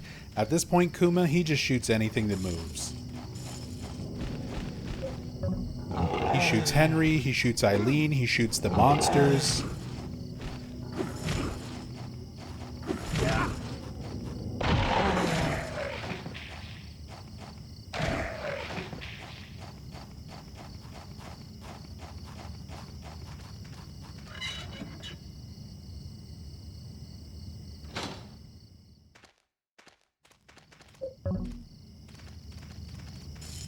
I'll have to come back through here so that I can get the doll part out of the well.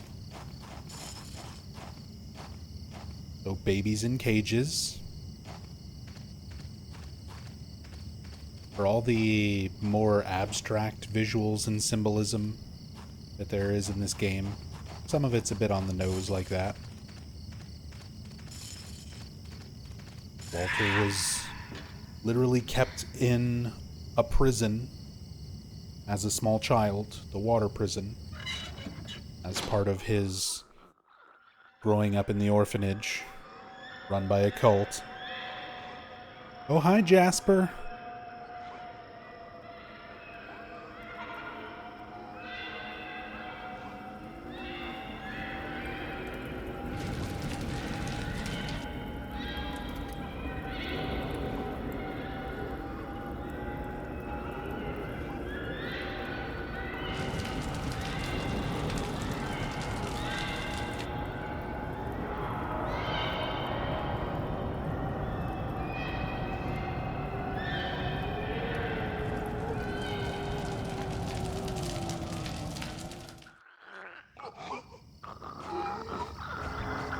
Come on, man.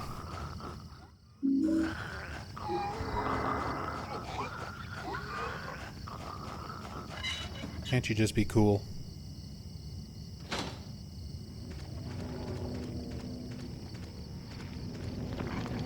Okay. We left Eileen behind.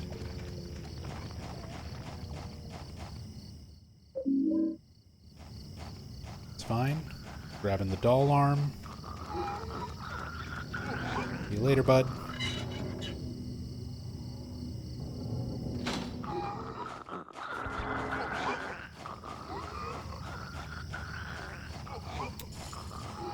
Saint medallion. There it is. I'm like, I know there's a saint medallion here. Go ahead and put that on. Yeah, that's right. You back up. Go drink your chocolate milk. Remember when we were friends and I gave you chocolate milk? Does that mean nothing to you, Jasper?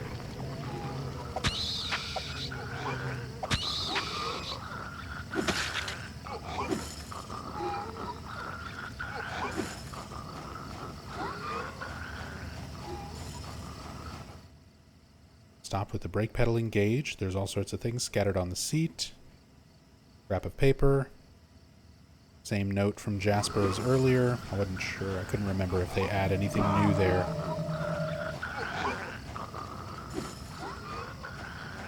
And unfortunately, we have to actually go deal with Jasper in order for Eileen to read what's written on that stump there.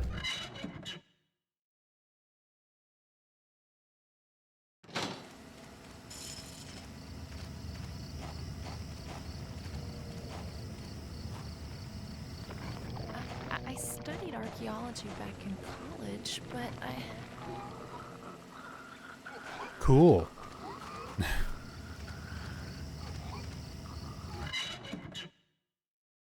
Archaeology major. Thanks for sharing. Very, very relevant. She's just trying to help. She's doing her best.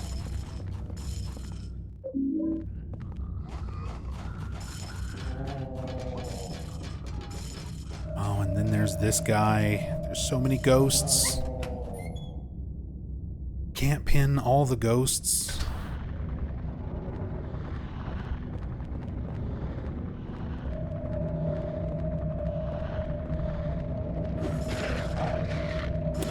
No, Eileen.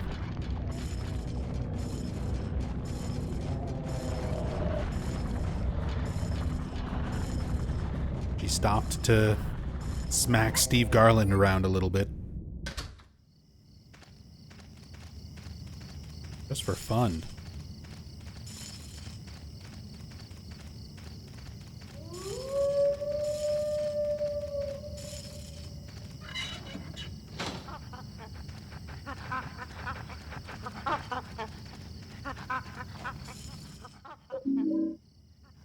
This.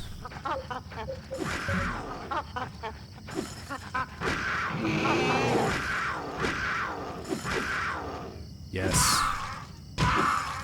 Team hyper combo finish.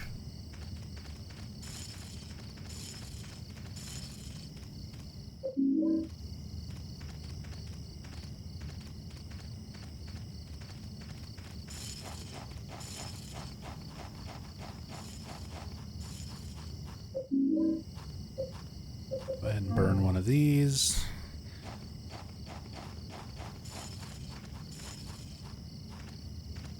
Got our doll part. Things for her to read now. Can you read? Can you read? Eileen?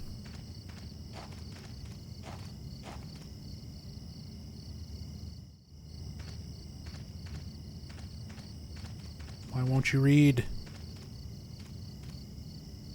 here goes.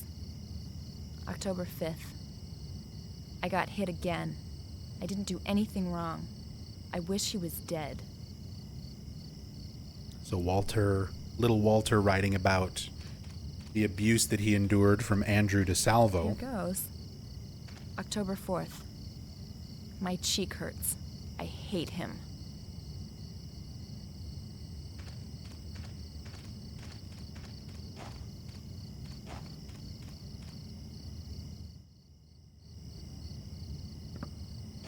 Come on. Weird writing on the stump.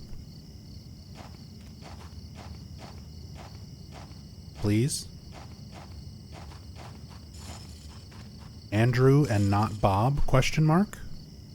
Bob was Walter's friend. Bob was another one of the children who was in the orphanage.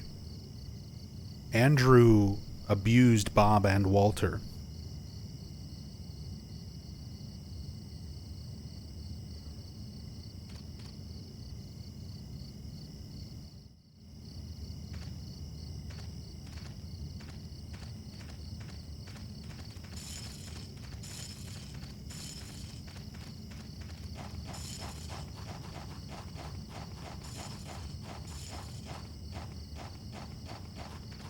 Don't know why she won't read this one.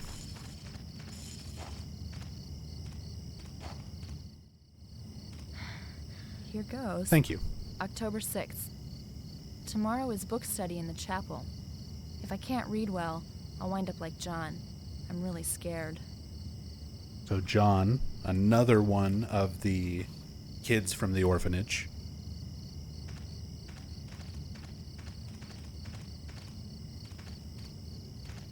John, I think, is one of the first ones who dies. Who was like left in their cell to rot, essentially. Based on the notes that you find in the water prison the first time around.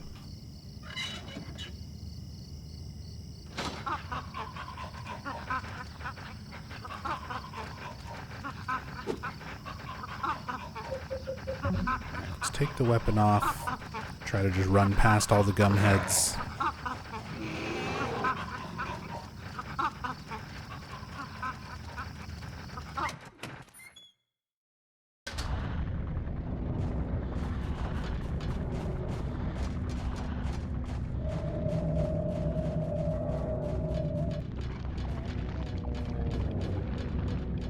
Leave me alone, Steve.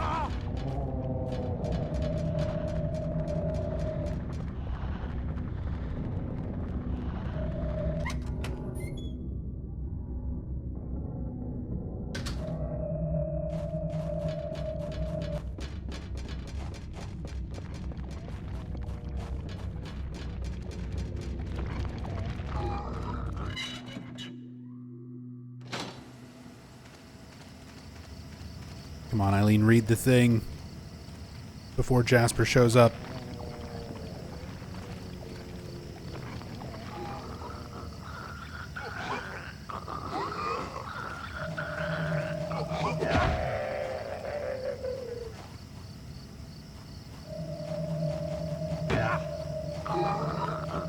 The iframes. The iframes.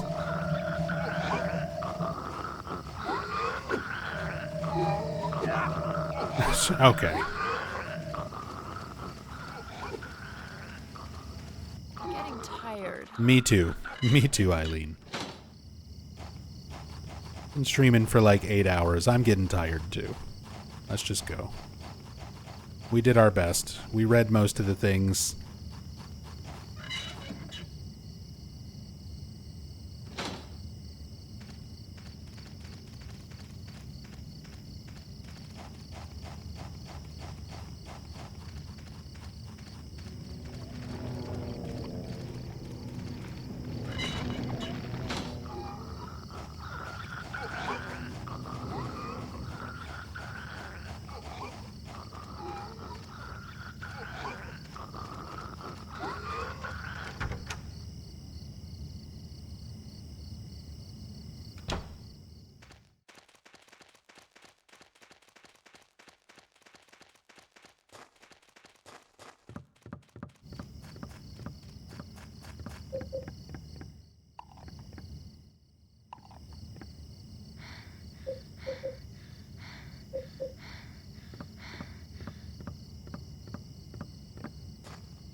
Which well did I forget to check?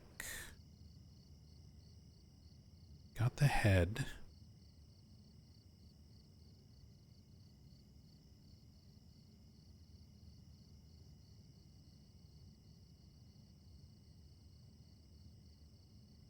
The arm.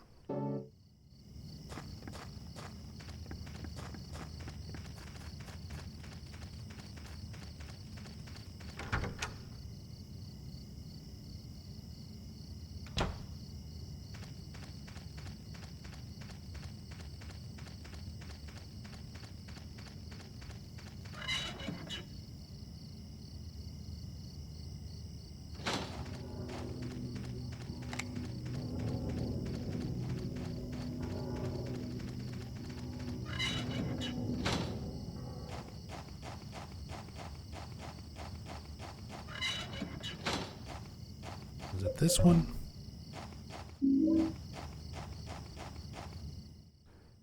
Yeah.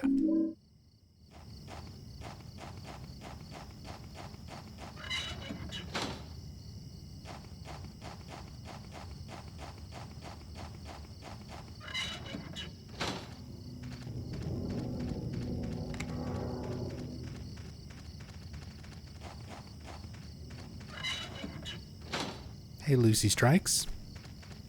Remember reading that they based Walter's face on Brendan Fraser's. I remember reading something about that too. I don't remember how accurate that was. But they did use a lot of actual actors and actresses around kind of the basis for their character designs.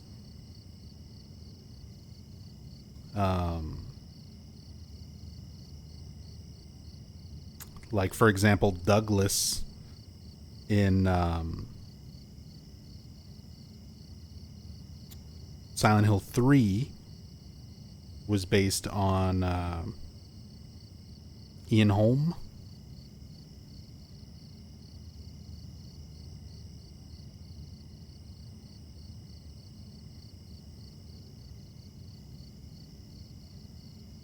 But let me see. Hang on. Hank's got the Brendan emote. I'm checking my notes.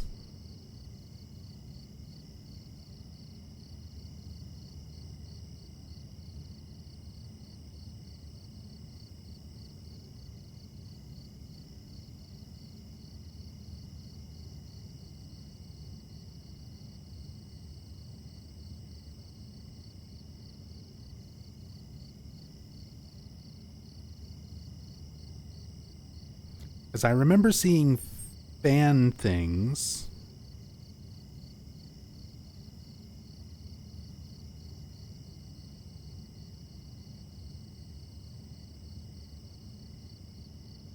Mentioning the Brendan Fraser thing. But I don't remember if there's like an official interview. Yeah. The only things I've got on my notes are like fan-made things from like Tumblr back in the day. Not like an official source. But I wouldn't be surprised. I can see the slight resemblance. And like I said, the developers back then, they did base a lot of their characters around actors and actresses. The original version of Lisa, her concept art and stuff, was based around Cameron Diaz. And they also based Maria in Silent Hill 2 around Cameron Diaz in her face. Her outfit is taken from Christina Aguilera at the Teen Choice Awards in 1999. So yeah, they did borrow heavily from actor appearances and stuff for a lot of their characters.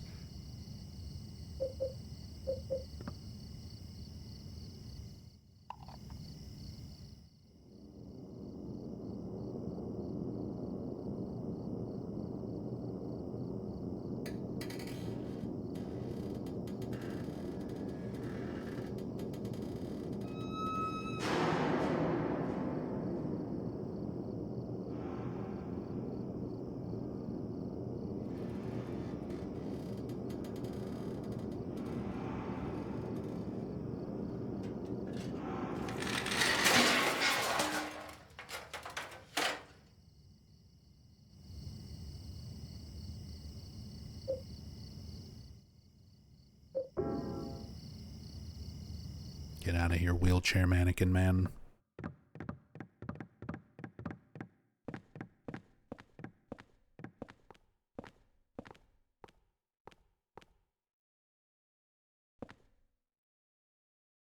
There's a book here. Looks like some kind of Bible.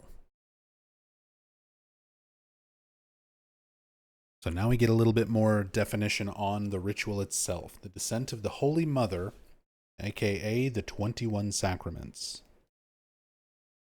The first sign, and God said, at the time of fullness, cleanse the world with my rage.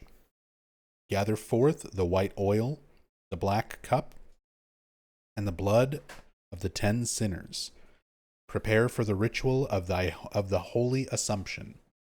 So, white oil and black cup, that's the white chrism and the obsidian goblet, which were introduced in Silent Hill 2 as ritual items for the rebirth ending. There's a lot of symbolism with those items, specifically with rebirth or bringing someone back from the dead, which makes sense that it would be part of the ritual of the Holy Assumption, because this is essentially the first half of the 21 sacraments. Walter gets the white chrism, gets the obsidian goblet, the blood of the 10 sinners. He takes the hearts out of his first 10 victims, prepare for the ritual of the Holy Assumption, which is then committing suicide, taking his own life, but rebirth ending items. He is essentially brought back after death, becomes a ghost with powers.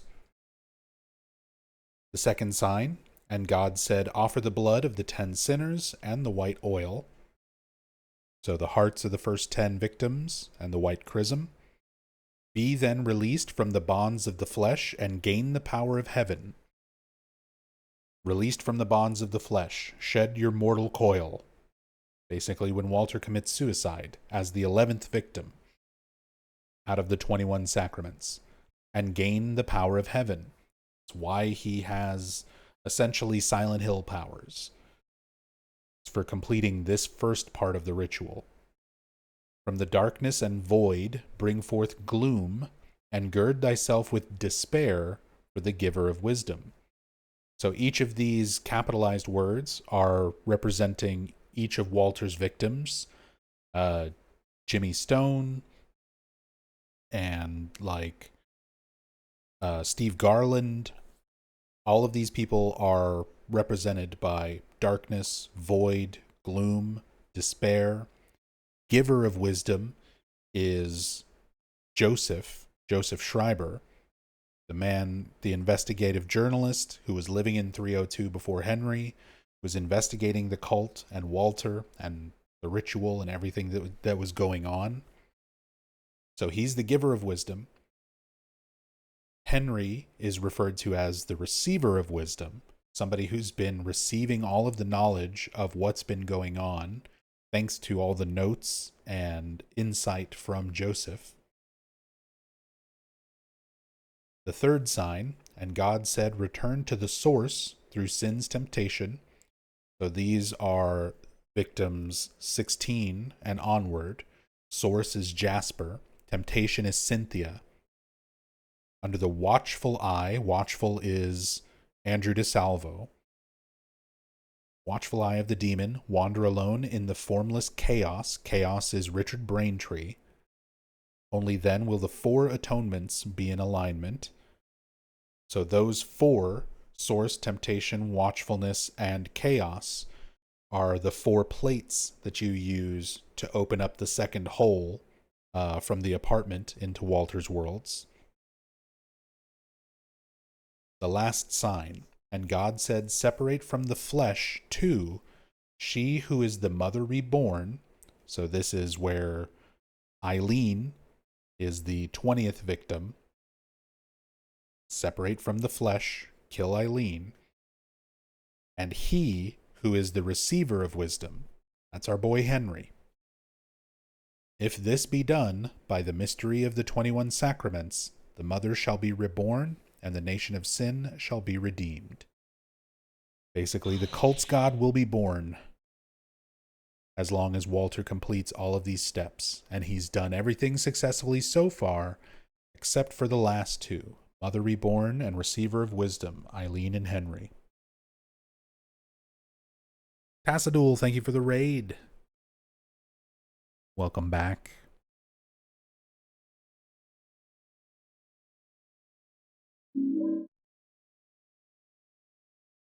Shout out for real quick.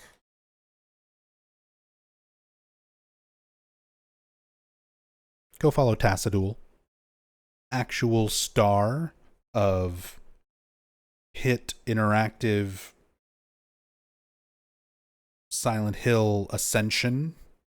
I couldn't say show or game. It was just kind of a thing that happened. But Tassadul's in it. He's a drug-dealing blood mage. Best part of the whole thing.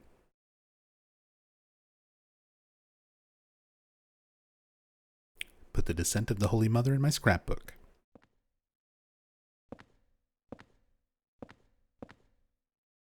There's an outline from some kind of heavy bottle here. There's an outline from some kind of narrow bottle here. So presumably this is where the obsidian goblet and white chrism were sitting before Walter collected them.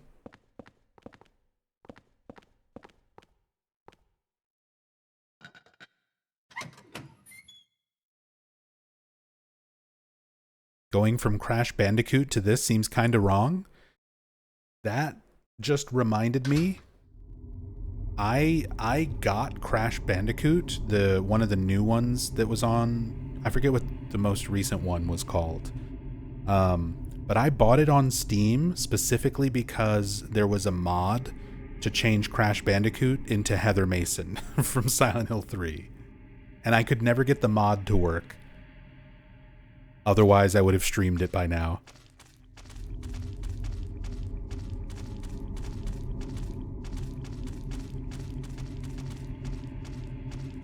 Crash 4.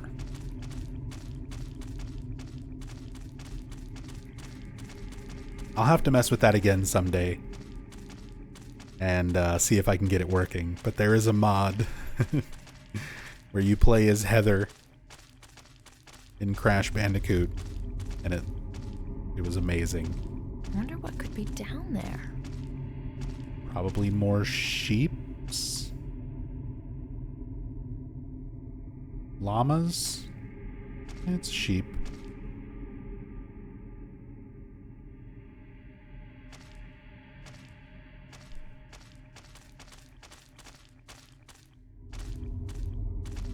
Not that this is a bad thing, but surprised I'm still alive. Yeah. We're going a bit long today. More than usual.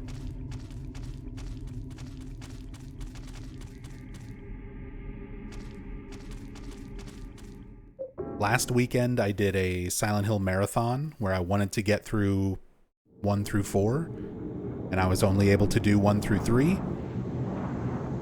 So yesterday and today I wanted to make up for that with a nice proper Silent Hill 4 playthrough.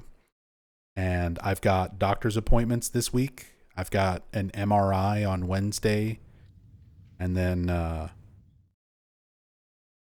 another doctor's appointment on Thursday, immediately the following day, so I probably won't be on the rest of the week.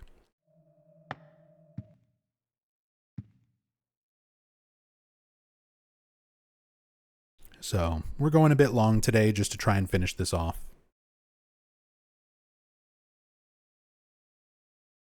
Does it look like a cartoon Heather or imported from Silent Hill 3? It looks more like Silent Hill 3. It's not like Crash style artwork or anything. It's just a ripped model. I think it might be a fan-made model actually, but still, it's kind of goofy. Oh, good. My sink is bleeding.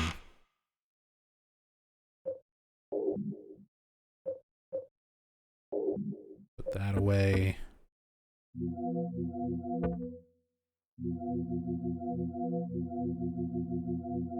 Yeah, and I've used all of my resources, and the Saint Medallion will not be enough because it's already damaged. It might be enough.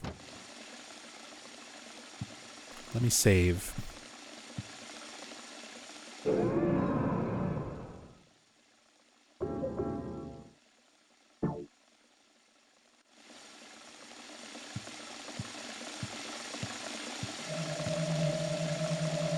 For those who don't know, you can just equip a Saint Medallion and stand next to a haunting to clear it if you're out of candles. Oh, just barely not enough.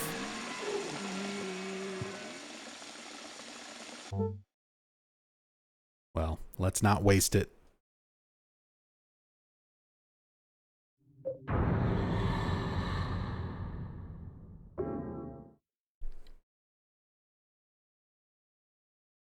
Let's not waste it on that then.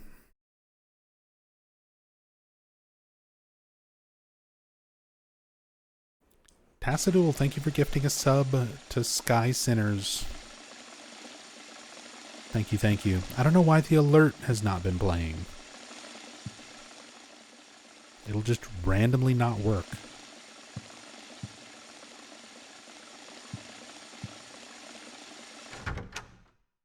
Oh, I can put the torch away.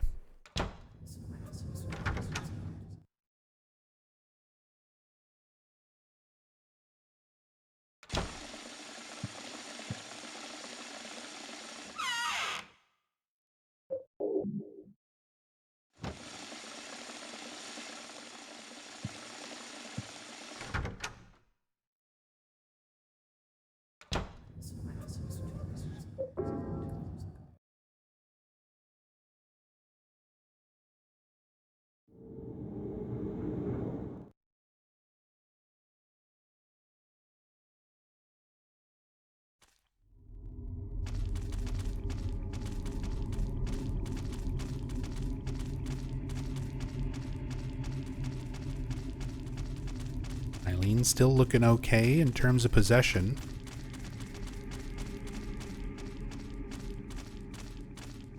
Might actually get a good ending.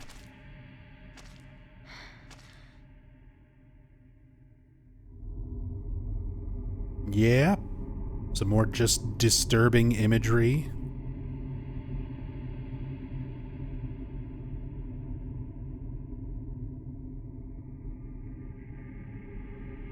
You've heard of Pyramid Head. Now, here's pointy face BDSM woman swinging around.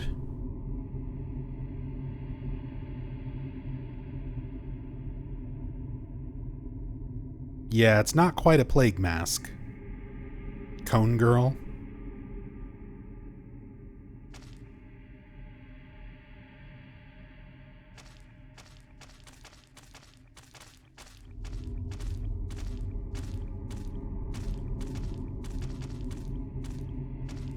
A lot of these are difficult to see in.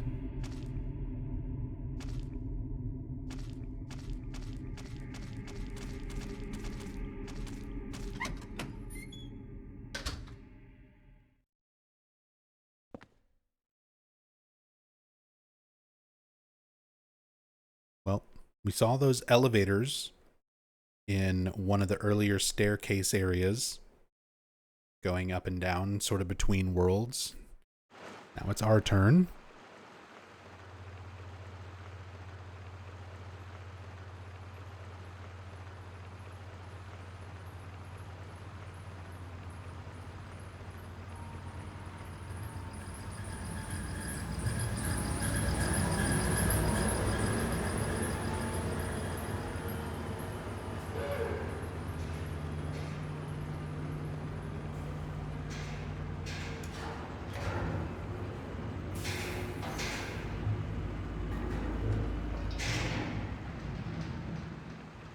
And back to water prison.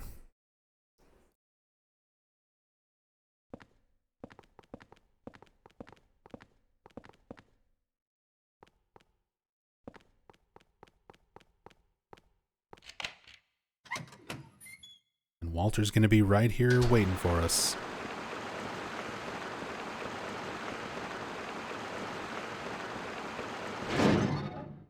Thankfully, you can kind of manipulate him to just run off and leave you alone. Although he's going to start chasing us down here once we make some distance. There's a few different ways to handle this. Let's try the good old-fashioned, I'll just meet you at the bottom strat.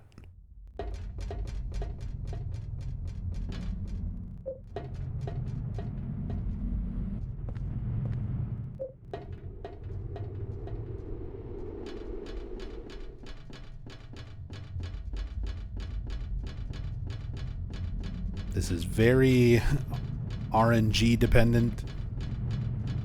Depends on what Walter does, depends on how the bugs aggro Eileen. Sometimes Eileen will just run right down here.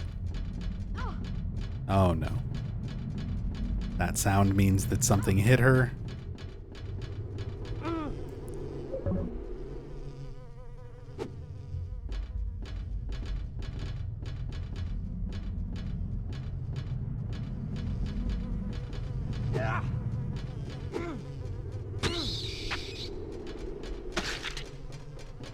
too fast.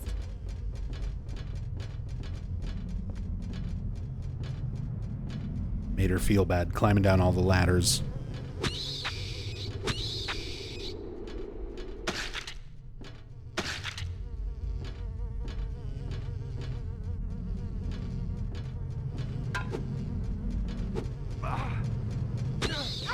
Okay. Come on, Eileen. That was pretty good.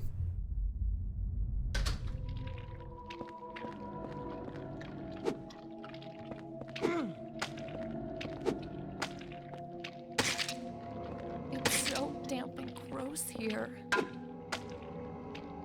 Damp and gross. I know. I know, Eileen. I don't like water prison either.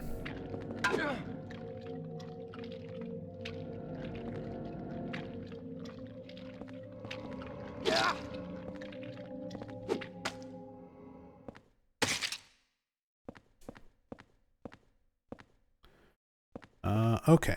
So easiest thing to do for water prison is to back up in this little corner, bump into Eileen, and then run out this door. So now she's in that room with no enemies. Her possession level will not increase very fast. And that gives us all the time we need to go do everything else we need to do here.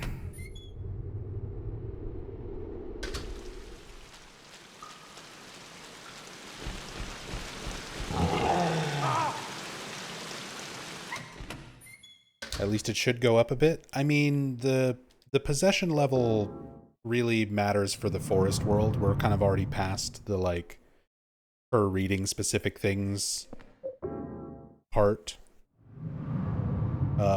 Going forward, it just depends on what ending we want to try and do, and I'm not really too concerned with which ending we get. It'll make a difference in some of the cutscenes that we get with her. Especially once we get to apartment world.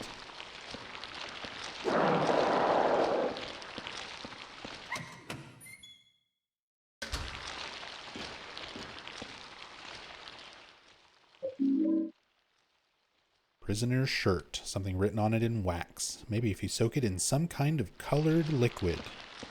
Not any of this red and green and purple liquid, though. That doesn't count.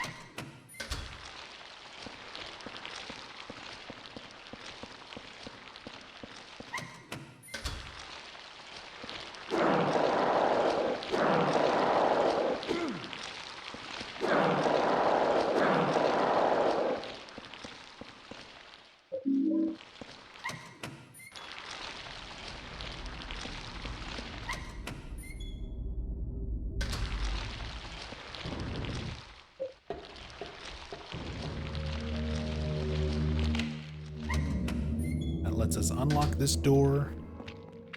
We've got the shirt we need. One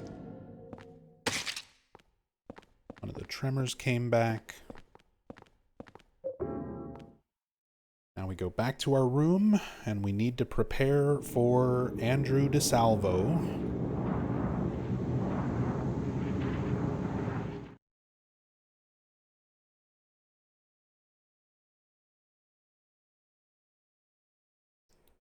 The only ghost in the game that you're actually required to fight and pin with a sword.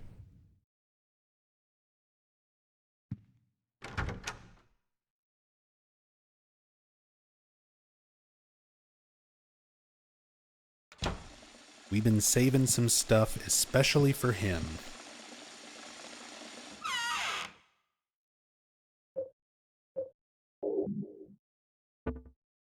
Sword.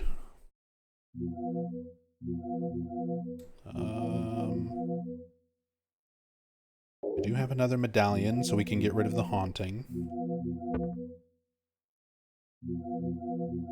We need silver bullet and pistol.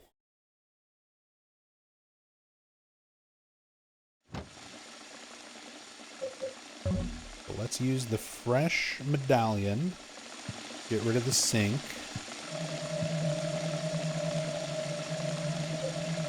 Heal up while we do this.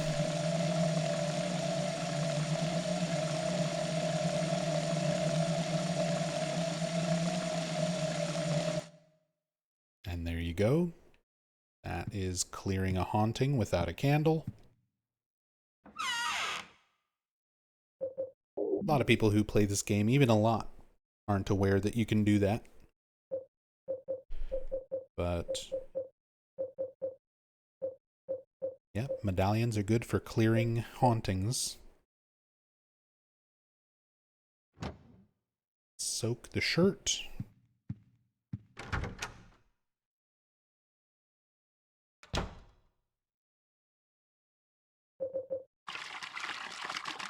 Our nice bloody tub.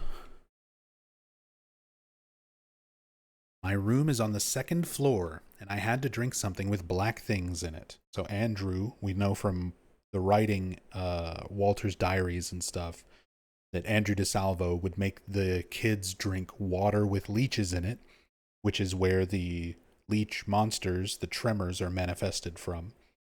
That memory. I hid the sword with the triangle handle under my bed. That guy, the fat one, took the basement key. Next time I'll stick this triangle sword into that pig and take the key. Which is exactly what we have to do with Andrew DeSalvo's ghost.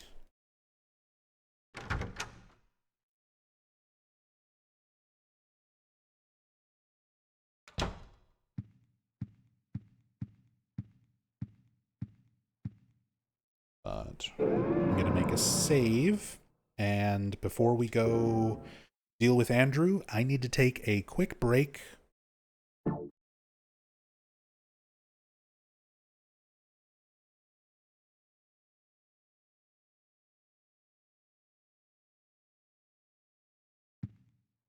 We're all set up.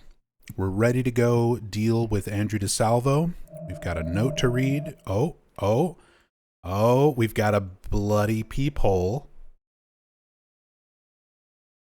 One of my favorite hauntings, the bloody peephole.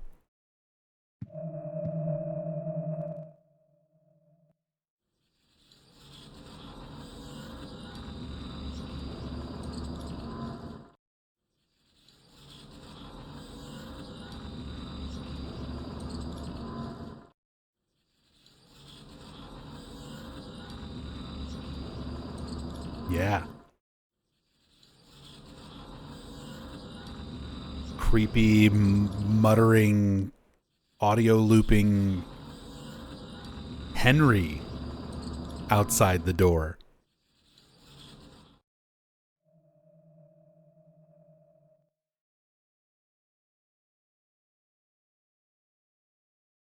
I'm going to summarize everything that I've learned about Walter Sullivan so far. He was born right here in room 302 of South Ashfield Heights. His parents abandoned him soon afterwards and disappeared somewhere, leaving the baby alone. He was discovered and sent to St. Jerome's Hospital. He was adopted by Wish House, an orphanage in the forest near Silent Hill that's run by the secret Silent Hill religious cult. When he was 6 years old, someone from the cult showed him where he was born. That would be Dahlia. Since then, he started to believe that room 302 itself, in other words, this room, was his mother. Every week, he traveled from the orphanage to South Ashfield Heights, a pretty long trip for a kid his age. Sometimes he took the subway, and sometimes the bus. I'm tired. My headache is already killing me. I'll write more tomorrow. July 28th.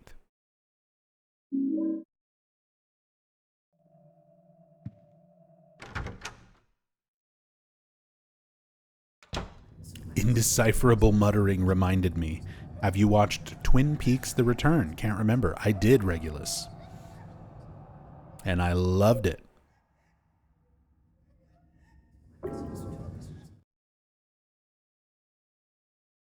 July 28th, that's today. That is today. Happy anniversary of the day where Joseph wrote down everything he learned about Walter Sullivan so far. It's awesome.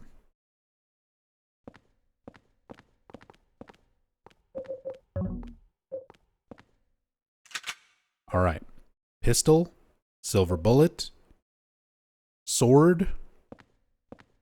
Go deal with a fat ghost.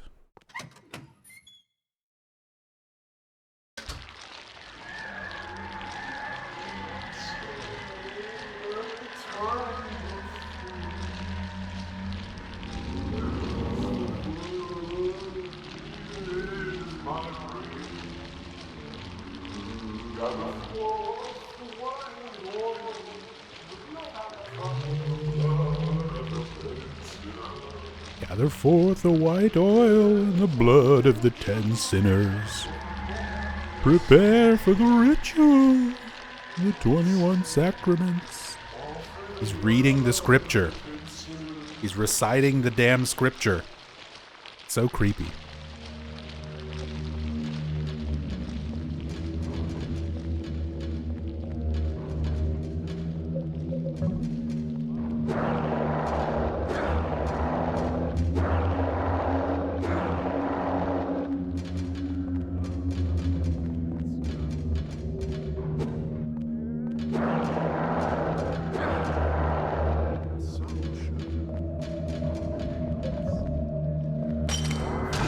Silver bullet. Sword. Fuck you, Andrew. Give me that key.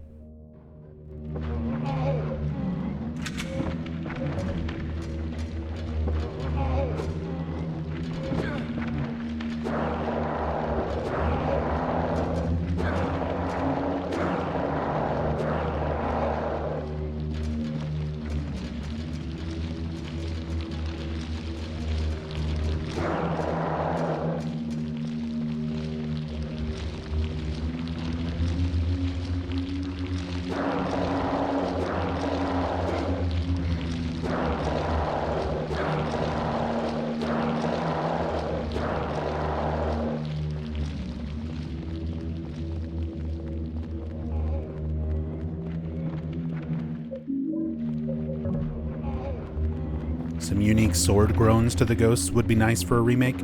A lot of the sound in general. For this game would kind of need to be redone, in my opinion.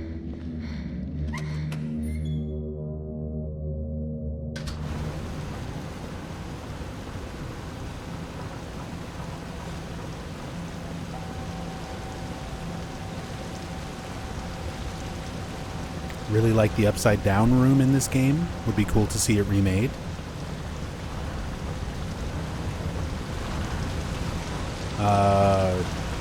The room in Building World, where you have to solve putting everything in the right spot to flip it up the correct way.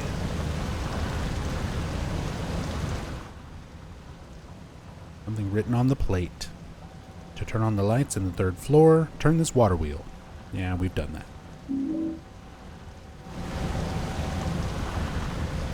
We done that. I think it has a clock in it. High DK. Yes. That is the room. It was formerly the shop that belonged to the clock shop owner, the watchmaker. Also, greedy worm. Supposed to represent the umbilical cord connecting Walter's worlds, but looks very phallic. Drops and then pops up over there.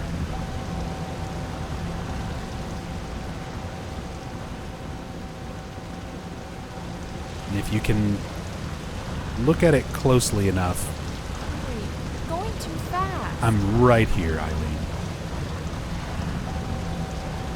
Drops down, come back over here. No? There it is. Look at the very bottom of it. You see the mouth with the little teeth?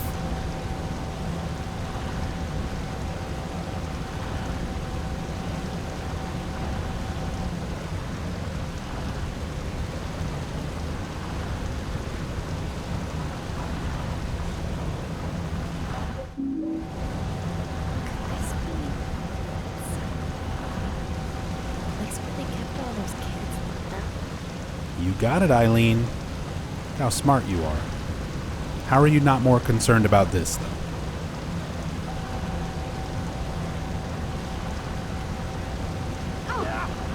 And of course I hit Eileen instead of the fucking worm.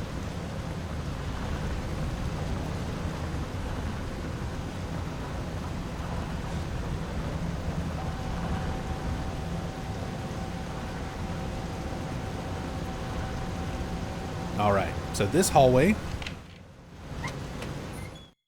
We went and looked at this hallway when we came through the water prison the first time around, and the perspective of it is all skewed so that when you run to the end of the hallway, like the door and everything at the end of that hallway is massive. And I like the way they kind of set this up here, where you're expecting that to still be the same way that it works.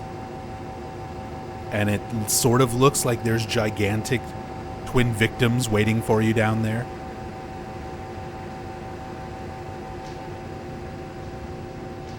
But this time the perspective actually shifts as you go through the hallway, so that the door is normal sized once you get there. Let's see if we can juke past all the twin victims without having to deal with them.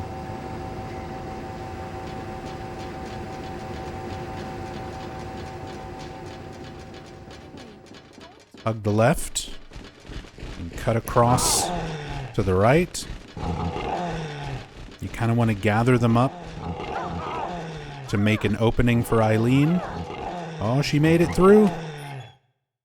She got a little bit slapped around, but not too bad.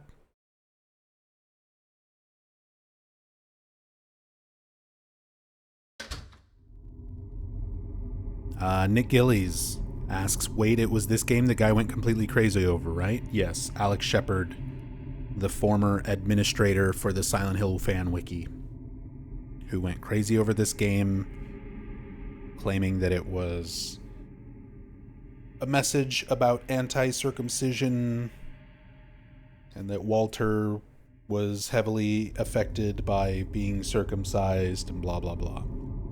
Yep. This must be what hell is like. Maybe, Eileen. Maybe. Existential Shrew. Oh yes, I have taken the Wang journey. Long before Justin Wang made a video on it, there was Silent Hill fans like myself who watched the whole thing unfold. You'd just go to the wiki to look something up, and there'd be a gigantic 4-page rant about circumcision on the, like, newly added page. Moderators were just getting banned and removed left and right. Anybody who argued with him.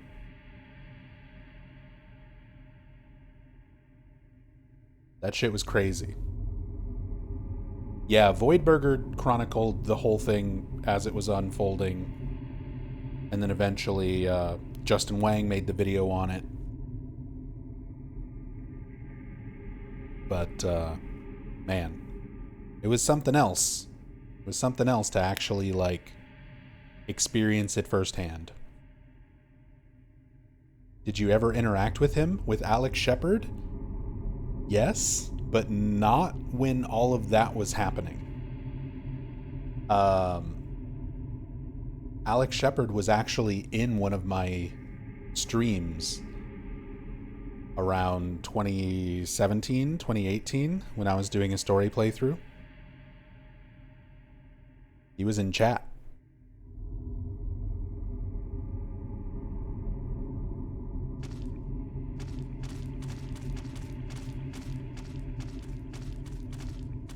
We tried to keep it civil for as long as we could. But I think we ultimately wound up banning him.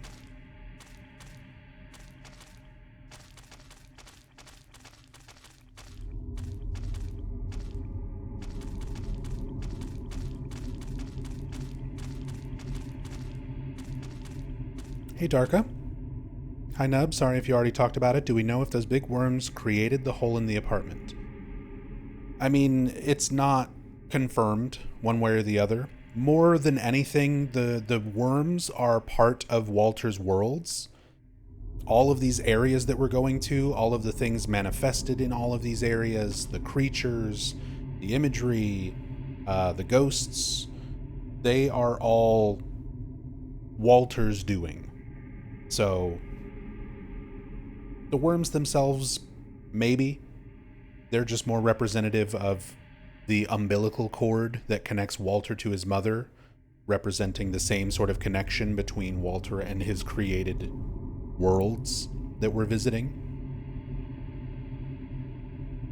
But really, at the end of the day, it's Walter. It's all Walter. Walter made those holes. Walter is the person creating access to his worlds, pulling people into them. That's all Mr. Sullivan.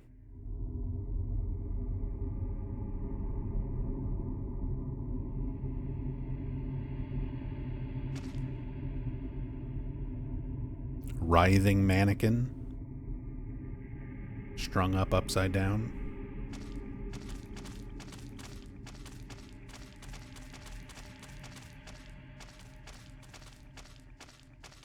All the weird, creepy imagery.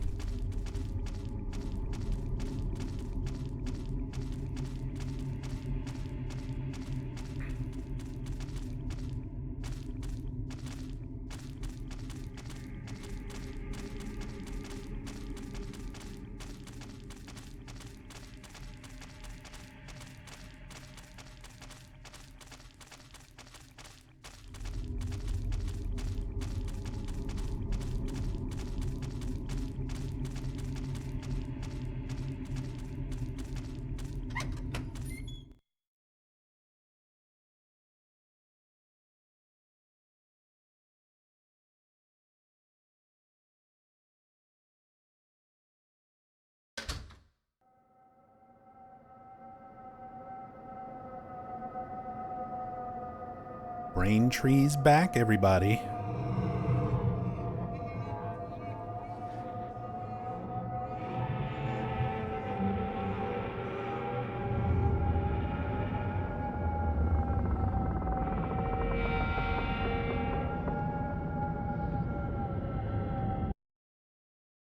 Ouch. Damn it. He even falls, just like he loved to do when he was alive.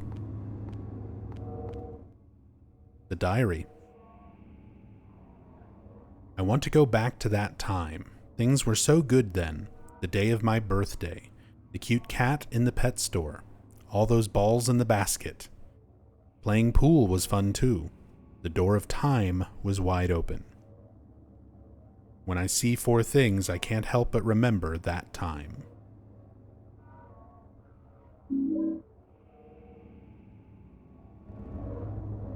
So a diary written by one of Walter's victims.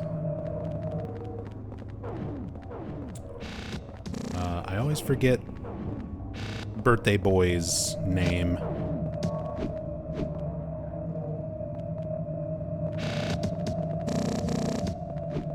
I just want to hang out by Richard for a little bit. He's such a cool ghost.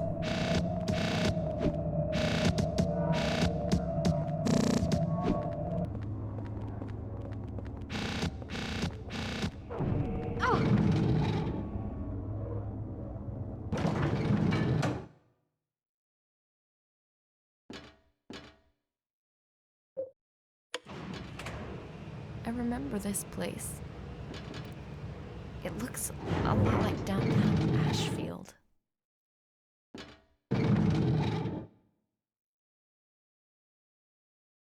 All right, so the diary is to give you some insight, some clues as to what you're supposed to be doing. You're recreating the good memories of that victim from his birthday, which is the day that Walter killed him, and all of the things he saw in the building world or the shopping area. Can't remember. Homecoming Hotel puzzle feels like a straight rip-off of this puzzle. Homecoming Hotel puzzle. the three windows of brighter days. Go find me the Polaroid pictures. It's way less creative than putting volleyballs in a basket, putting a stuffed cat in a cage.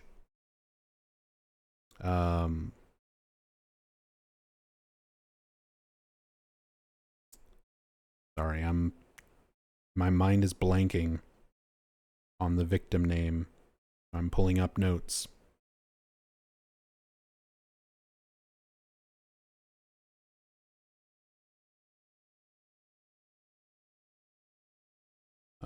Rick Albert, that's the owner of the sporting goods store. Billy and Miriam Locane. William Gregory was the owner of the watch and clock store.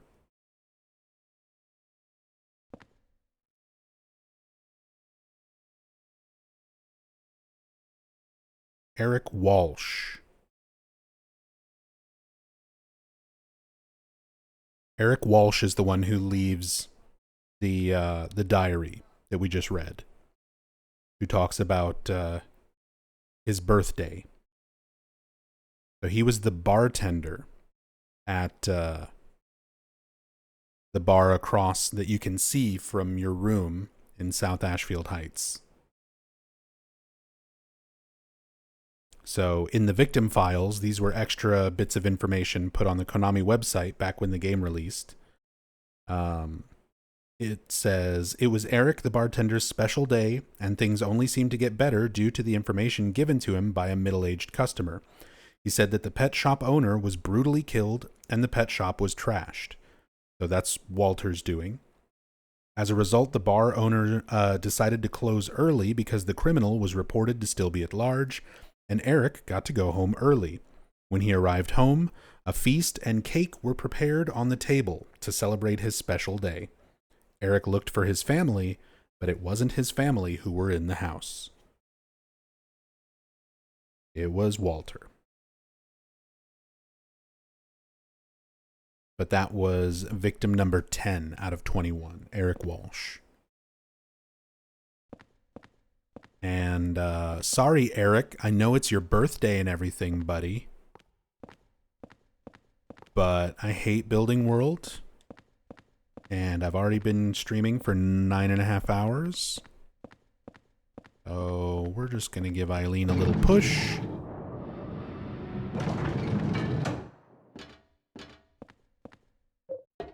And that makes her stay there.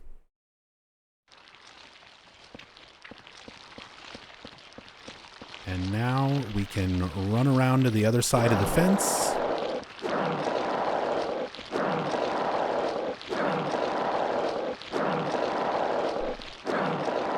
Advanced strats. This is the speed strat. We don't need that billiards ball. We don't need the volleyball. We don't need the cat.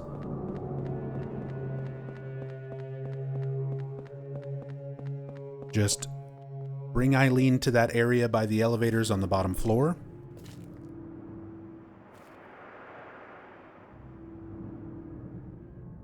Make sure to bump her so that she stays there while you get back on the elevator. I'm going to see my mom. Stay out of my way. Who are you, anyway? My name's Walter. Walter Sullivan. It's time to complete the 21 sacraments. But that's my name. And what are the 21 sacraments? Don't worry. You'll know soon enough. Well, let's go and see Mother. Let me go, that hurts.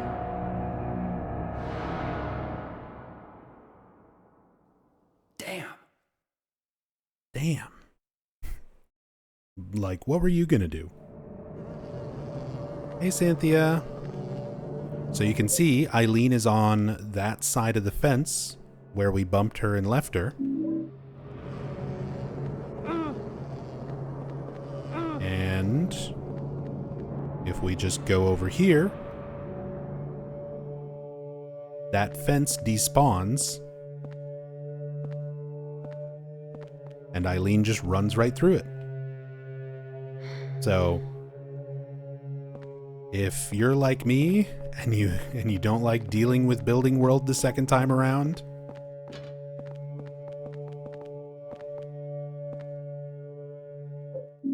there's a nice little trick.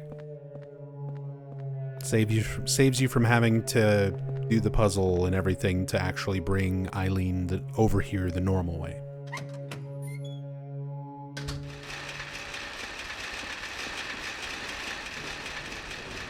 Although she can get soft-locked and stuck in between wheelchairs here.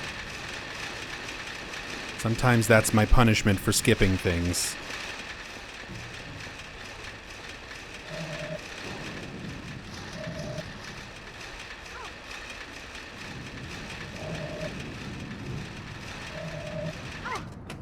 Nope, she made it. She stubbed her toe a couple times, but we're good.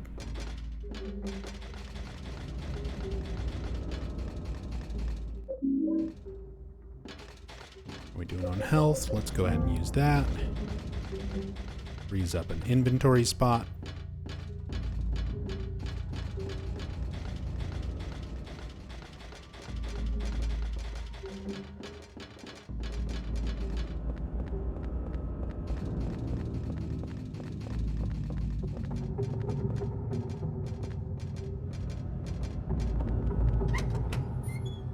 Another little trick there.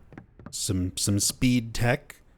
Once Eileen is at the bottom of the stairs, Okay? you don't need to wait for her to go all the way around that last little section of fence. She's close enough to the door that you can go through and it'll just pull her through.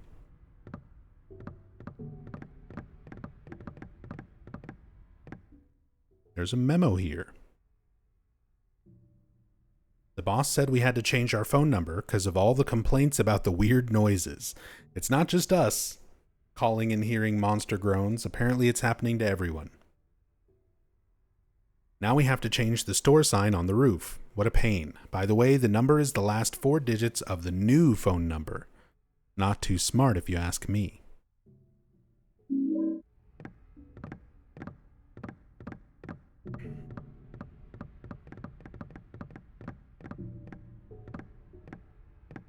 Is Eileen looking like this part of the story, or does she end up in a wheelchair if she takes too much damage? I mean, she gets more and more possessed the more damage she takes.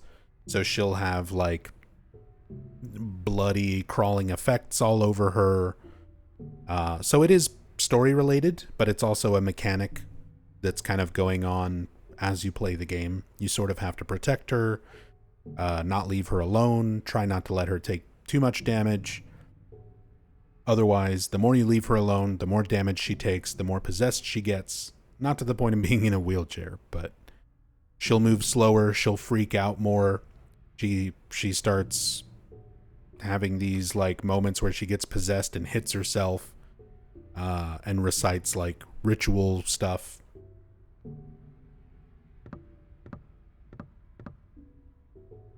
But as far as like the cast on her arm and everything like that, that's all story related. She was viciously attacked by Walter Sullivan.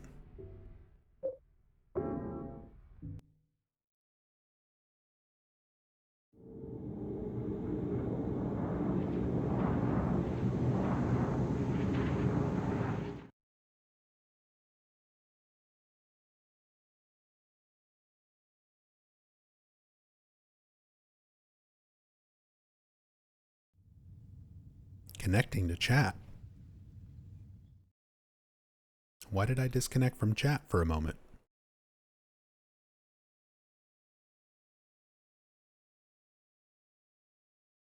OBS still going? OBS is still going. Hopefully everyone is still watching.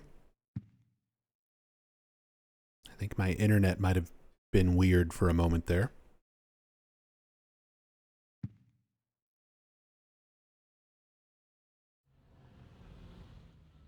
Fine on your end? Okay. Let's call the bar and get the new number.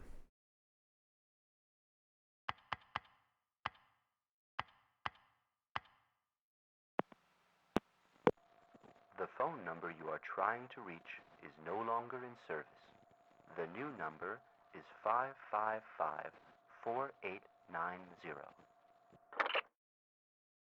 So 4890. That's our new code for the keypad. Also, the voice on the phone there sounds like Dennis Fault. That sounds like Walter's voice actor.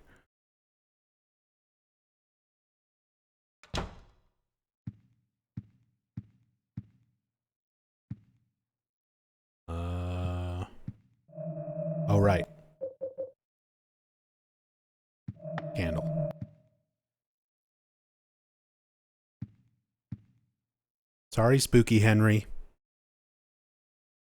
You gotta go.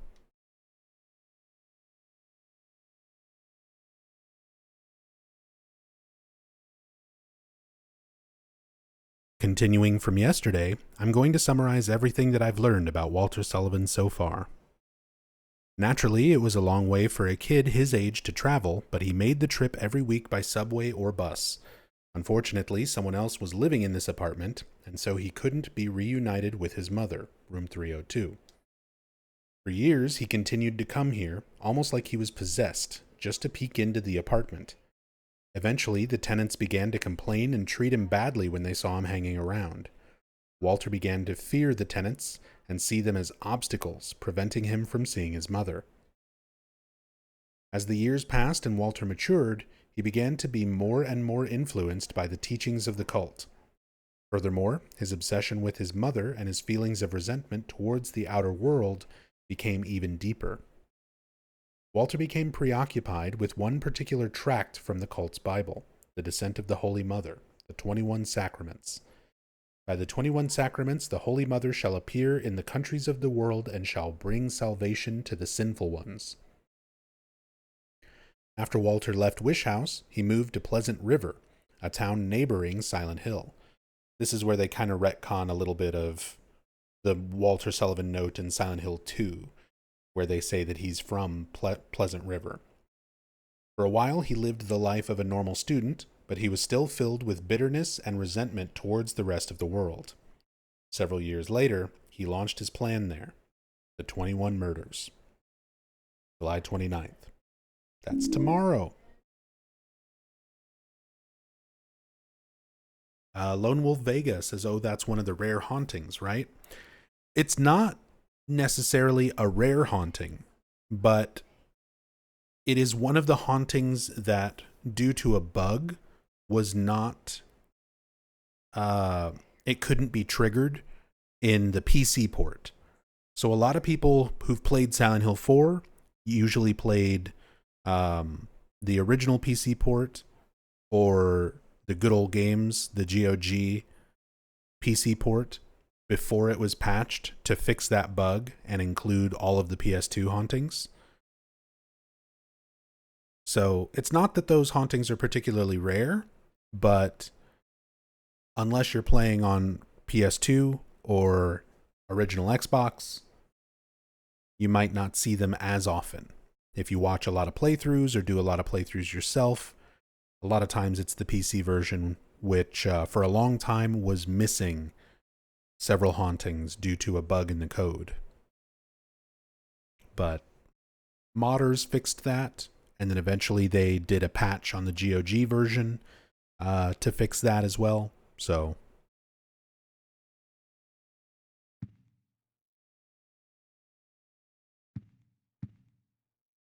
that's that.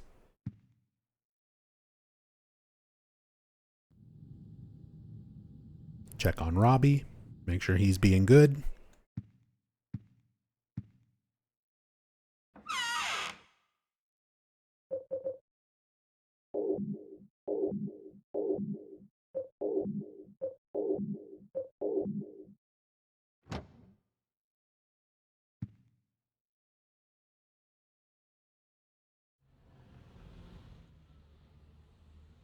Speaking of Robbie, we got the hot air balloon again.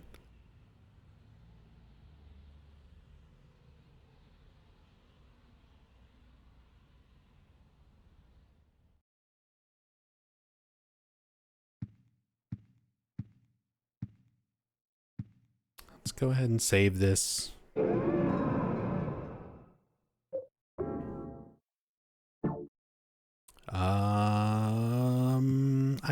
Actually, you know what? We're about to deal with one truth. Sometimes that can be very finicky. So let's just bring... We've got so many bullets. We'll just do this.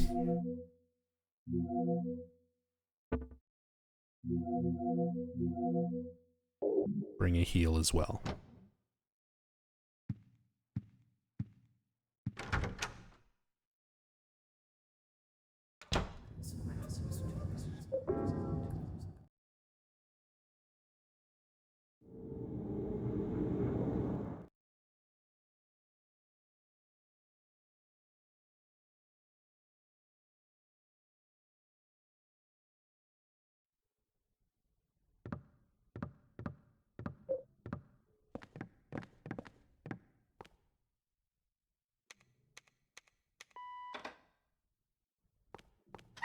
Walter Sullivan in Dead by Daylight when? I would love another Silent Hill chapter in Dead by Daylight with Walter as a killer. I would love it. A wall must have collapsed from above. I think I can make it through. Yeah, first time we weren't able to actually go down these stairs.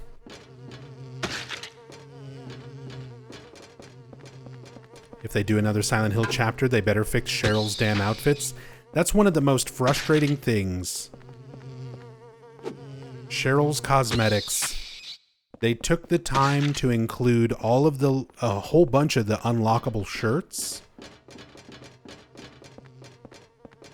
And then not make it mixable with her jeans. She has blue jeans. And, like, the shirts are supposed to be sleeveless.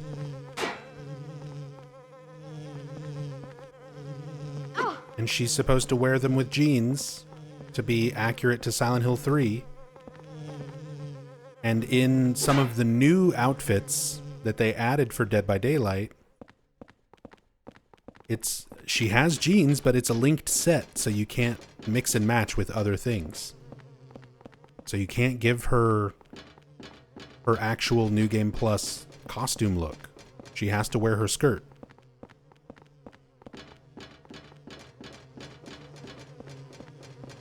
So frustrating. It's like all the right parts are there. You just can't put them all on at the same time.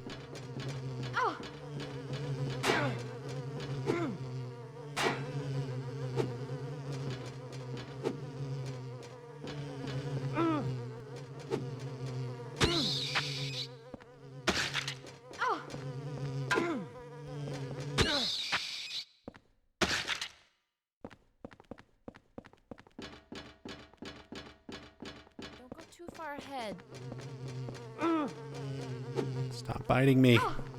Stop biting Eileen.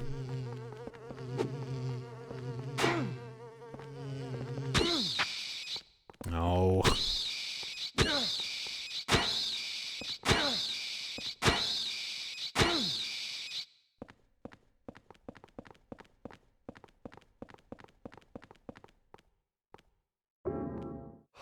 Health, we're pretty good. We still want to take this.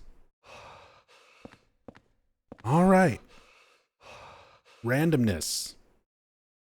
It's time for the one truth. Just like Joseph told us to do. Go down to the deepest part of him and find the ultimate truth. Well, this is the one truth, or the ultimate truth.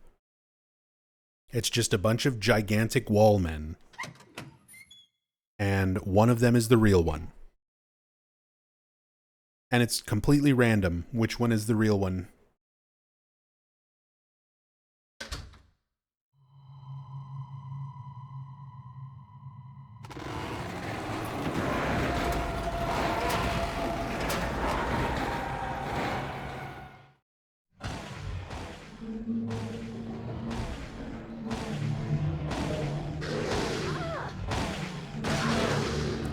that one.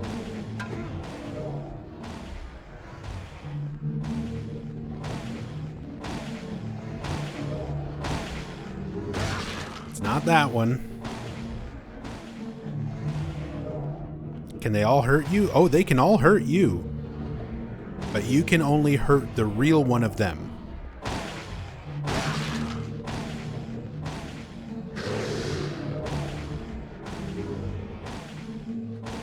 Wallmen like pillar men? Ay, ay, ay, ay. Wah, wah, wah.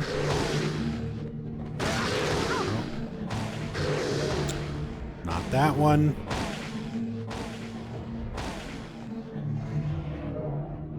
Oh, and they're gonna be stupid.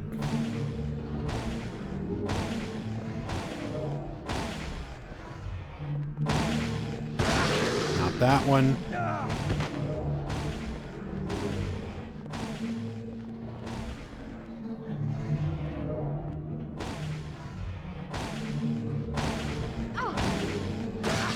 Not that one. Hi, Ziggy. Do you know which one's the real one? My cat is yelling at me. Not that one.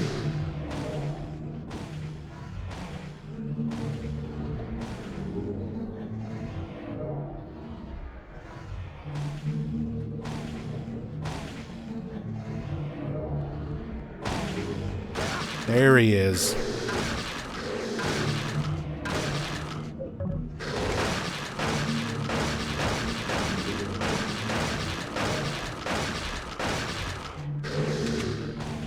Oh my god, the slap. How can he slap?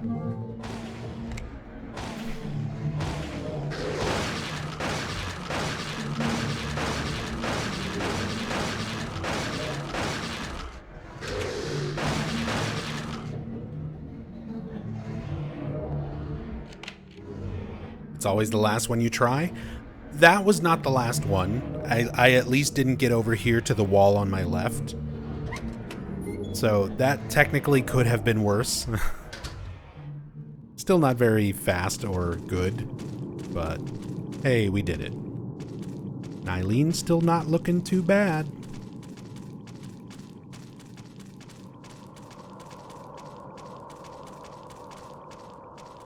Ever had to do a full loop before? Basically every time I do speedruns. Every time I do story playthroughs, my RNG is like either perfect or at least somewhat decent. Back when I was actually actively doing runs of this game, my luck was always trash. I always got terrible RNG in the hospital hallway. I always got terrible RNG for One Truth.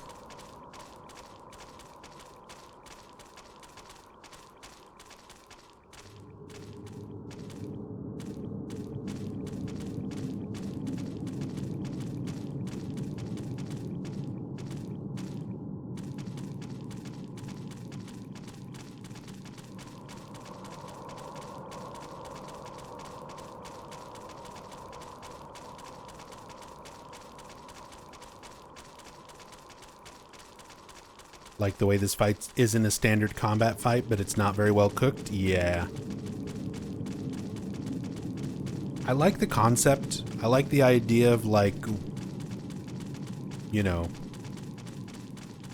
which one is the real one? I was gonna break into Space Channel 5 for a moment there. Which one is the real one? Up. Chew, chew.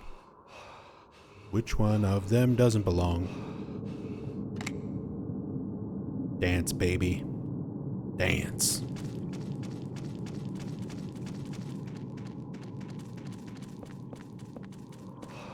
My leg hurts. My leg hurts. My fingers hurt. Well, now your back is gonna hurt because you just pulled landscaping duty. Anyone else's fingers hurt? There's a diary on the ground. I had that weird dream today. The one with the man with the long hair and coat. He was crying and looking for his mother again. I saw that man with the coat 10 years ago at this apartment. He was going up the stairs carrying a heavy tool, an old-looking bowl, and a bag that was dripping blood. So that was the obsidian goblet, his corpse, his own corpse. The heavy tool might be the crucifix, essentially, that he's on. The, like, weird setup that his body is mounted on. I never saw him again after that, but a few days later, the neighbors complained that they heard strange noises coming from the supposedly empty room 302. So I took a look around room 302 and found signs that someone had been in there, but nothing odd other than that. Apparently didn't check the storage closet. But that's when it all started. I still hear strange noises coming from the window of room 302. Sunderland. Frank, not James.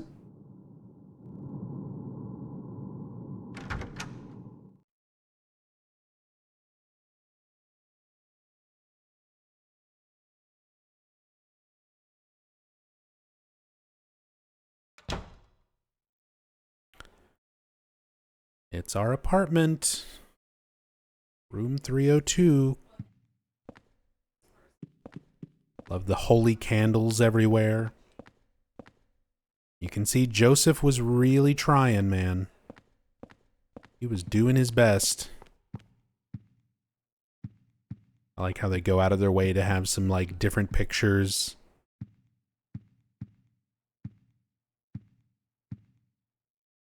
Record player instead of the TV. All the stuff that Joseph describes in the beginning.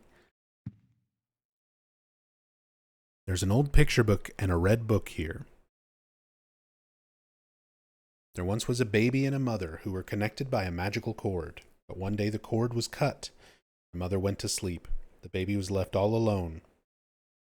But the baby made lots of friends at Wish House, and everyone was very nice to him. The baby was happy. His friends told him how to wake up his mother, so the baby went right away to go and wake her up. But the mother wouldn't wake up. No matter how he tried, she wouldn't wake up. Because the one that he was trying to wake up was actually the devil. The baby had been deceived. Poor baby. The baby cried and cried and cried when he thought of the mother. He remembered the feeling of being connected to her through the magical cord. Just then a ray of light came down from the sky. The light was very warm, made the baby feel good. When the baby looked into his hand, he saw that the magical cord was lying there. With the cord clutched in his hand, the baby went happily to sleep. Actually, just the story of Walter.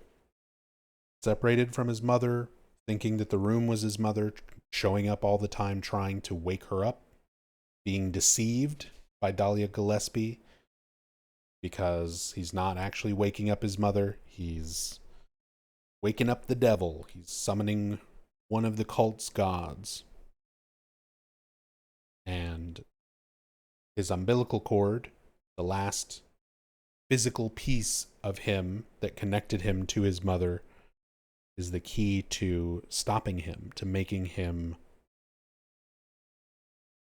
not really mortal. He's still undead, but nullifying his powers enough that he can be exorcised. Put the old picture book in the scrapbook. And then we have the Crimson Tome. Very similar to the Crimson Ceremony, another one of the rebirth ending items from Silent Hill 2.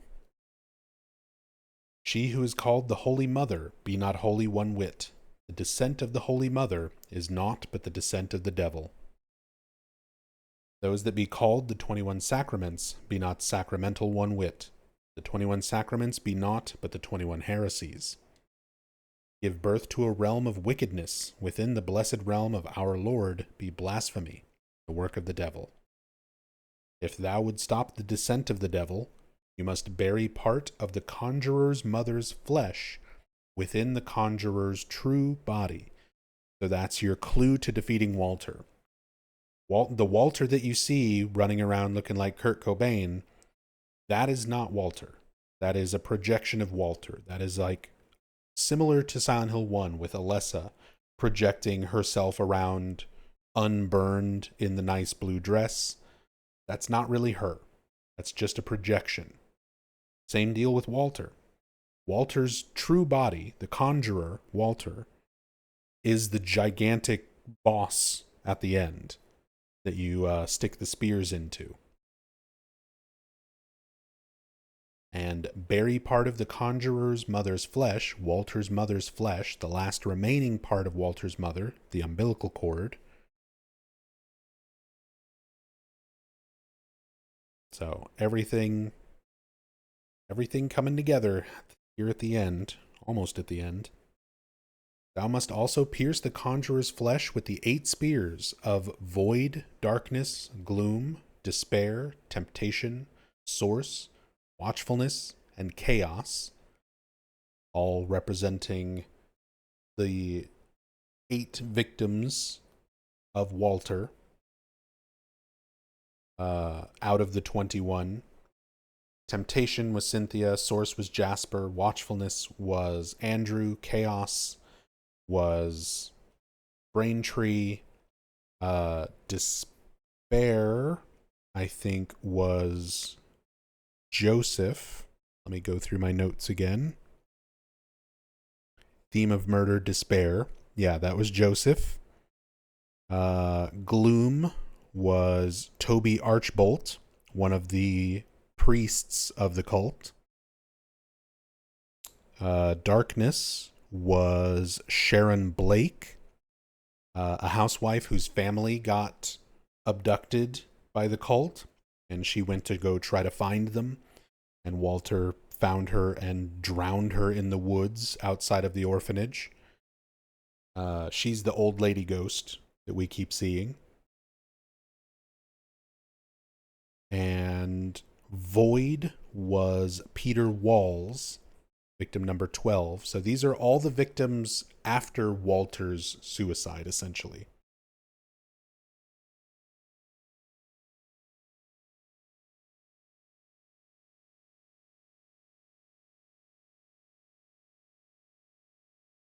Do we know what actually happened to his parents? They just bailed, right? We barely know anything about Walter's parents. We get a little bit of a flashback with some audio clips of Walter's father, basically just saying, I told you we shouldn't have had a baby. And them saying, hurry up, get packed. So yeah, he was just abandoned immediately after birth. Do so, and the conjurer's unholy flesh will become that which once it was, by the grace of our Lord.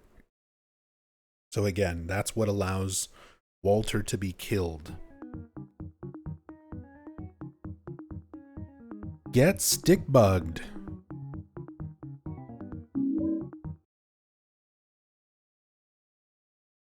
Ten people getting stick bugged. Darka205, thank you so much for the gift subs. Stick bugging some people in the community. Thank you so much, Darka. Sinister Shadow, Petra the Wiz, A19990108, Slightly Bitter Sisters, Random Ivy 9, Amada 19, The Jersey Angel, Gray Fox 3D, or Otto, and the real Sergeant Crispy. Enjoy the subs, enjoy the ad-free viewing, enjoy the Silent Hill themed emotes that you can use anywhere on Twitch. Enjoy getting stick bugged by Darka205. Thank you so much, Darka.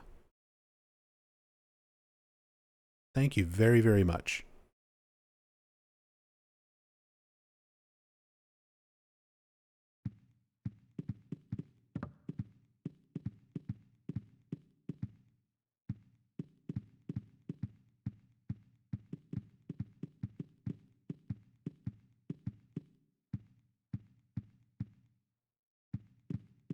Shame we don't get to really examine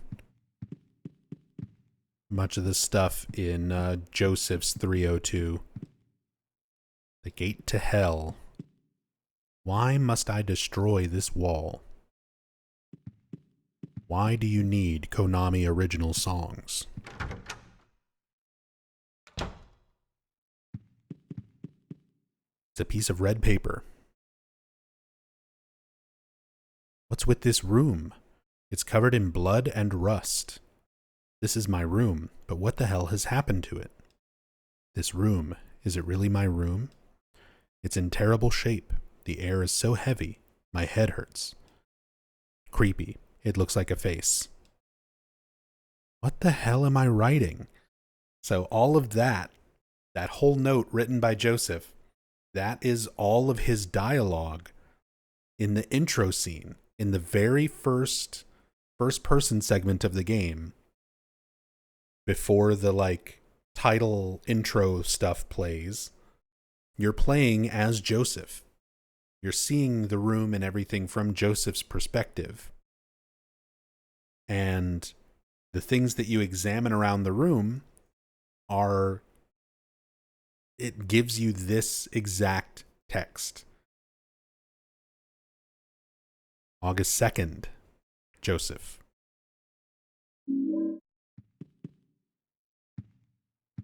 So that was some of the last things that Joseph wrote, and he doesn't even realize why he was writing it. Piece of red paper. I can't break down the wall. August 3rd. Piece of red paper.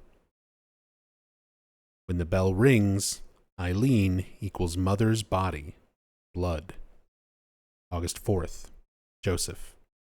Which is why we hear a bell sound once we get to the end of the apartment world second time. The little time between finding the umbilical cord and getting to Walter's boss fight. There's a tone constantly ringing out, a bell constantly ringing.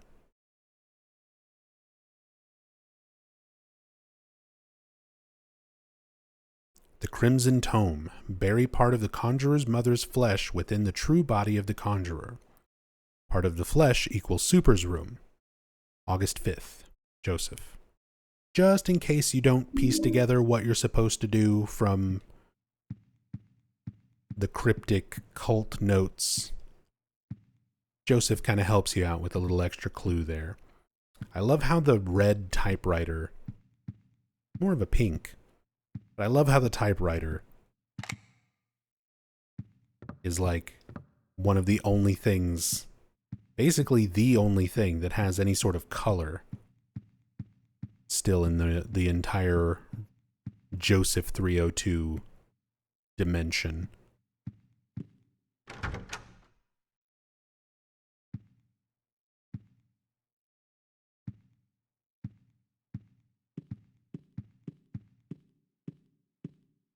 Something is drippy. Joseph is leaking again.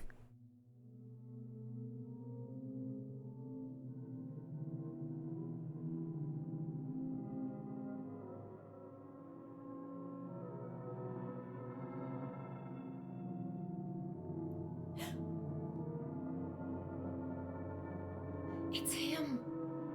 You've done well to make it this far.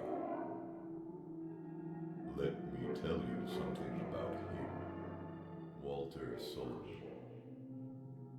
When he was a little boy, he began to believe that my apartment was actually his birth mother. He decided to free her from the stains and corruption of this world. At the orphanage, he learned of the 21 sacraments, the only way to purify her.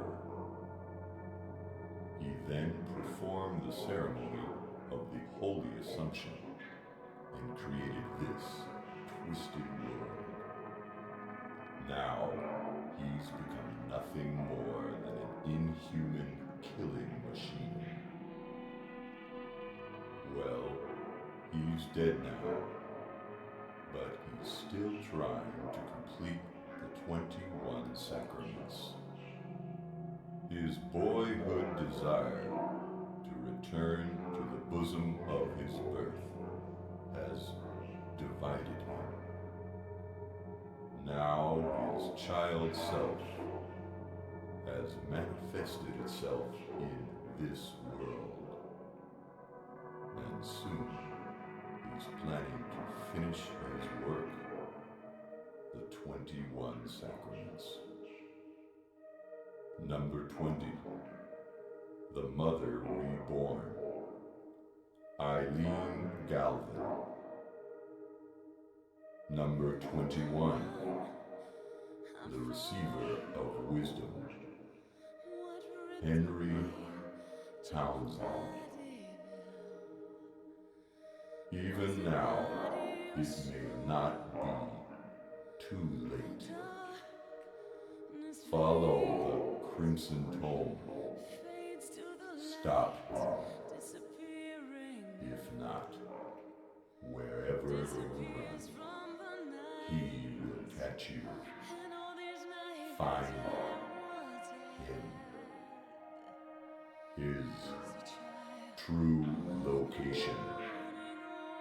It must be nearby. You must kill him. You must kill him. Kill. Kill. Kill. Kill. Hurry. She's been taken over. She's number 20. The mother was born. The crimson tome. Obey the crimson tome. Kill him. Must kill him. Kill. Kill. Kill. Kill.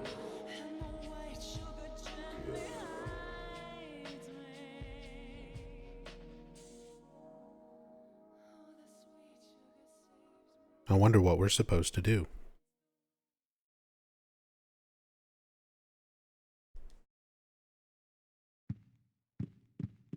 Are you killing yet? Iggy. My cats are being very needy right now.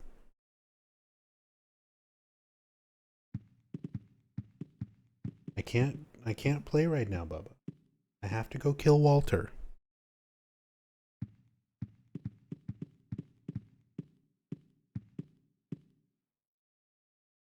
There's a pickaxe stuck in the wall. The pickaxe of hope.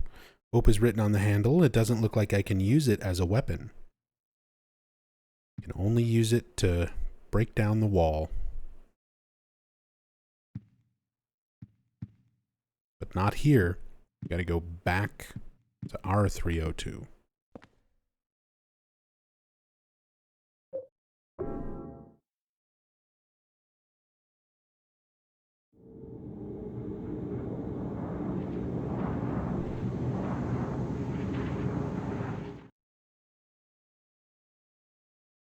Hey, Agent 501.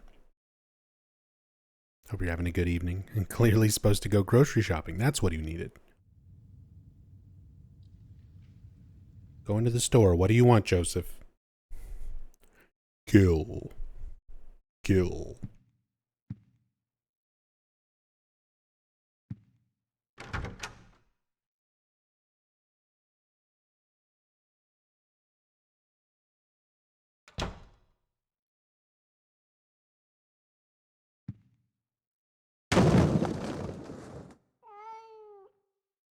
Oh. That's not my cat.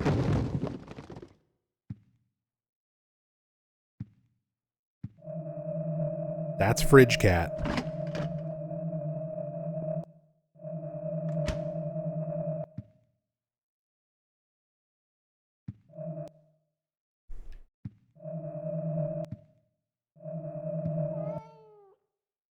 I'm so sorry, Fridge Cat.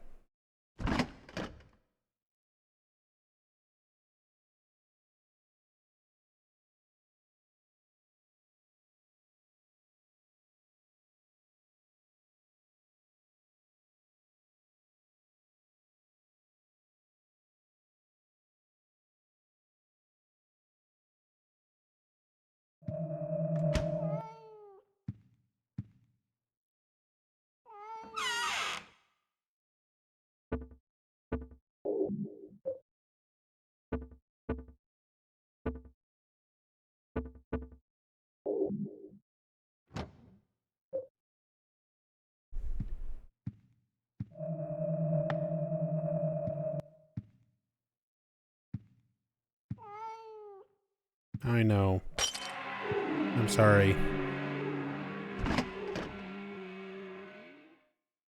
There we go.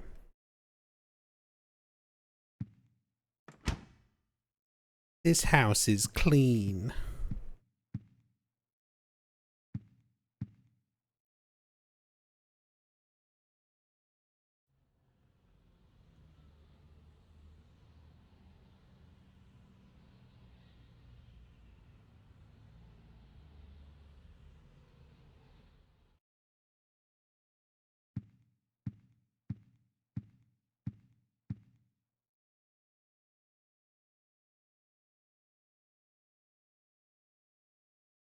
So another final note. Number 1, 10 heart. Number 2, 10. Number 3, 10 hearts. Number 4, 10 hearts. Steve Garl. So this is where all of those notes about the victims, all of Walter's victims, like leading up to the events of the game, this is where you really should have gotten information about them. And instead you just kind of get this, like little tiny bits and pieces. Steve Garland, Billy Locane, Miriam Locane, but like number 1, Jimmy Stone, not even slightly mentioned. Like each of these victims barely kind of get mentioned at all. Billy and Miriam Locane are there just because Silent Hill 2. They were the main ones from the Walter Sullivan memo. 9 and 10, we don't get him. And then Holy Assumption, Walter Sullivan, victim 11, takes his own life. Victim 12, Void, doesn't say who. Darkness, doesn't say who. Gloom, doesn't say who. Like, all of this should have given victim info. That shouldn't have been sent off to the Konami website as, like, supplemental material. That should have been stuff in the game. So frustrating. Despair, Joseph Schreiber. Temptation, Cynthia Velasquez. At least it tells you, like, all the victims involved in the events of the game. Source, Jasper Gain. Watchfulness, Andrew DeSalvo. Chaos, Richard Braintree. Mother, Eileen Galvin. Wisdom, Henry Townsend.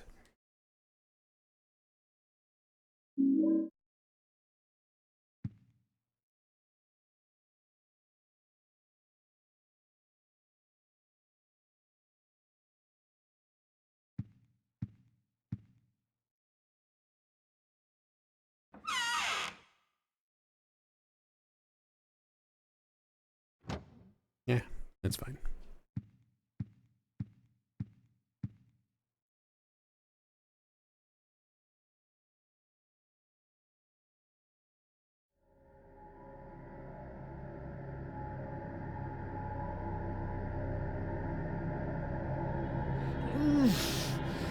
Oh, Jesus.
This was always such a cool visual.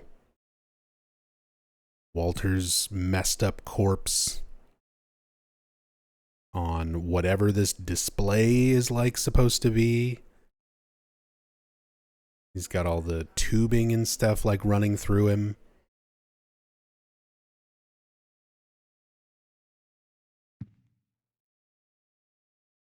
The black feathers like wings. Looking like Sephiroth.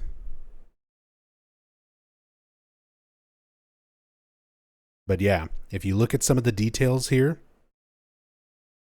the injury on the head, just sort of the features, the shape of the nose, the eyes, the face, the torn up side of the mouth where the teeth are exposed. Pay attention to all of that when we get to the final boss. The way that note was describing the conjurer's true body. So when you see the giant thing, not the normal looking Kurt Cobain Walter that's teleporting around in the final boss fight, but the big main thing that you stick the spears into, that's the real Walter. And it has all these same features.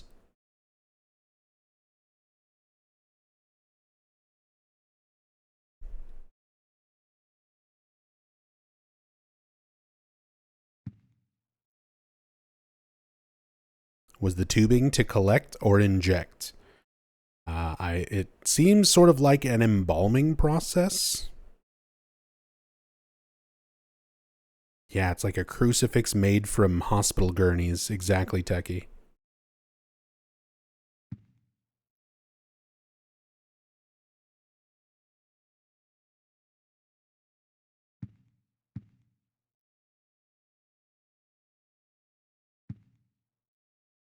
Henry paying for all this apartment space with a corpse? Not to mention the electricity bills. The fridge has just been hanging open, light on this whole time.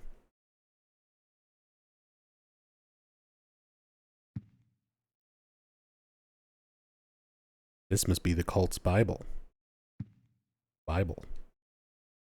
It's a bowl made from obsidian. There's our obsidian goblet from Silent Hill 2, rebirth ending item. Filled with white oil. Walter must have used this here. There's our white chrism. All the rebirth ending stuff making a return.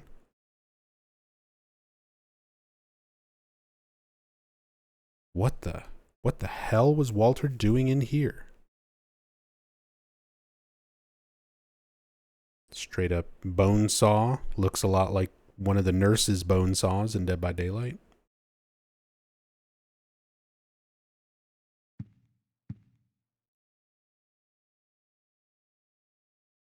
What's this in the refrigerator? Bags of blood and things like that.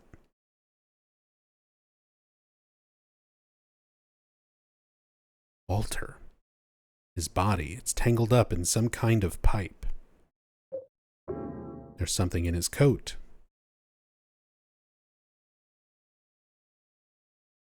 Should I look in his coat pocket? Got the keys of liberation. Extremely evil-looking keys held by the corpse of Walter. I love that description. Evil keys. They're so evil-looking.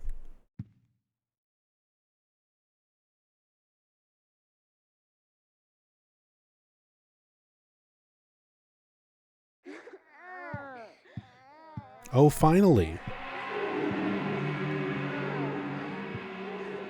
We've had the doll in our inventory this whole time. And finally we get the doll haunting.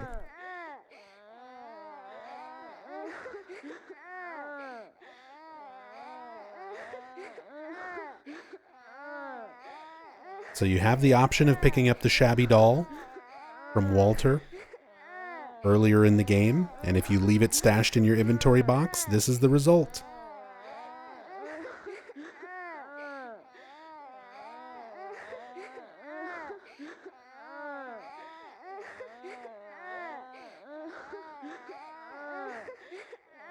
How many babies are there? 21? 15 by my count.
Be gone, demon babies.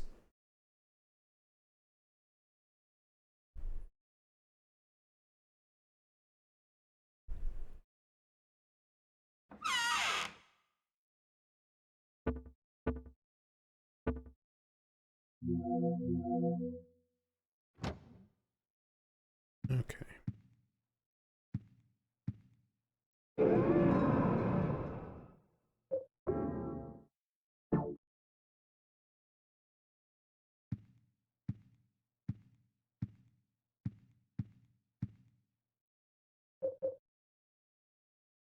Keys of Liberation. We're finally breaking off all the locks. And you don't even see Henry just like use keys. They literally just break off and fly away.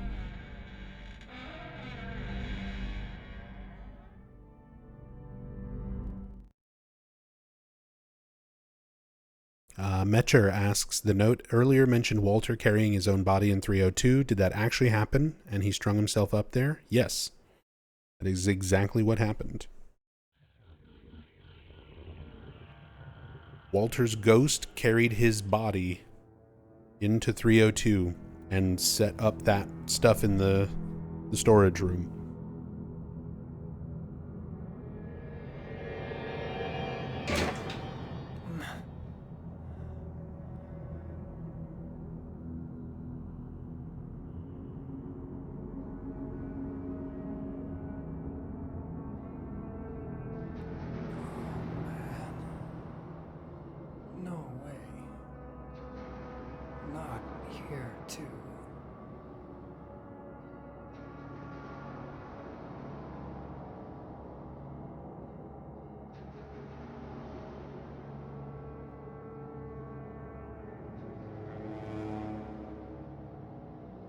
Eileen?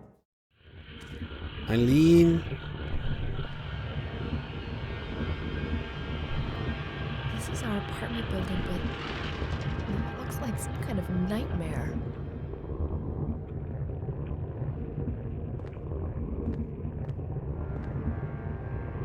All the walls and floors have turned into wiggly hamburger meat.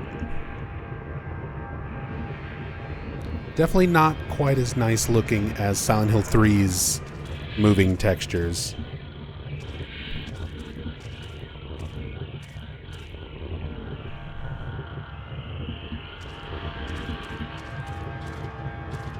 Perfect Stranglers asks if I've seen Cure, 1997, the J-horror movie.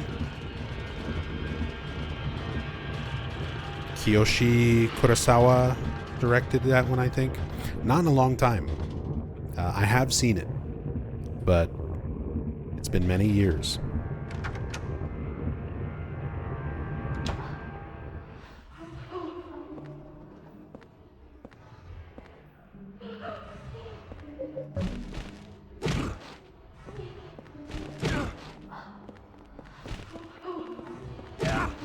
Be nice. Billy and Miriam. Be nice. Also, this sound effect, that like crying sound effect, They rip that sound effect and reuse it in Silent Hill Homecoming when the first Siam appears. It always sticks out like a sore thumb to me compared to the rest of the audio in Homecoming, and then suddenly recognizable Silent Hill 4 sound effect.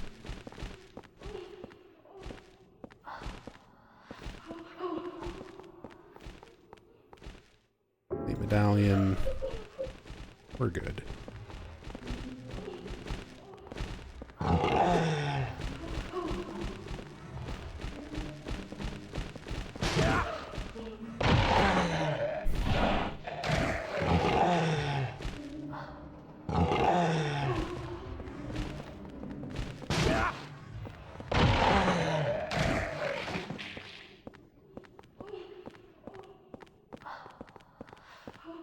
The new variation of the twin victims,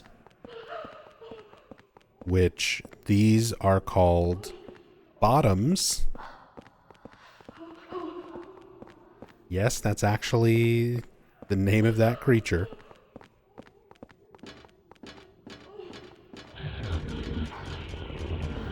Kind of a different meaning with that phrase these days. It's starting. So we couldn't read these signs when we were here previously, but now we can read them. Soon.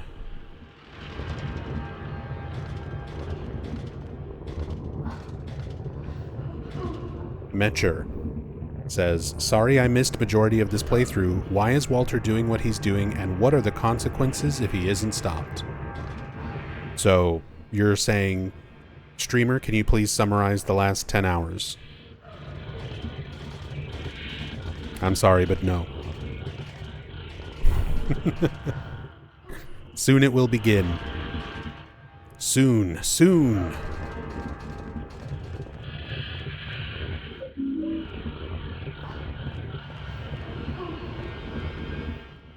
The ritual. Ritual.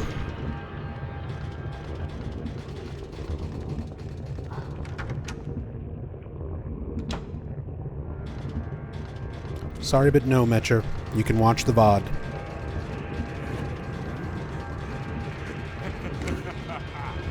Leave me alone, Walter.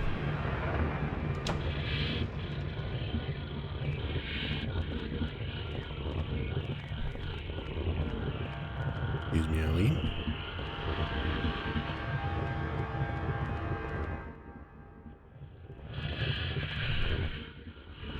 We don't get the descriptions from the paintings when we examine them this time around.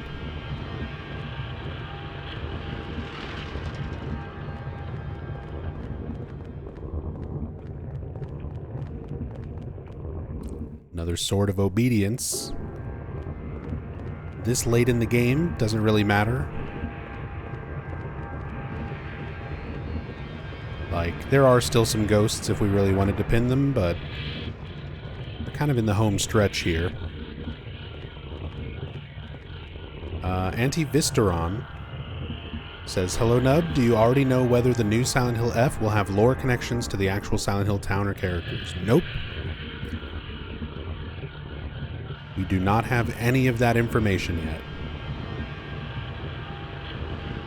But we'll find out in like 50-something days. It's not that long until Silent Hill F comes out.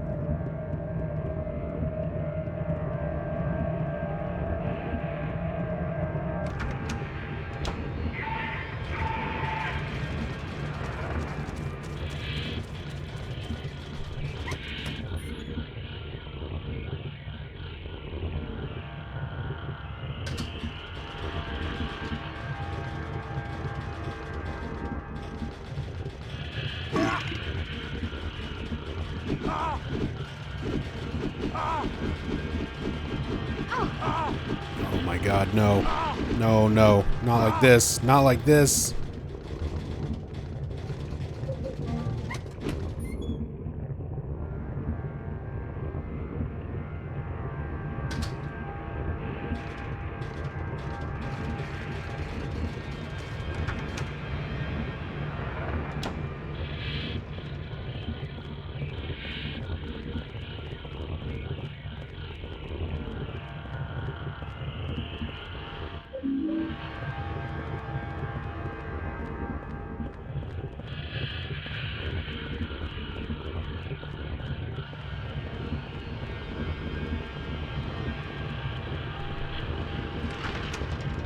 Why did they burp? That's a great question. I mean, the game was somewhat rushed, so there's a lot of stock sound effects that are just sort of dropped in, but I don't know why they went with sillyburp.wav.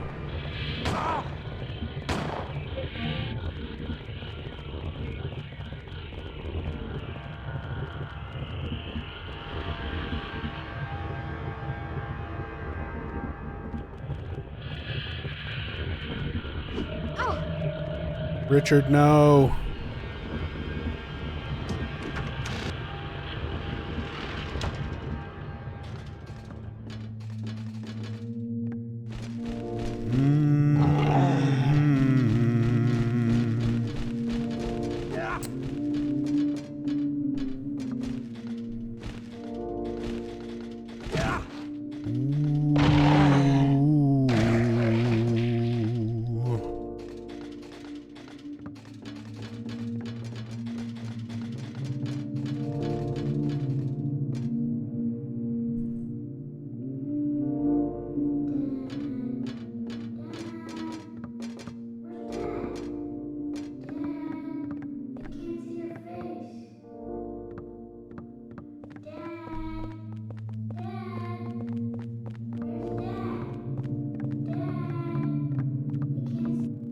There are 6 chains in the way.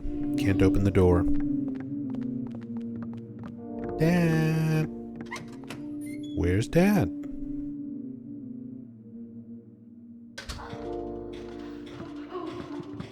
Giving us our clues that we need to go find all the representations of Walter's father that are strung up here on the first floor. Sketchbook. Walter's father? Papa.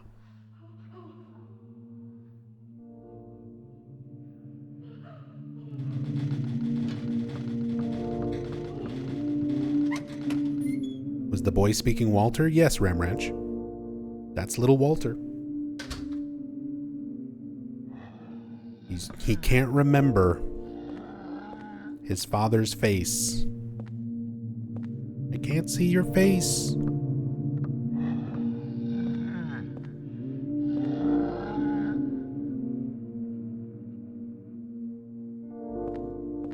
Oh, shut the hell up. You can't blame it all on me. But now we get these little glimpses into the past.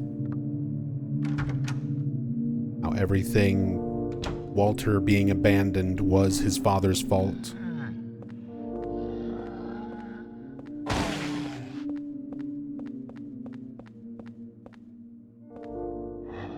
I told you we shouldn't have a baby, didn't I?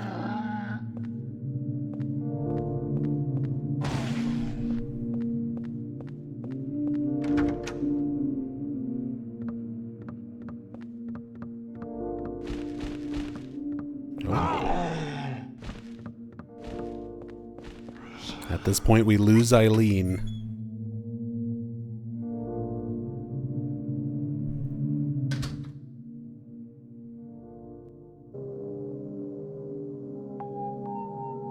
Eileen?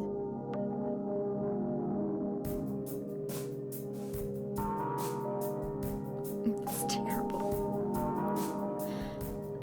That poor little boy.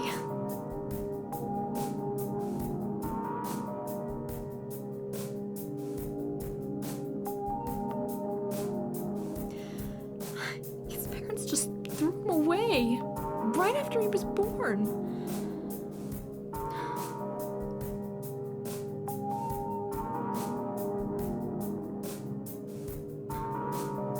Poor thing.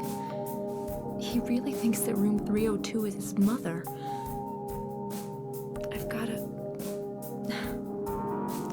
help him.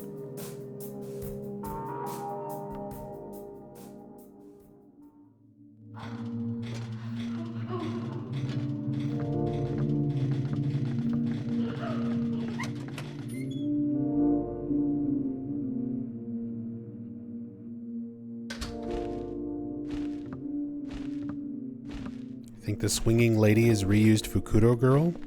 Looks like a Masahiro Ito lady. It's definitely not Fukudo. And it's not a reused asset. Ito wasn't involved with 4 at all.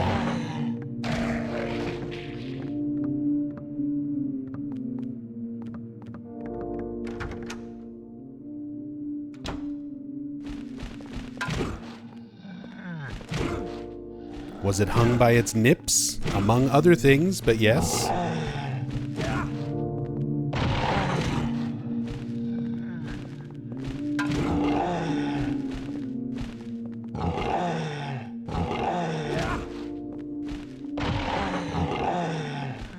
Oh, stay down.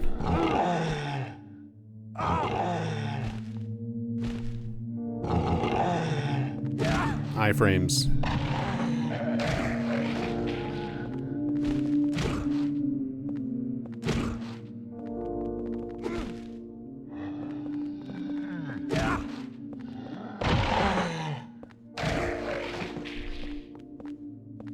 Anyway, let's get out of here. I can't stand it anymore.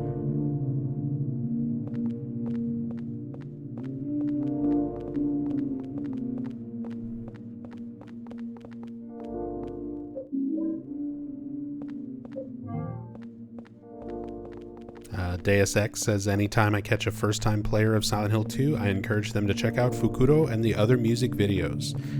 I mean, I recommend them to Silent Hill fans in general.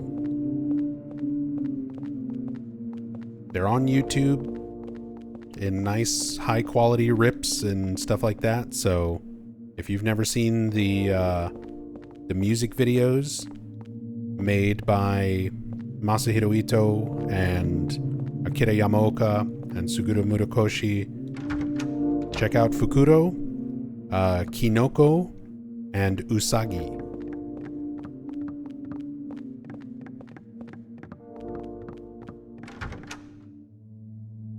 They're all really cool.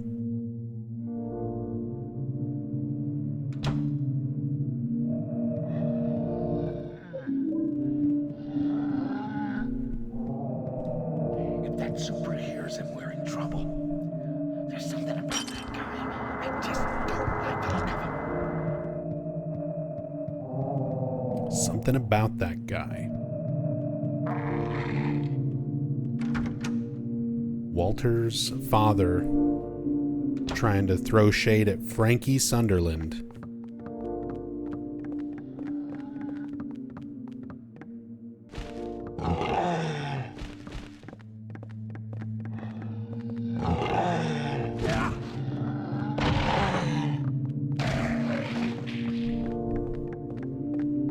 Was Silent Hill 3 Ito's last involvement in the series? Ito was involved with Silent Hill 2 Remake.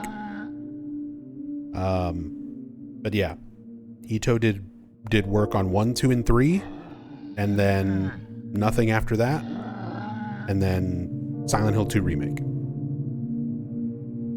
Little crybaby.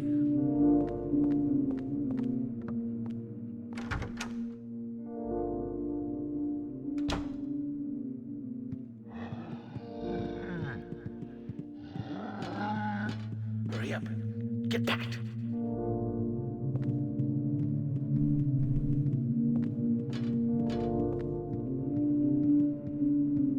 Hurry up. Get packed. I don't even need those.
umbilical cord time. This cutscene and the last one where Eileen picks up the sketchbook, by the way, have like 3 different variations. You have a variation of this cutscene when Eileen is not very possessed, a variation of the cutscene where she's moderately possessed, and a variation of these cutscenes when she's completely maxed out possessed. When she's completely maxed out, she's like freaking out and talking like little Walter, just kind of keeps saying mommy over and over. But we've actually got a relatively not possessed Eileen, surprisingly, for this story playthrough. I might fight Walter 2 times just to show a good and bad ending. Because we can fight him once and most likely do it fast enough to save her and show off a good ending. And then I can redo the fight after the ending and just take my time and let her die and show a bad one as well.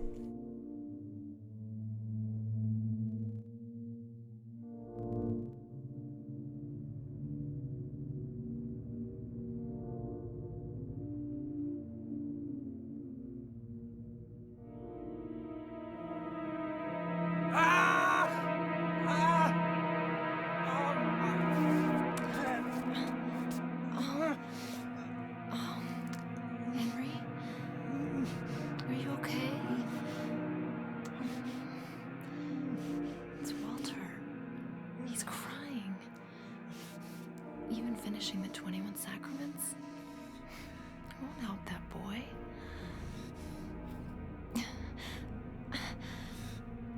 I'm going back, Henry, to the room where he is.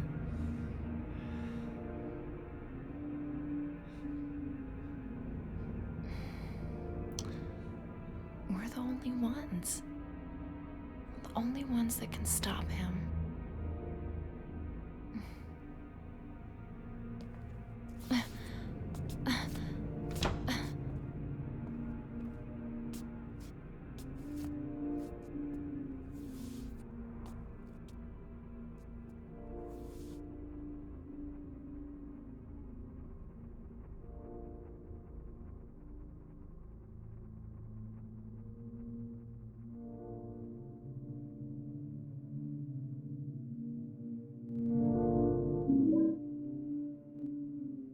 Walter Sullivan's umbilical cord.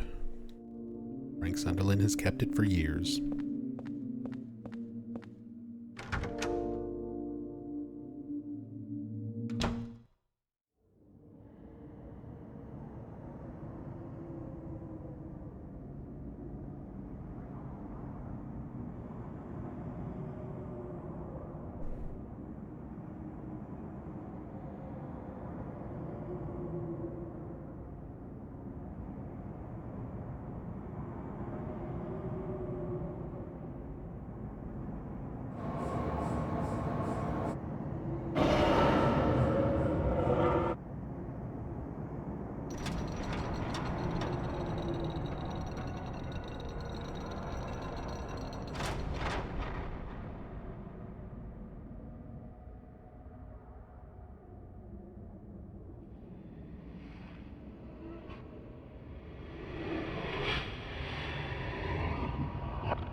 That look like the Event Horizon Drive core? It's most likely inspired from that directly.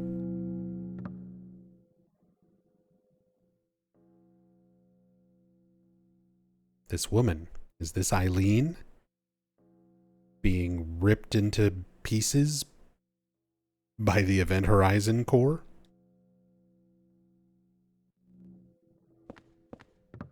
And there's the bell tolling that we read about in the previous note.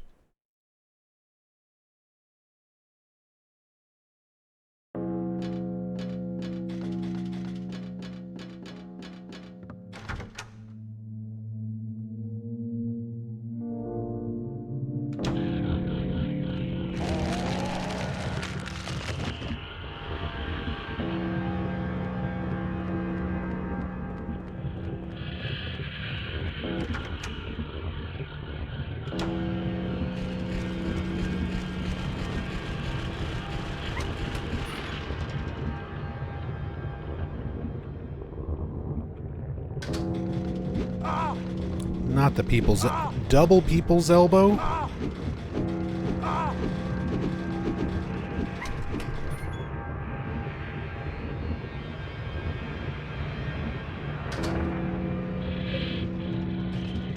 Unbelievable.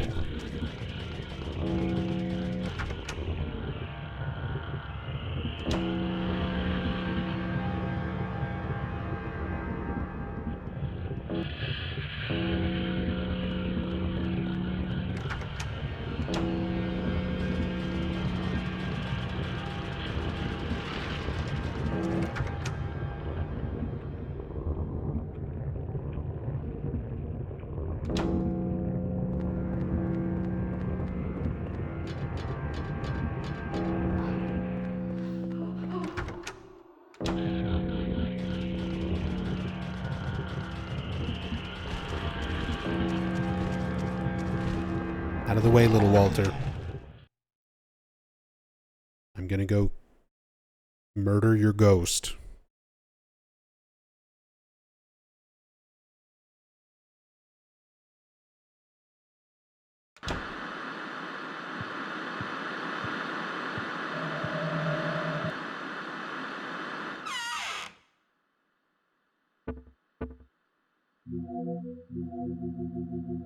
Do I even have any more things? I don't even have any more things.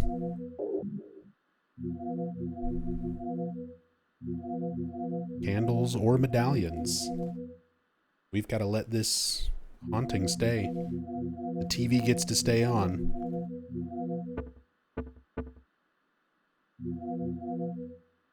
Take revolver. And bullets. Why not?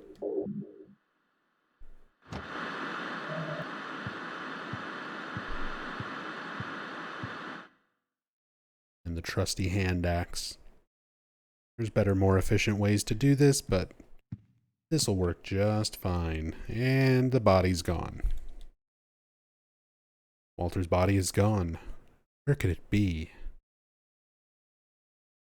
In the depression. Wait a minute. This is no normal depression. This is advanced depression. When I stare into it, I feel like I could be sucked in. It's like it's connected to some other dimension. Or maybe it's like a hole that once you enter, you can never leave. Will you go in? Yes, but I'm gonna save.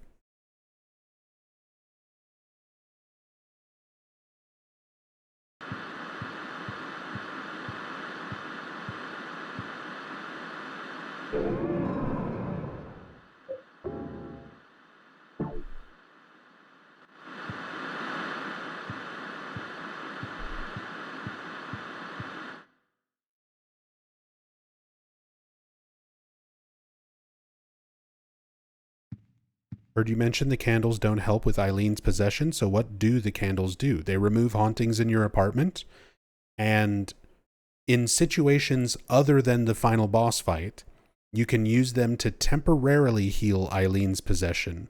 If you just need her to like run a little bit faster to get through a particular area, or to get through an area with a lot of enemies where she keeps like stopping and freaking out. You can use it as a temporary heal, which is why a lot of people assumed that you could use it for the final boss fight, but it doesn't work that way. It doesn't work for the final boss. But the main usage of the candles are for removing hauntings in the apartment.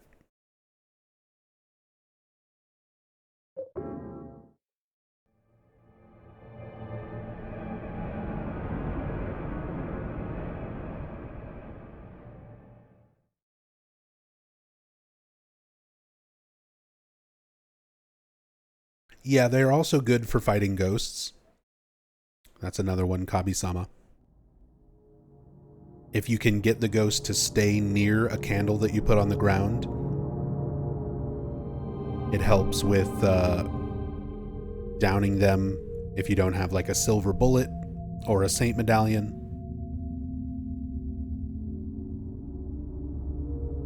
But even then, they're not great for that use. Saint medallions are definitely the more preferred thing if you're just going to fight ghosts.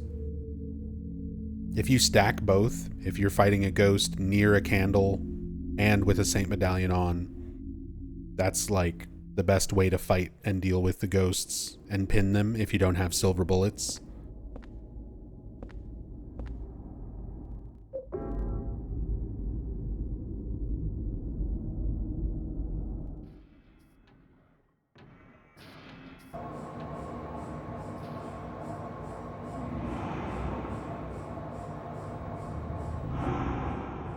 But there's actual Walter, the giant monster thing. That's Walter's real form. This Walter is just a projection.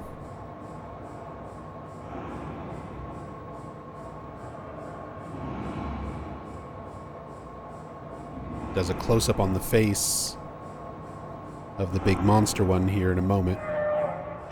See the messed up lip, the exposed teeth, the shape of the nose. It's the same as Walter's corpse. He's got all the tubes and everything running through him, the same way that the corpse was displayed in the storage room.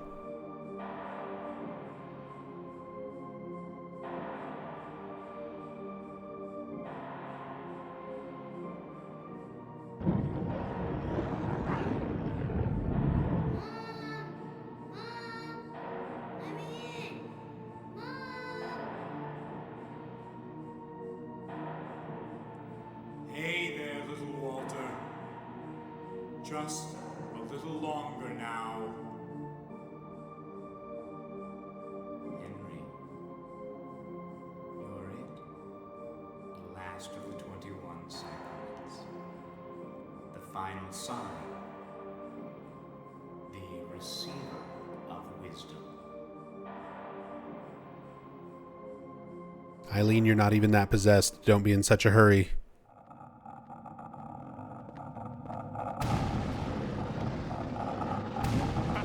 Alright, step 1. Umbilical cord. Umbilical cord.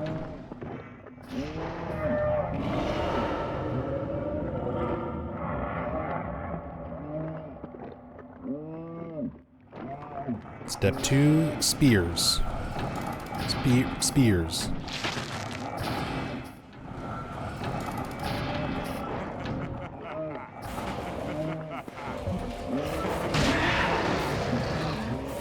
I might not be able to do this fast enough, even with Eileen's possession not being very high, just because I brought too many bullets. I should have left room for spears.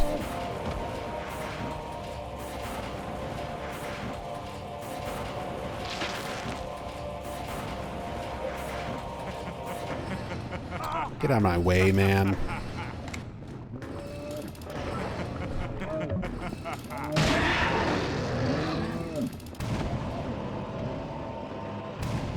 That's fine. Whatever ending we get, I'll do another fight after this to get the opposite. So if we get bad ending on this one, I'll do it again and get good. If we get good on this run, I'll do it again and get bad.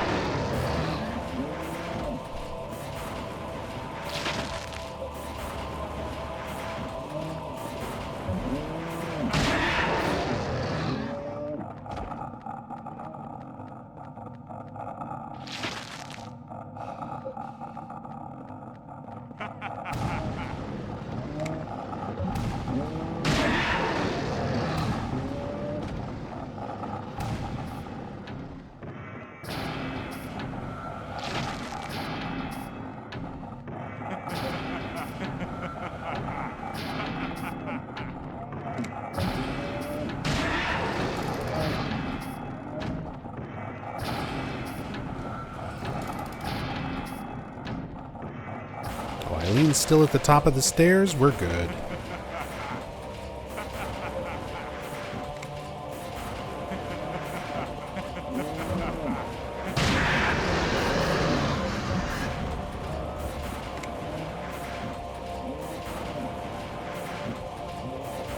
Get up, you goober. Wait for the jump.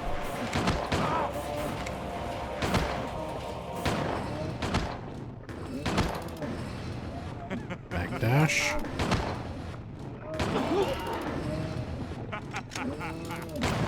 Dodge. Backdash.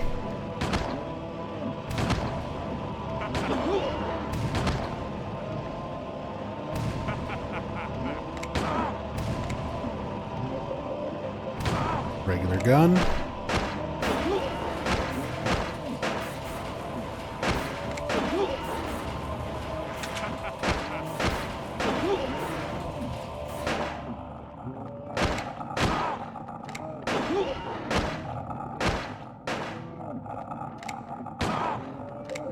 Ampule.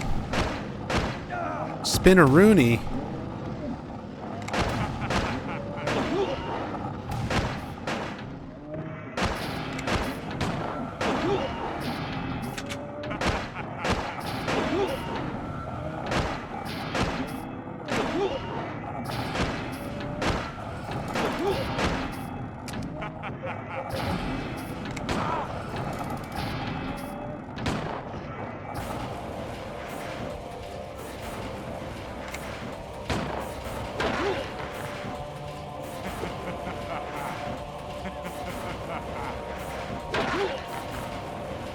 Come on, man. Just die. There we go. Eileen, don't walk in that. There we go. Good ending first. I'll redo the fight after this and go for bad ending. But enjoy the ending. One more ending after the credits.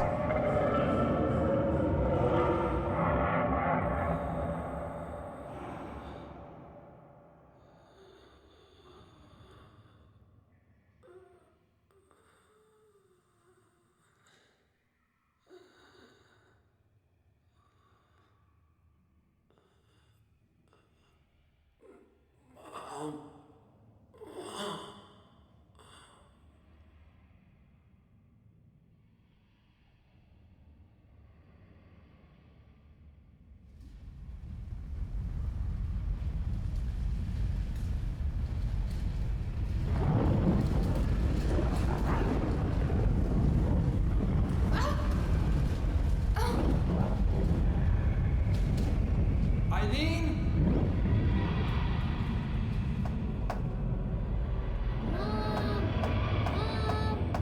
Let me in!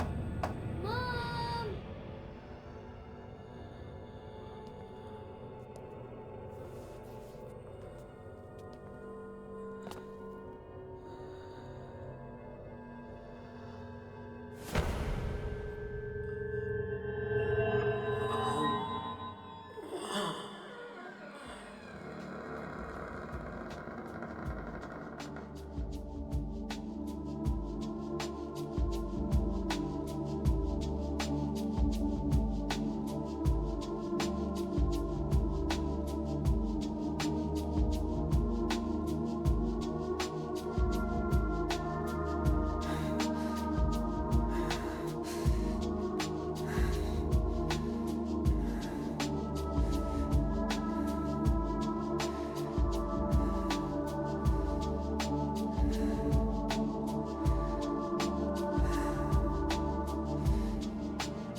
Eileen.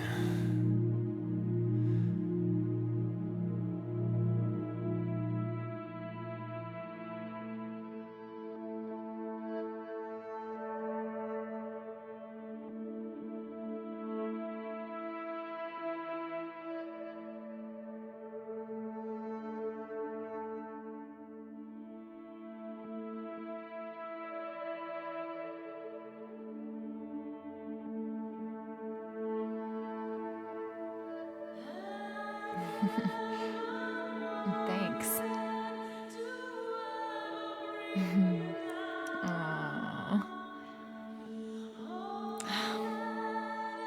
Guess we'll have to find a new place to live, huh?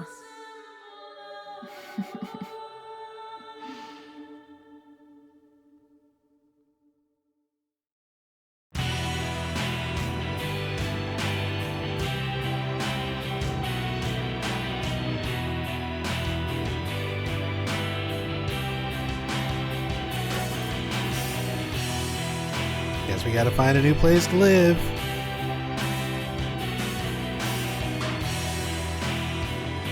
Did my controller stop working? The fuck?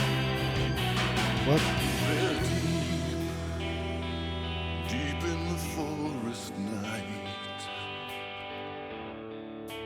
children dance the waltz. They laugh, whisper.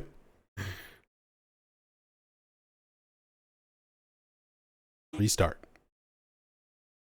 Don't worry, we're going to listen to Joe, but we're going to listen to Joe after the real good ending. The actual good endings, what are considered the good endings in this game, are not good in my opinion. That ending is meh. It's just so weird. So weird. Eileen's in the hospital. Guess we got to find a new place to live. I guess we're dating now? Maybe? It doesn't even seem that way. We still don't really know each other. No, the real good ending, the actual good ending, is Walter finally gets something good in his life. In his existence.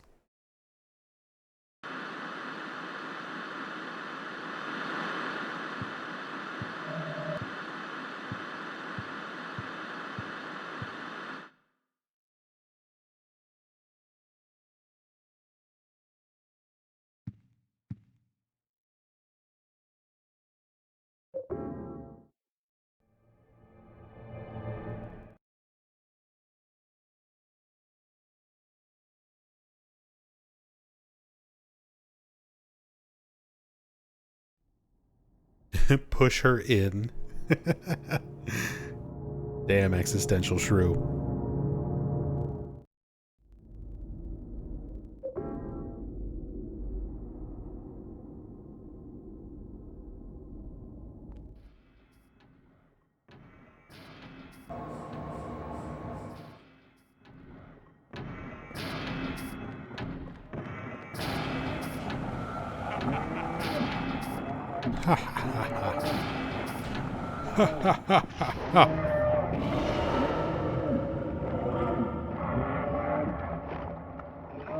Spit Slushy, welcome back. Thank you so much for the 14 months. Very much appreciate the support. Thank you, thank you.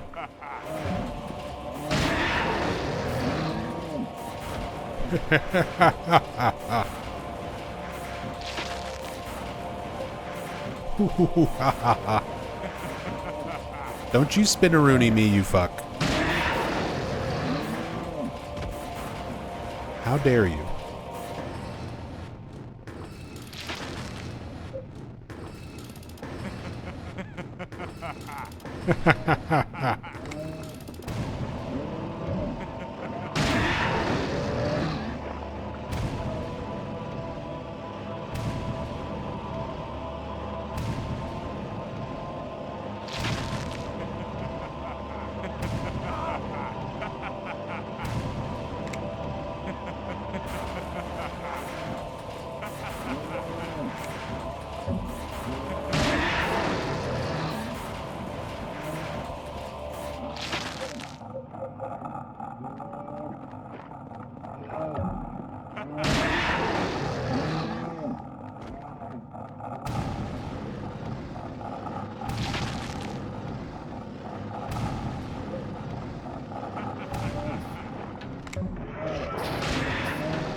iframes when pulling out the spears.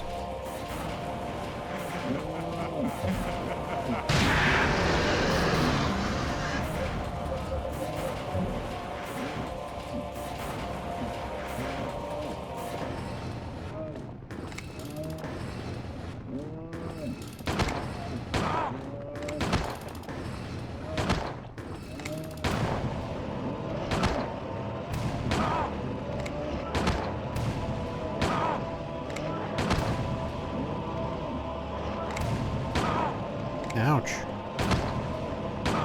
Ouch. God, the spinneroonie!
You're almost there, Eileen.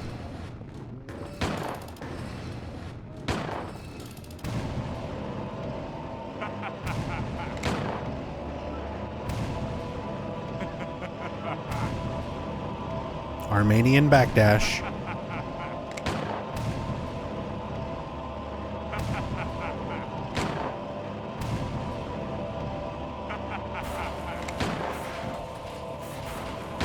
Damn.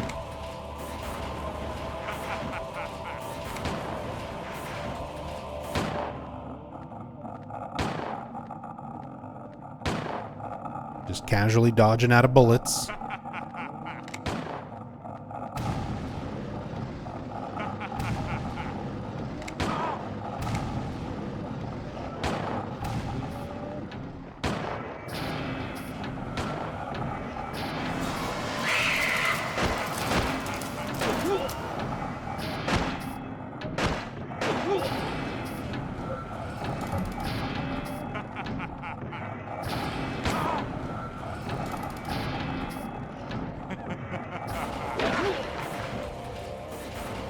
Oh no? What do you mean, oh no? This is what we want to happen.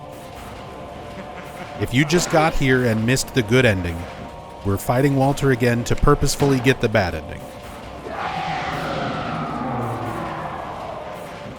Enjoy. The best ending. Walter gets what he wants.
And now the news. Yesterday in Ashfield and the woods near Silent Hill, the bodies of 5 men and women were discovered.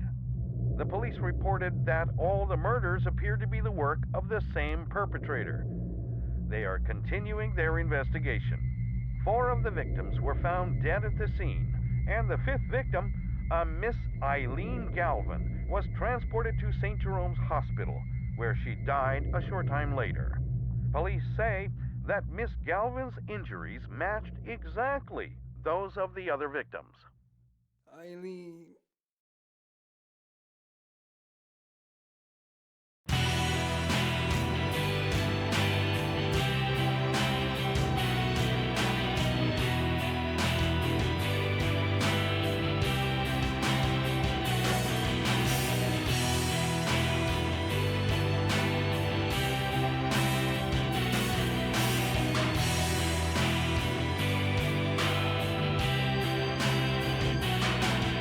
There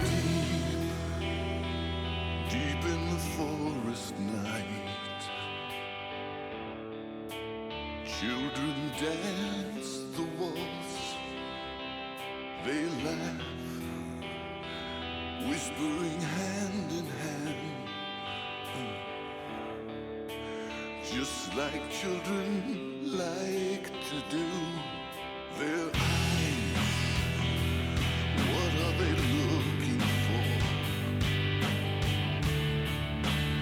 White dress flutters the beat, their song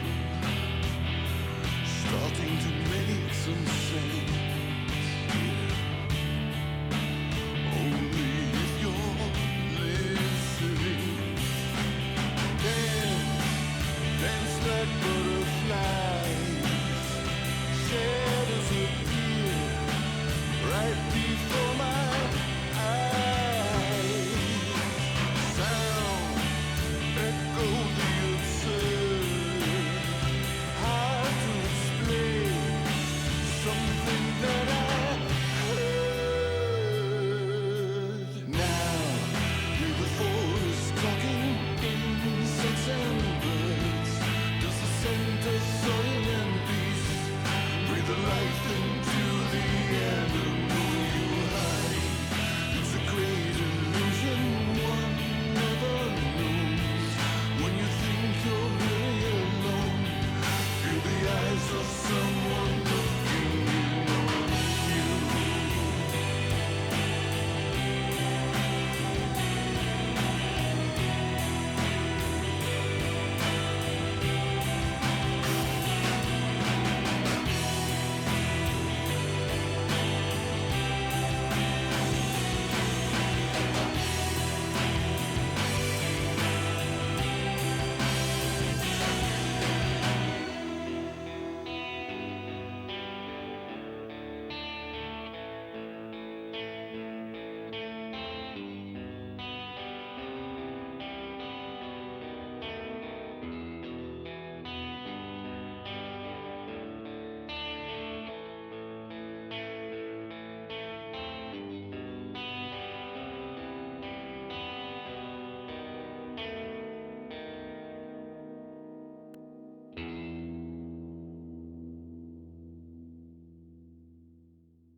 All right.